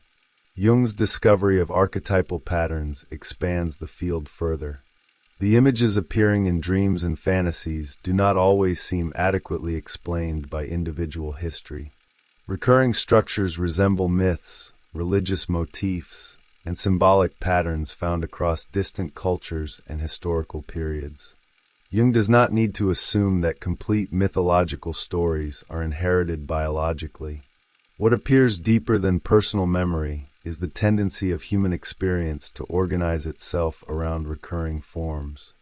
Birth and death, parent and child, authority and rebellion, union and separation, descent and transformation repeatedly generate symbolic structures because human beings repeatedly encounter comparable existential conditions. The discovery changes the status of Jung's private experiences. What had seemed uniquely personal begins to reveal historical correspondences. Yet this also creates a new danger. If the individual encounters something collective within himself, he can easily mistake participation in an archetypal pattern for evidence of personal exceptionalism. The experience may genuinely be larger than the ego, but that does not make the ego larger. Jung's psychology increasingly depends upon maintaining this distinction. The archetype enlarges the context of personal experience while simultaneously reducing the ego's claim to ownership. Alchemy eventually gives these discoveries historical continuity. The obscure texts and images that initially appear to describe primitive attempts at chemistry begin revealing patterns resembling the psychological transformations Jung has already encountered. Dissolution, darkness, division, conjunction, death, purification, and the emergence of a transformed substance form a symbolic sequence in which Jung recognizes the movement of psychic development. What he had lived privately after Freud now appears reflected in a tradition extending across centuries. The importance of alchemy lies partly in this independence. Jung did not invent those historical images, and the alchemists did not possess his psychological vocabulary. The parallels therefore allow him to situate his experiences within a symbolic history larger than himself. Western consciousness had been representing psychological transformation long before modern psychology possessed a language for it. The psyche had left traces of its processes in religious imagery, myth, ritual, and the mysterious operations projected into matter. From this point onward, individuation acquires a clearer structure. The personality does not become whole by selecting one side of its contradictions, and defeating the other. Transformation requires a relation between differentiated elements. Consciousness and unconsciousness, persona and shadow, reason and symbol, individuality and collective inheritance must remain distinct enough to encounter one another without collapsing into fusion. The goal is not uniformity. It is a more complex organization capable of containing tensions that the earlier personality could resolve only through exclusion. The self becomes the image of this larger organization. It does not replace the ego, because consciousness remains necessary for judgment, responsibility, and lived experience. Instead, the self relativizes the ego by placing it within a psychic totality it cannot completely know. Jung's childhood intuition of another personality can now be understood differently. What had once seemed like a mysterious second identity becomes part of a lifelong discovery that the empirical person is embedded within a deeper structure whose boundaries exceed conscious awareness. This recognition also transforms the meaning of Jung's biography. His theories no longer appear merely as intellectual inventions applied afterward to human experience. They emerge from the repeated necessity of explaining experiences that had already disrupted his existing explanations. The shadow comes from confrontation with what identity excludes. Individuation comes from surviving the collapse of identities that have become insufficient.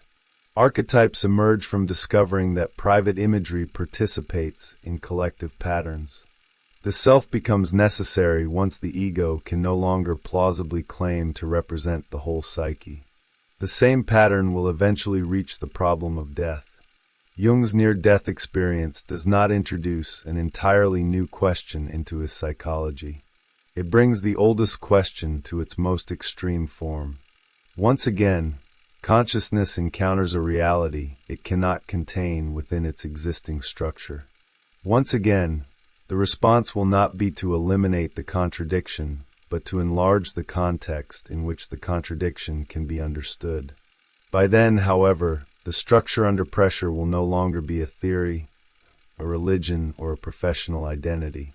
It will be the assumption that the boundaries of one embodied life define the boundaries of the psyche itself.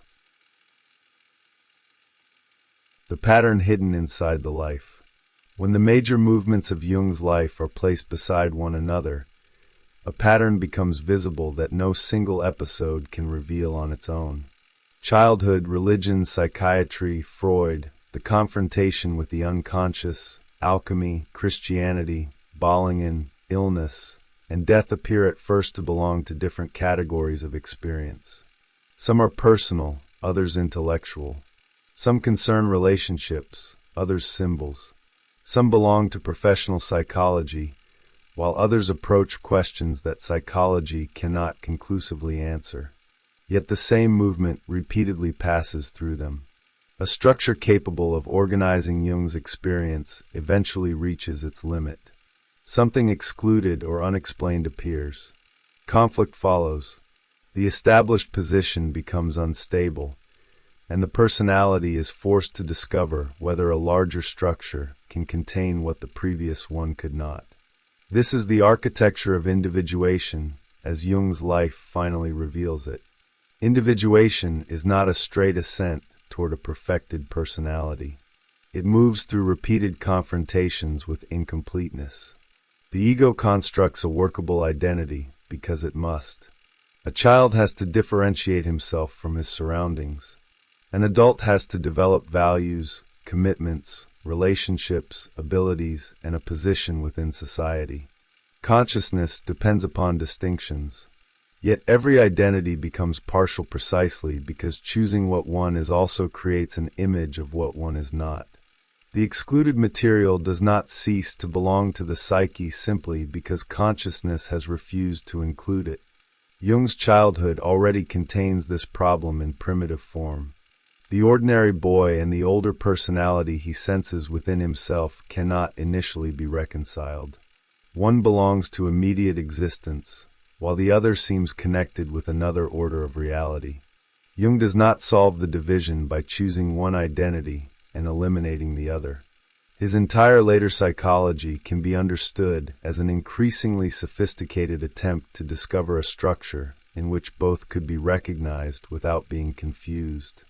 The ego would eventually correspond to the center of ordinary conscious identity, while the self would represent a totality exceeding that identity. What the child experienced before he possessed psychological language becomes intelligible only after decades of development. The same movement governs his religious crisis. The Christianity inherited through his family gives him an initial structure for understanding God, morality, salvation, and evil. But his own experiences refuse to remain within its boundaries. Sacred imagery appears with disturbing ambiguity. The divine cannot be experienced exclusively through the categories of goodness and reassurance that conscious religion would prefer. Rather than abandoning the religious question, Jung spends much of his life enlarging it. Christianity eventually becomes one of the primary symbolic systems through which he investigates the problem of opposites, particularly the relation between divine goodness and the reality of evil. Freud repeats the structure on an intellectual and relational level.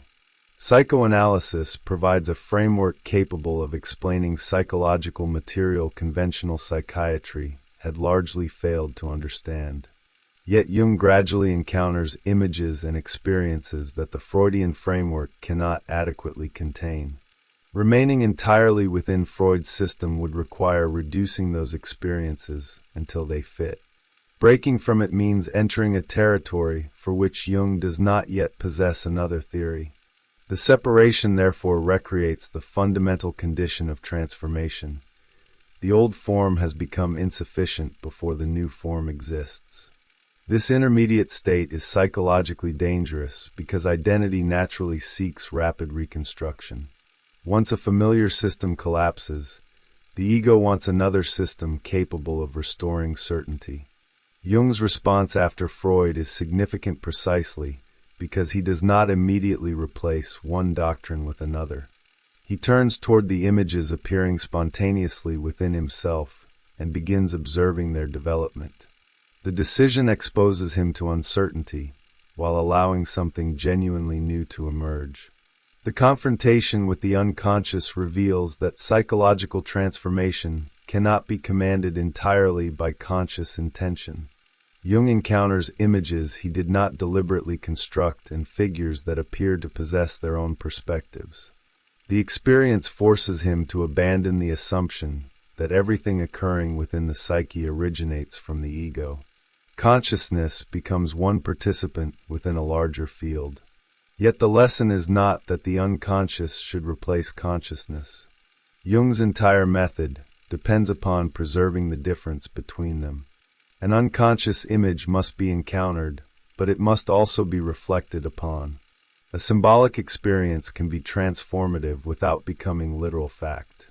An archetypal figure can carry psychological wisdom while remaining capable of overwhelming the person who identifies with it. The ego's authority is relativized, not abolished. This distinction becomes essential because contact with archetypal material can produce inflation. When an individual encounters something larger than his personal identity, he can mistakenly conclude that he personally possesses the magnitude of what he has encountered. The experience of a powerful archetype can become a fantasy of exceptional destiny. Religious imagery can become personal revelation. Insight into unconscious processes can become the belief that one has transcended ordinary human limitations. For Jung, individuation requires almost the opposite movement. Encountering something larger should make the ego more aware of its scale, not less. The individual discovers that his personal conflicts participate in structures extending far beyond him. His suffering remains real, but it is no longer uniquely his. His dreams may contain ancient patterns. His relationships may activate universal dynamics of projection. His shadow belongs to him, while simultaneously expressing a problem inherent in conscious identity itself. This is why the discovery of alchemy becomes so important. It places Jung's private psychological development inside a historical field. The images he encountered after Freud suddenly possess analogues in symbolic traditions centuries old.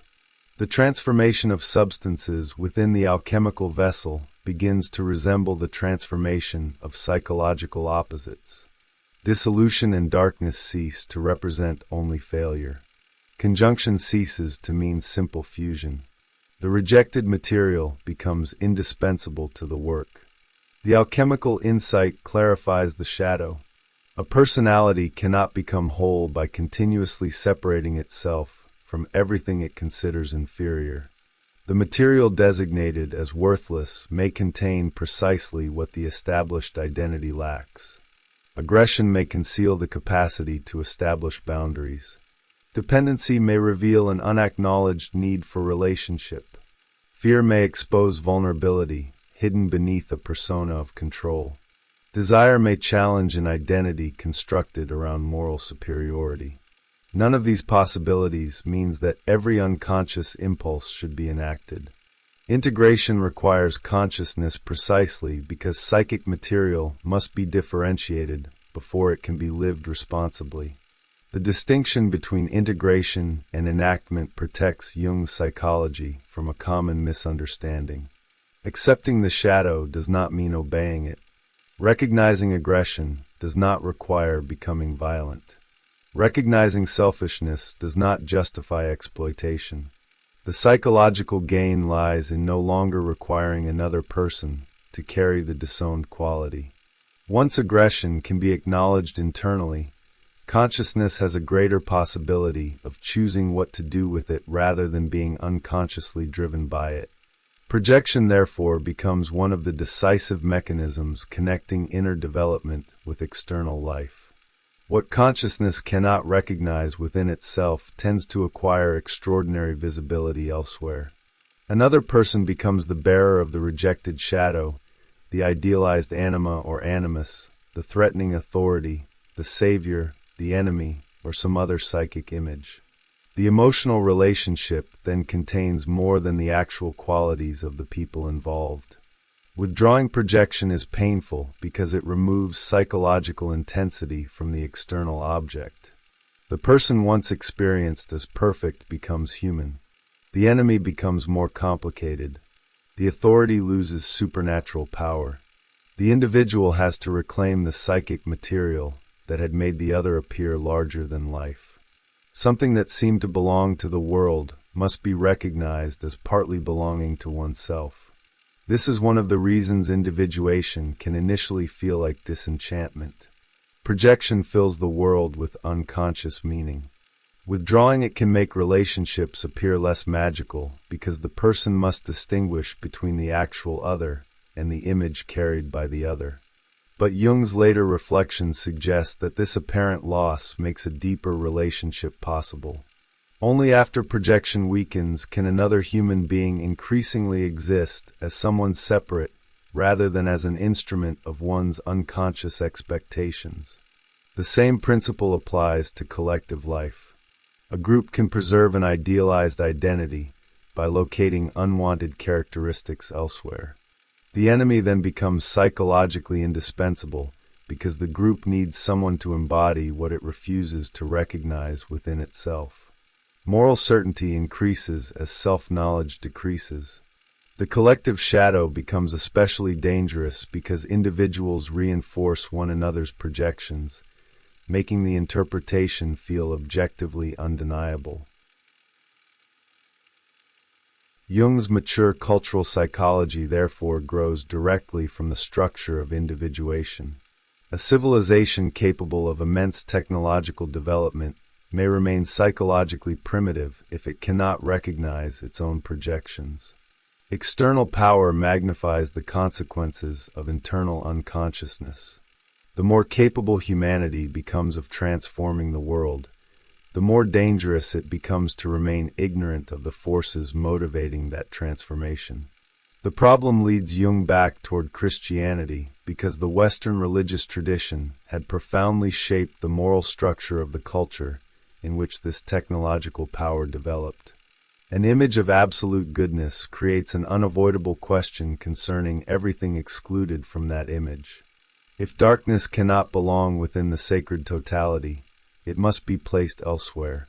Jung sees in this theological division a symbolic version of the same psychological mechanism operating within individuals. His engagement with Job, therefore, becomes the culmination of a question that began in childhood. The disturbing divine ambiguity that the young Jung could not reconcile with conventional religious teaching returns as a mature investigation of the God image. Job confronts a divine power whose actions cannot easily be reconciled with the moral order supposedly guaranteed by that same power. Human consciousness recognizes a contradiction. For Jung, the psychological significance lies precisely in that recognition. Consciousness does not simply receive a completed truth from an unquestionable authority. It becomes capable of reflecting upon the symbolic image itself. The relationship between humanity and the divine image therefore develops historically. Religious symbols change because consciousness changes. This does not mean that psychology has discovered what God objectively is. Jung remains careful about the boundary. Psychology can study the images through which human beings experience the divine because those images are psychic facts. They appear in dreams, traditions, rituals, emotions, and collective history. Whether an unknowable metaphysical reality exists beyond those images remains outside what psychology can demonstrate. The distinction mirrors his relationship with the unconscious. Jung repeatedly refuses two extremes. One extreme reduces symbolic experience until nothing mysterious remains. The other transforms symbolic experience immediately into metaphysical certainty. His psychology occupies the difficult territory between them. An image must be taken seriously enough to be investigated without being granted more certainty than the evidence permits. The same attitude eventually governs synchronicity. Certain coincidences can acquire extraordinary subjective meaning, especially when an external event corresponds closely with an inner psychological state. Jung becomes interested in whether ordinary causal explanation is sufficient for every such event, but the concept never legitimately means that every coincidence is a message personally arranged for the observer. Its deeper significance lies in challenging the assumption that meaning and causality are identical categories. Again, the ego is displaced from the center. A meaningful event may confront consciousness without having been consciously produced. Yet consciousness remains responsible for interpretation. The experience does not arrive with an infallible instruction manual explaining what it means.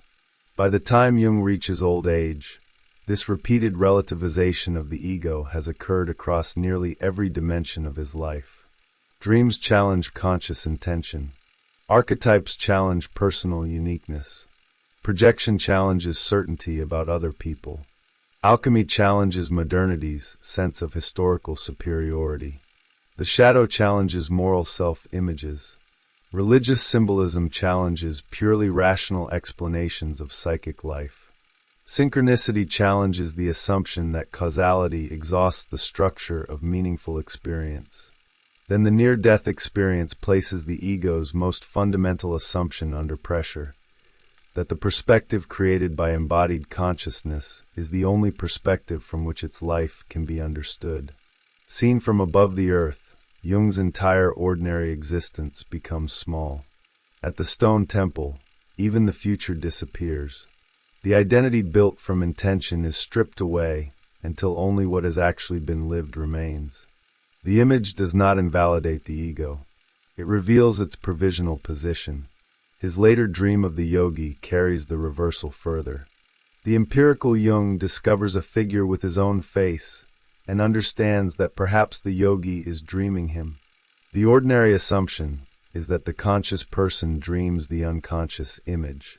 The dream suggests the opposite possibility. The conscious personality may itself be the temporary expression of a deeper psychic center.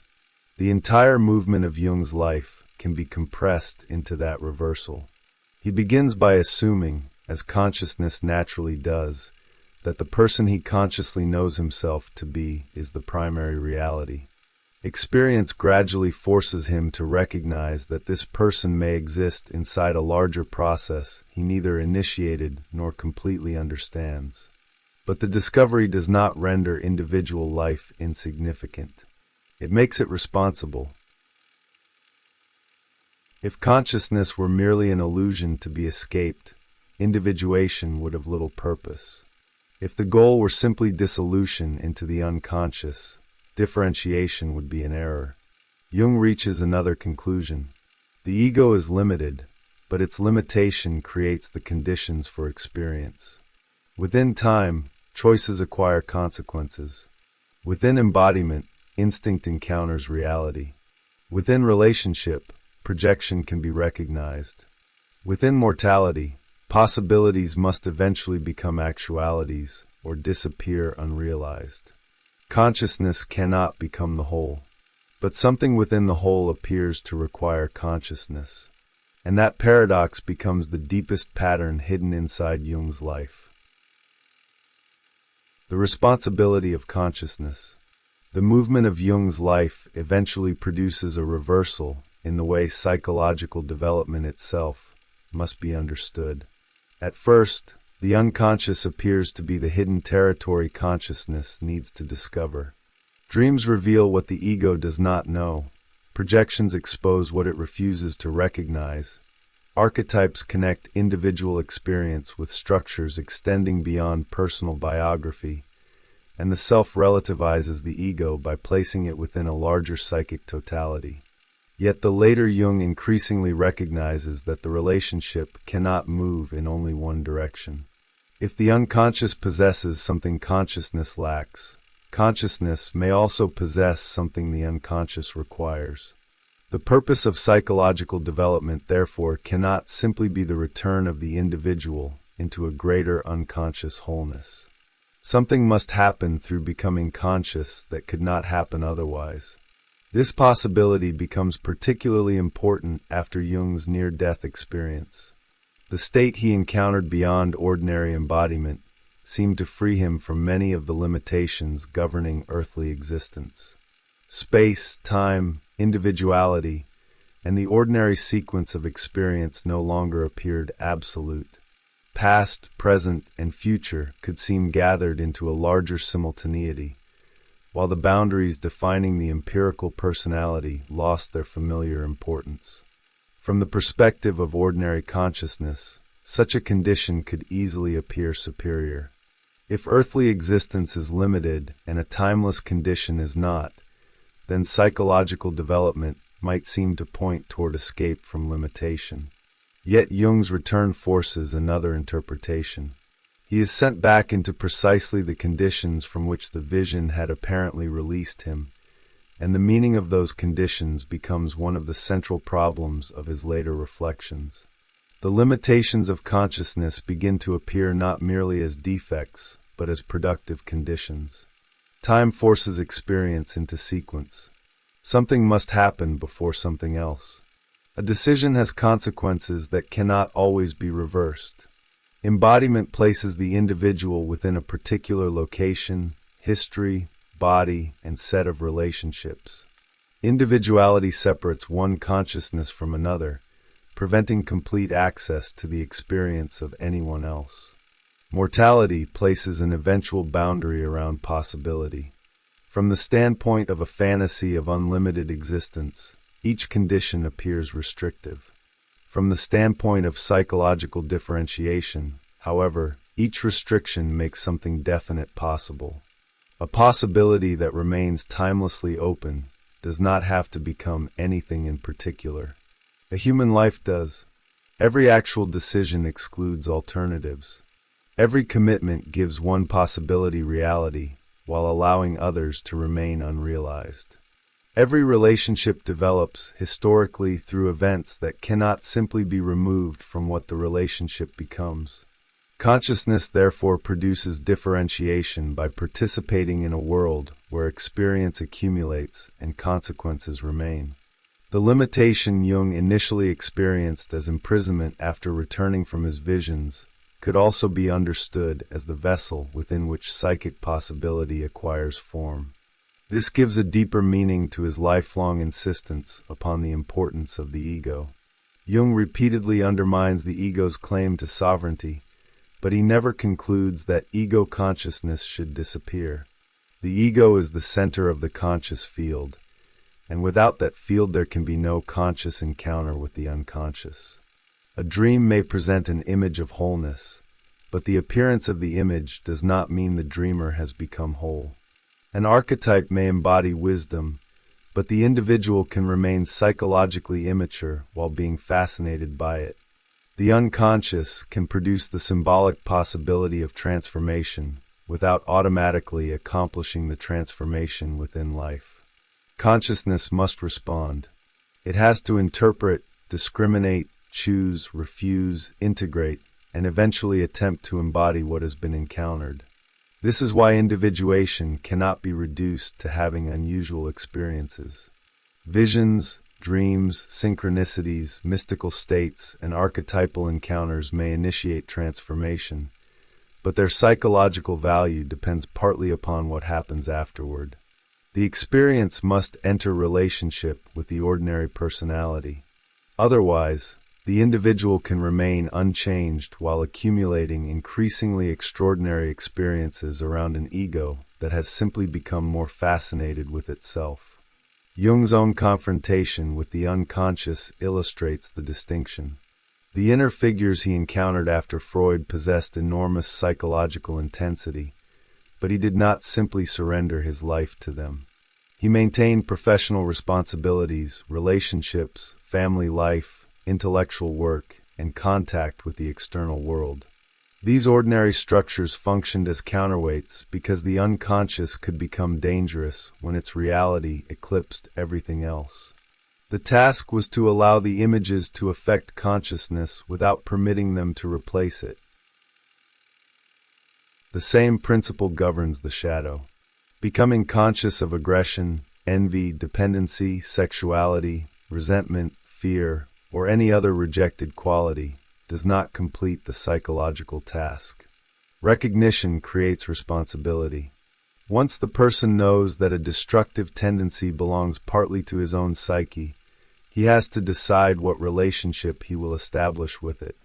The unconscious content becomes ethically significant precisely because it has entered consciousness. Before recognition, it could operate through projection while the individual experienced himself as innocent. After recognition, the possibility of choice becomes greater, and with that possibility comes responsibility. Projection demonstrates this transition especially clearly. When an unconscious image is completely projected, the individual experiences the source of the emotional reaction as existing entirely in the other person. The enemy really is monstrous. The beloved really is perfect. The authority really possesses absolute power. Consciousness feels as though it is simply responding to objective reality. Withdrawal of projection does not mean discovering that the other person has no relevant qualities. It means recognizing that the intensity and symbolic magnitude of the reaction cannot be explained by the external person alone. Once this recognition occurs, something previously lived outside returns inward. The individual becomes responsible for carrying psychic material that another person had unconsciously carried for him. This can feel like a loss because projection makes the world psychologically vivid. Idealization creates enchantment. Demonization creates moral certainty. Archetypal projection transforms ordinary relationships into dramas of enormous significance. Differentiation reduces this unconscious certainty, but it also makes genuine relationship increasingly possible because the other person no longer has to embody an internal figure completely. Jung's later dream of Emma after her death expresses the mature form of this movement. She appears with an extraordinary objectivity that seems to contain their relationship as a whole rather than one emotionally selected fragment of it. The beginning, the decades between them, and the ending belong simultaneously to the image. The dream does not erase grief or transform loss into abstraction. Instead, it allows the relationship to exist beyond the immediate demand of grief. Emma is no longer reduced to what Jung needs from her in the present moment. The image contains her difference from him, as well as the history joining them. This objectivity is closely related to Jung's concept of conjunction. True conjunction cannot occur through unconscious fusion, because fusion eliminates the difference required for relationship. Two people who exist primarily through mutual projections may experience extraordinary intensity, while remaining psychologically entangled with images they have placed upon one another. Differentiation initially appears to separate them, but that separation creates the possibility of another form of union. Each person becomes increasingly capable of existing as an individual while remaining related to the other. The same structure operates between ego and unconscious. If the ego attempts to dominate the unconscious, psychic life becomes one-sided. If the ego dissolves into the unconscious, consciousness loses the differentiation through which experience can become known. Individuation requires both. The unconscious contributes material that exceeds conscious intention, while consciousness gives that material a particular historical realization through the decisions of one life. The relationship is therefore reciprocal rather than hierarchical. Jung's strange reflections concerning the dead develop from this reciprocity. Certain dreams suggested to him that those outside ordinary embodied existence might not simply possess a superior form of complete knowledge. In one image, the dead seem to require something from the experiences of the living. Elsewhere, inner figures could disappear and return apparently unchanged despite major developments in Jung's own life, as though they had not participated in the temporal process occurring while they were absent. Jung treated such material cautiously, but psychologically it suggested that timelessness and consciousness might possess different qualities rather than existing on a simple ladder from inferior to superior. Earthly experience could therefore have value precisely because it is not timeless.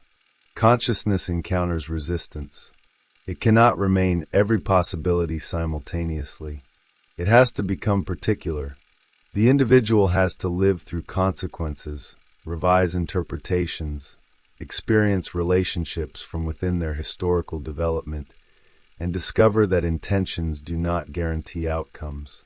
Something becomes differentiated through this process that could not be produced merely by possessing an archetypal image of it. This idea radically alters the meaning of spiritual development. If limitation is necessary for realization, then transcendence cannot mean simply escaping the conditions of human existence. A spirituality organized exclusively around rising above the body, instinct, conflict, relationship, or ordinary responsibility would risk reproducing psychological division in religious form. What is rejected as merely earthly becomes another shadow. Jung's mature psychology instead moves repeatedly toward incarnation. The symbolic insight has to become related to actual life. His interpretation of Christianity is inseparable from this emphasis. The incarnation becomes psychologically significant because the divine does not remain abstract. Spirit enters material limitation. The symbolic pattern becomes embodied within history. Whatever theological meaning Christianity assigns to the event, Jung recognizes within it a psychological structure closely related to individuation. Transformation requires descent into the conditions from which an exclusively spiritual consciousness might prefer to remain separate. Alchemy had expressed the same principle through matter. The transformation did not occur by abandoning the supposedly inferior substance. The work began precisely with material that appeared dark, chaotic, divided, or worthless. The lapis emerged through engagement with what had initially seemed unworthy of spiritual significance. For Jung, this provided a symbolic correction to every psychological attitude that imagined development as purification through exclusion. The rejected material belongs to the work.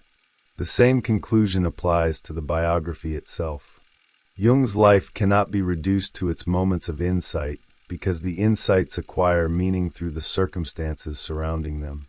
Freud matters not only because Jung eventually rejected parts of his theory, but because the relationship made Jung's development possible before becoming insufficient.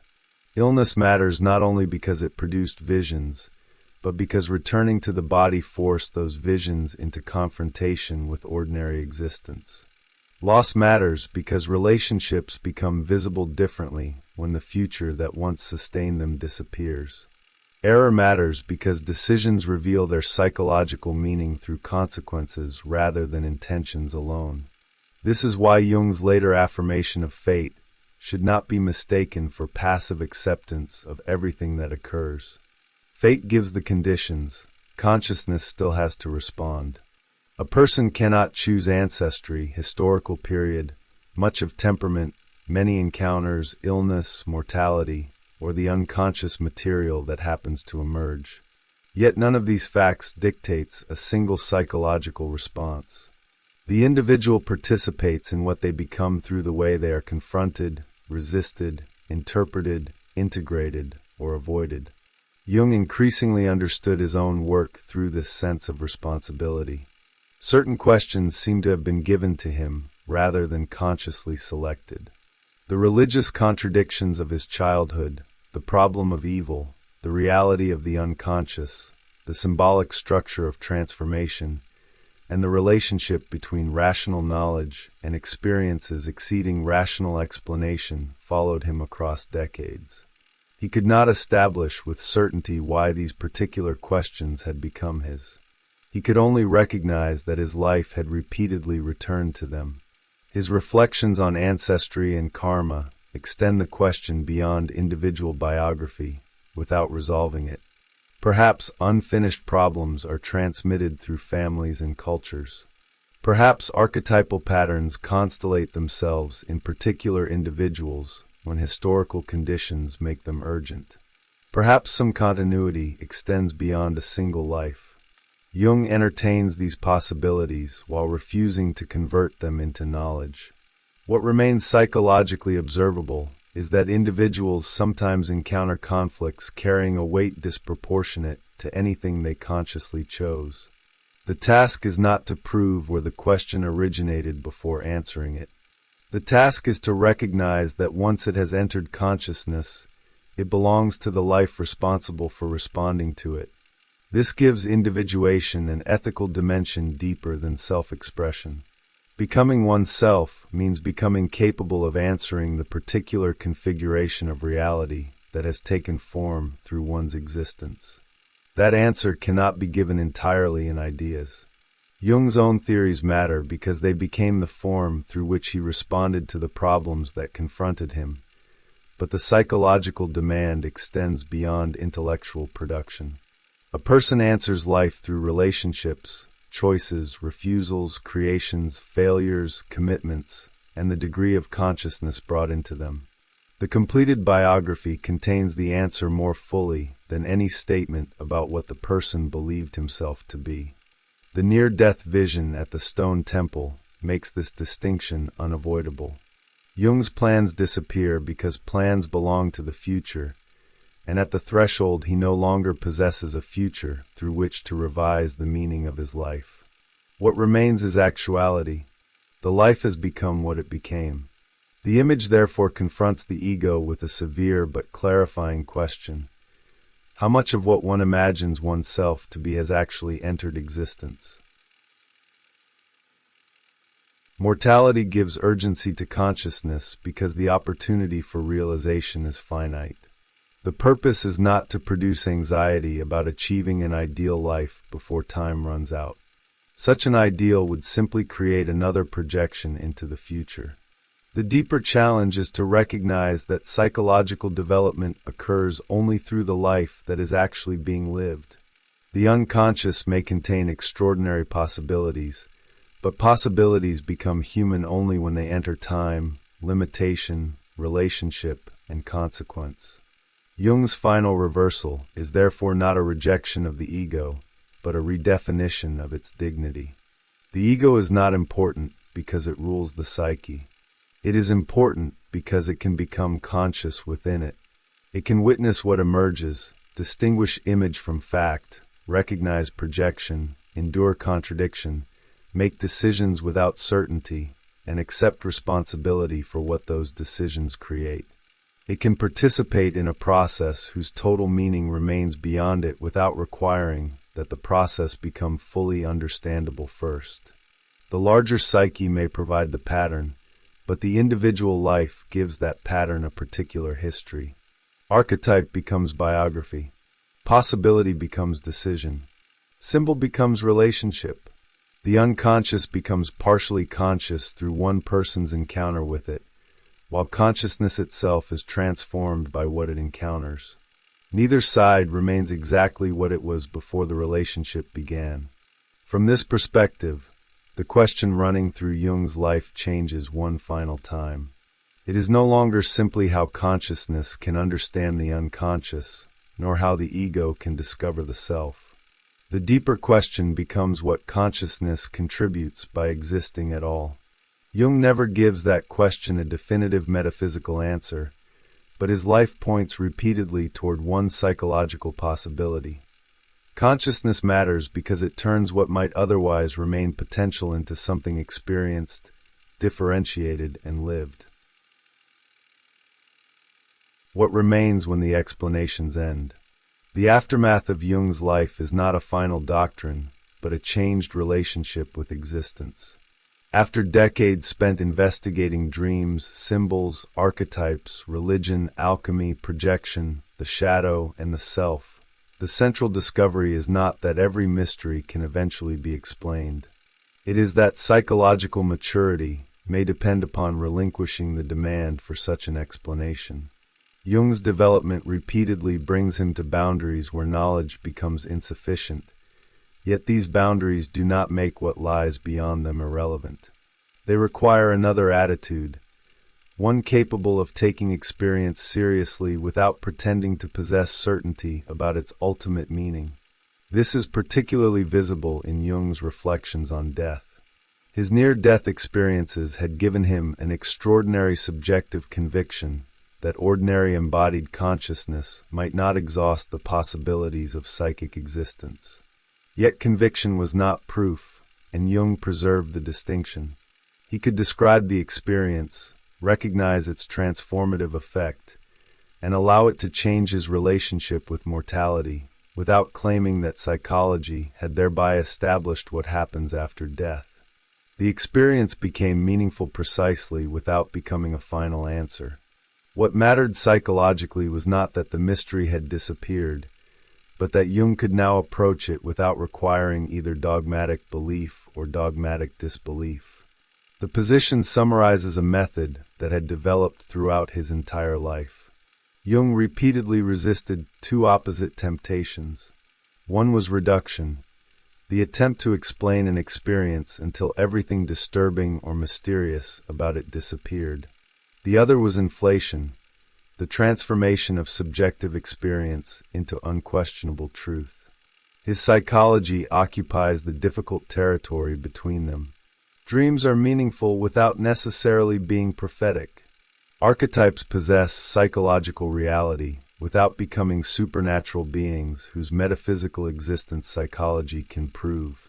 Synchronicities may confront consciousness with meaningful correspondences without turning every coincidence into a message directed personally toward the observer. Religious images can transform lives without psychological interpretation becoming theology. This disciplined uncertainty becomes one of the strongest conclusions of memories, dreams, reflections. The unknown cannot simply be eliminated, because it is not merely the temporary absence of information. Some unknowns arise from the structure of human consciousness itself. The ego cannot step entirely outside the psyche and observe its totality objectively. A living person cannot occupy the perspective of his completed biography. Consciousness cannot empirically observe its own absence after death. The individual can approach these boundaries through symbols, dreams, speculation, philosophical reflection, and subjective experience, but each approach remains conditioned by the consciousness making it. The self therefore remains larger than any concept of the self. Jung can identify recurring symbols of totality, observe psychological processes moving toward greater integration, and describe the relationship between ego and a wider psychic organization. But the self cannot become an object completely possessed by consciousness. If it could, it would no longer represent the totality that includes unconscious dimensions beyond the ego. Individuation consequently cannot terminate in complete self-knowledge. Greater consciousness reveals more of the personality, while simultaneously revealing how much remains beyond consciousness. This gives incompleteness a different meaning. What remains unconscious is not simply evidence that the psychological work has failed. The unconscious is structural. Every new conscious position creates another boundary, and beyond that boundary something remains unknown. Development can therefore continue without approaching a state in which consciousness finally absorbs the entire psyche. Jung's mature understanding of wholeness depends upon this distinction. Wholeness does not mean total consciousness. It means a more adequate relationship between consciousness and what exceeds it. The same principle applies to the shadow. No individual reaches a condition in which everything contradictory has been permanently integrated and no projection will ever occur again. Conscious identity continues to create perspectives, preferences, values, and boundaries. What changes is the capacity to recognize that these perspectives are partial. The individual becomes more capable of questioning emotional certainty, noticing projection, acknowledging contradictory motives, and accepting that unwanted psychological material may belong partly to himself. The shadow remains, but the relationship with it becomes less dependent upon denial. This changes moral responsibility. Jung's psychology does not make the individual innocent by explaining destructive behavior through unconscious forces. It does the opposite. Once an unconscious pattern becomes visible, responsibility increases because consciousness now participates differently in what happens next. A projection that has been recognized cannot be maintained with exactly the same innocence. An aggression acknowledged as one's own cannot be attributed entirely to another person without some awareness of the distortion involved. Psychological insight does not remove responsibility by explaining behavior. It enlarges the field within which responsibility becomes possible. The same demand applies to collective life. Jung's reflections on modern civilization repeatedly return to the danger of individuals becoming absorbed into collective identities that relieve them of psychological responsibility. The group provides certainty, language, enemies, values, and emotional permission. Under such conditions, projection becomes mutually reinforced. The individual experiences collective conviction as evidence that his interpretation must be objective because everyone around him appears to see the same thing. Individuation introduces resistance by preserving enough differentiation for the person to examine what the collective is asking him to think, feel, condemn, or become. This resistance does not require withdrawal from society. Jung's individual remains embedded in relationships, history, culture, and collective responsibility. What individuation changes is the degree of unconscious identification. The person becomes increasingly capable of belonging without disappearing psychologically into what he belongs to. He can participate without requiring the group to provide his entire identity. He can oppose something without needing the opponent to embody everything he rejects within himself. He can defend values while remaining conscious that possessing values does not eliminate contradiction from the person defending them. Jung's own life demonstrates how difficult this differentiation can be because every stage of development requires some previous identification to weaken. The religious world of his childhood must become psychologically distinct from his personal religious experience. Freud must cease functioning as the authority through whom Jung's own intellectual legitimacy is secured. The conscious personality must surrender its assumption that every thought arising within the psyche originates from itself. Western rationality must acknowledge symbolic traditions it had learned to regard as primitive or meaningless. Even Jung's own theories must eventually stop before questions they cannot legitimately answer. The result is not relativism. Jung does not conclude that nothing can be known because complete knowledge is impossible. Consciousness retains its discriminating function. External reality matters. Evidence matters. Moral distinctions matter. The distinction between psychic experience and objective fact matters. What changes is the fantasy that a partial perspective becomes absolute simply because consciousness cannot currently perceive its limitations. Humility becomes epistemological rather than merely personal. The recognition that every act of knowing occurs from somewhere inside a reality larger than the knower. This is why symbols remain indispensable until the end. A symbol becomes necessary precisely where consciousness encounters something it cannot adequately express through existing concepts. It allows a relationship with the unknown without pretending that the unknown has been completely translated into knowledge. The symbol points, contains, connects, and transforms, but it does not exhaust what it represents. Its ambiguity is therefore not a defect to be corrected. It is part of its psychological function. Jung's autobiography itself operates in this way. The events of his life gradually become symbolic without ceasing to be historical. Freud is both an actual person and part of Jung's confrontation with authority. Bollingen is both a physical structure and an image of psychic development. Alchemy is both a historical tradition and a symbolic language through which Jung recognizes processes he had encountered psychologically. His near-death experience is both an event during severe illness and an image through which the relationship between ego, life, actuality, and mortality becomes visible. One level does not have to eliminate the other. This layered form of understanding allows the biography to resist a final reduction. Jung cannot be explained entirely through childhood, Freud, religion, personal relationships, archetypes, historical circumstances, or any single psychological concept. Each perspective reveals something while remaining incomplete. The life itself becomes an example of the principle that had organized Jung's psychology. The whole cannot be adequately represented by one of its parts.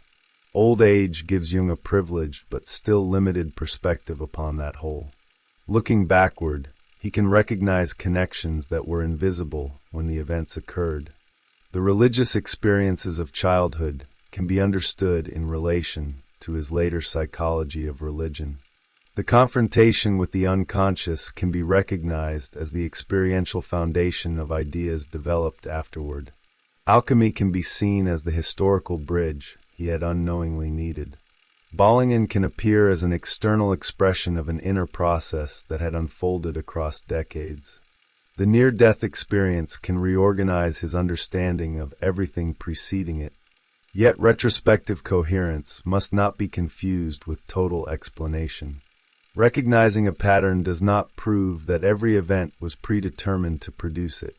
The completed portions of a life can be interpreted because their consequences have partially unfolded, but the interpretation remains the work of consciousness.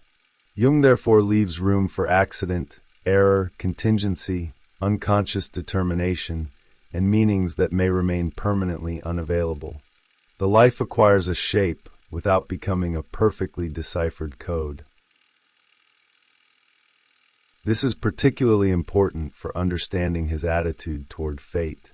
Jung increasingly accepts the life that has become his, including aspects he might once have wished to change. Such acceptance is not the belief that everything happened exactly as it should have happened. It is the recognition that what has happened now belongs irreversibly to the material of the personality. The question shifts from whether the past should have been different toward what relationship consciousness can establish with the reality that exists because the past was what it was. The same attitude extends toward error. A life without error would require either omniscience or refusal to act wherever consequences remained uncertain. Neither condition belongs to ordinary human existence. Jung therefore becomes more willing to include mistakes within the total form of his biography. Some errors can be corrected, others cannot, but psychological maturity depends partly upon abandoning the fantasy that wholeness requires a history purified of wrong decisions. The imperfect history is the only material from which the actual personality can develop. Mortality places the final boundary around this process. At the stone temple during his near-death experience, Jung encounters the terrifying simplicity of actuality. Future intentions disappear, leaving what has already become real. The image reveals why time matters. While life continues, consciousness can still respond, revise, create, reconcile, refuse, understand, and change direction. Death closes that field of future possibility. The biography becomes complete even if its meaning does not. The awareness of this boundary gives individuation urgency without turning it into a race toward perfection. There is no final psychological state that must be achieved before death. Jung's own old age remains filled with questions, contradictions, speculation, and uncertainty. What matters is the degree to which the person has entered consciously into the life that is actually occurring rather than remaining entirely inside projections of who he once was, who others expect him to be, or who he imagines he will eventually become. This may be why Jung's concept of vocation becomes inseparable from his autobiography. The central questions of his life repeatedly return despite changes in circumstance. The relationship between human consciousness and a reality exceeding it appears first through childhood religion, then psychiatry, psychoanalysis, mythology, alchemy, Christianity, synchronicity, and death. Jung never receives one final answer capable of replacing all the previous formulations. His vocation consists partly in continuing to answer the question as his consciousness becomes capable of encountering it at different levels. A vocation understood in this way is not necessarily a career or a grand historical mission.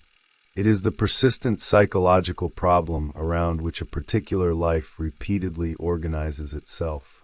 One person may encounter it through relationships, another through creativity, another through responsibility, another through the conflict between belonging and independence.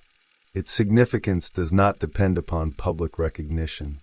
What matters is whether consciousness recognizes the question that repeatedly returns through changing forms.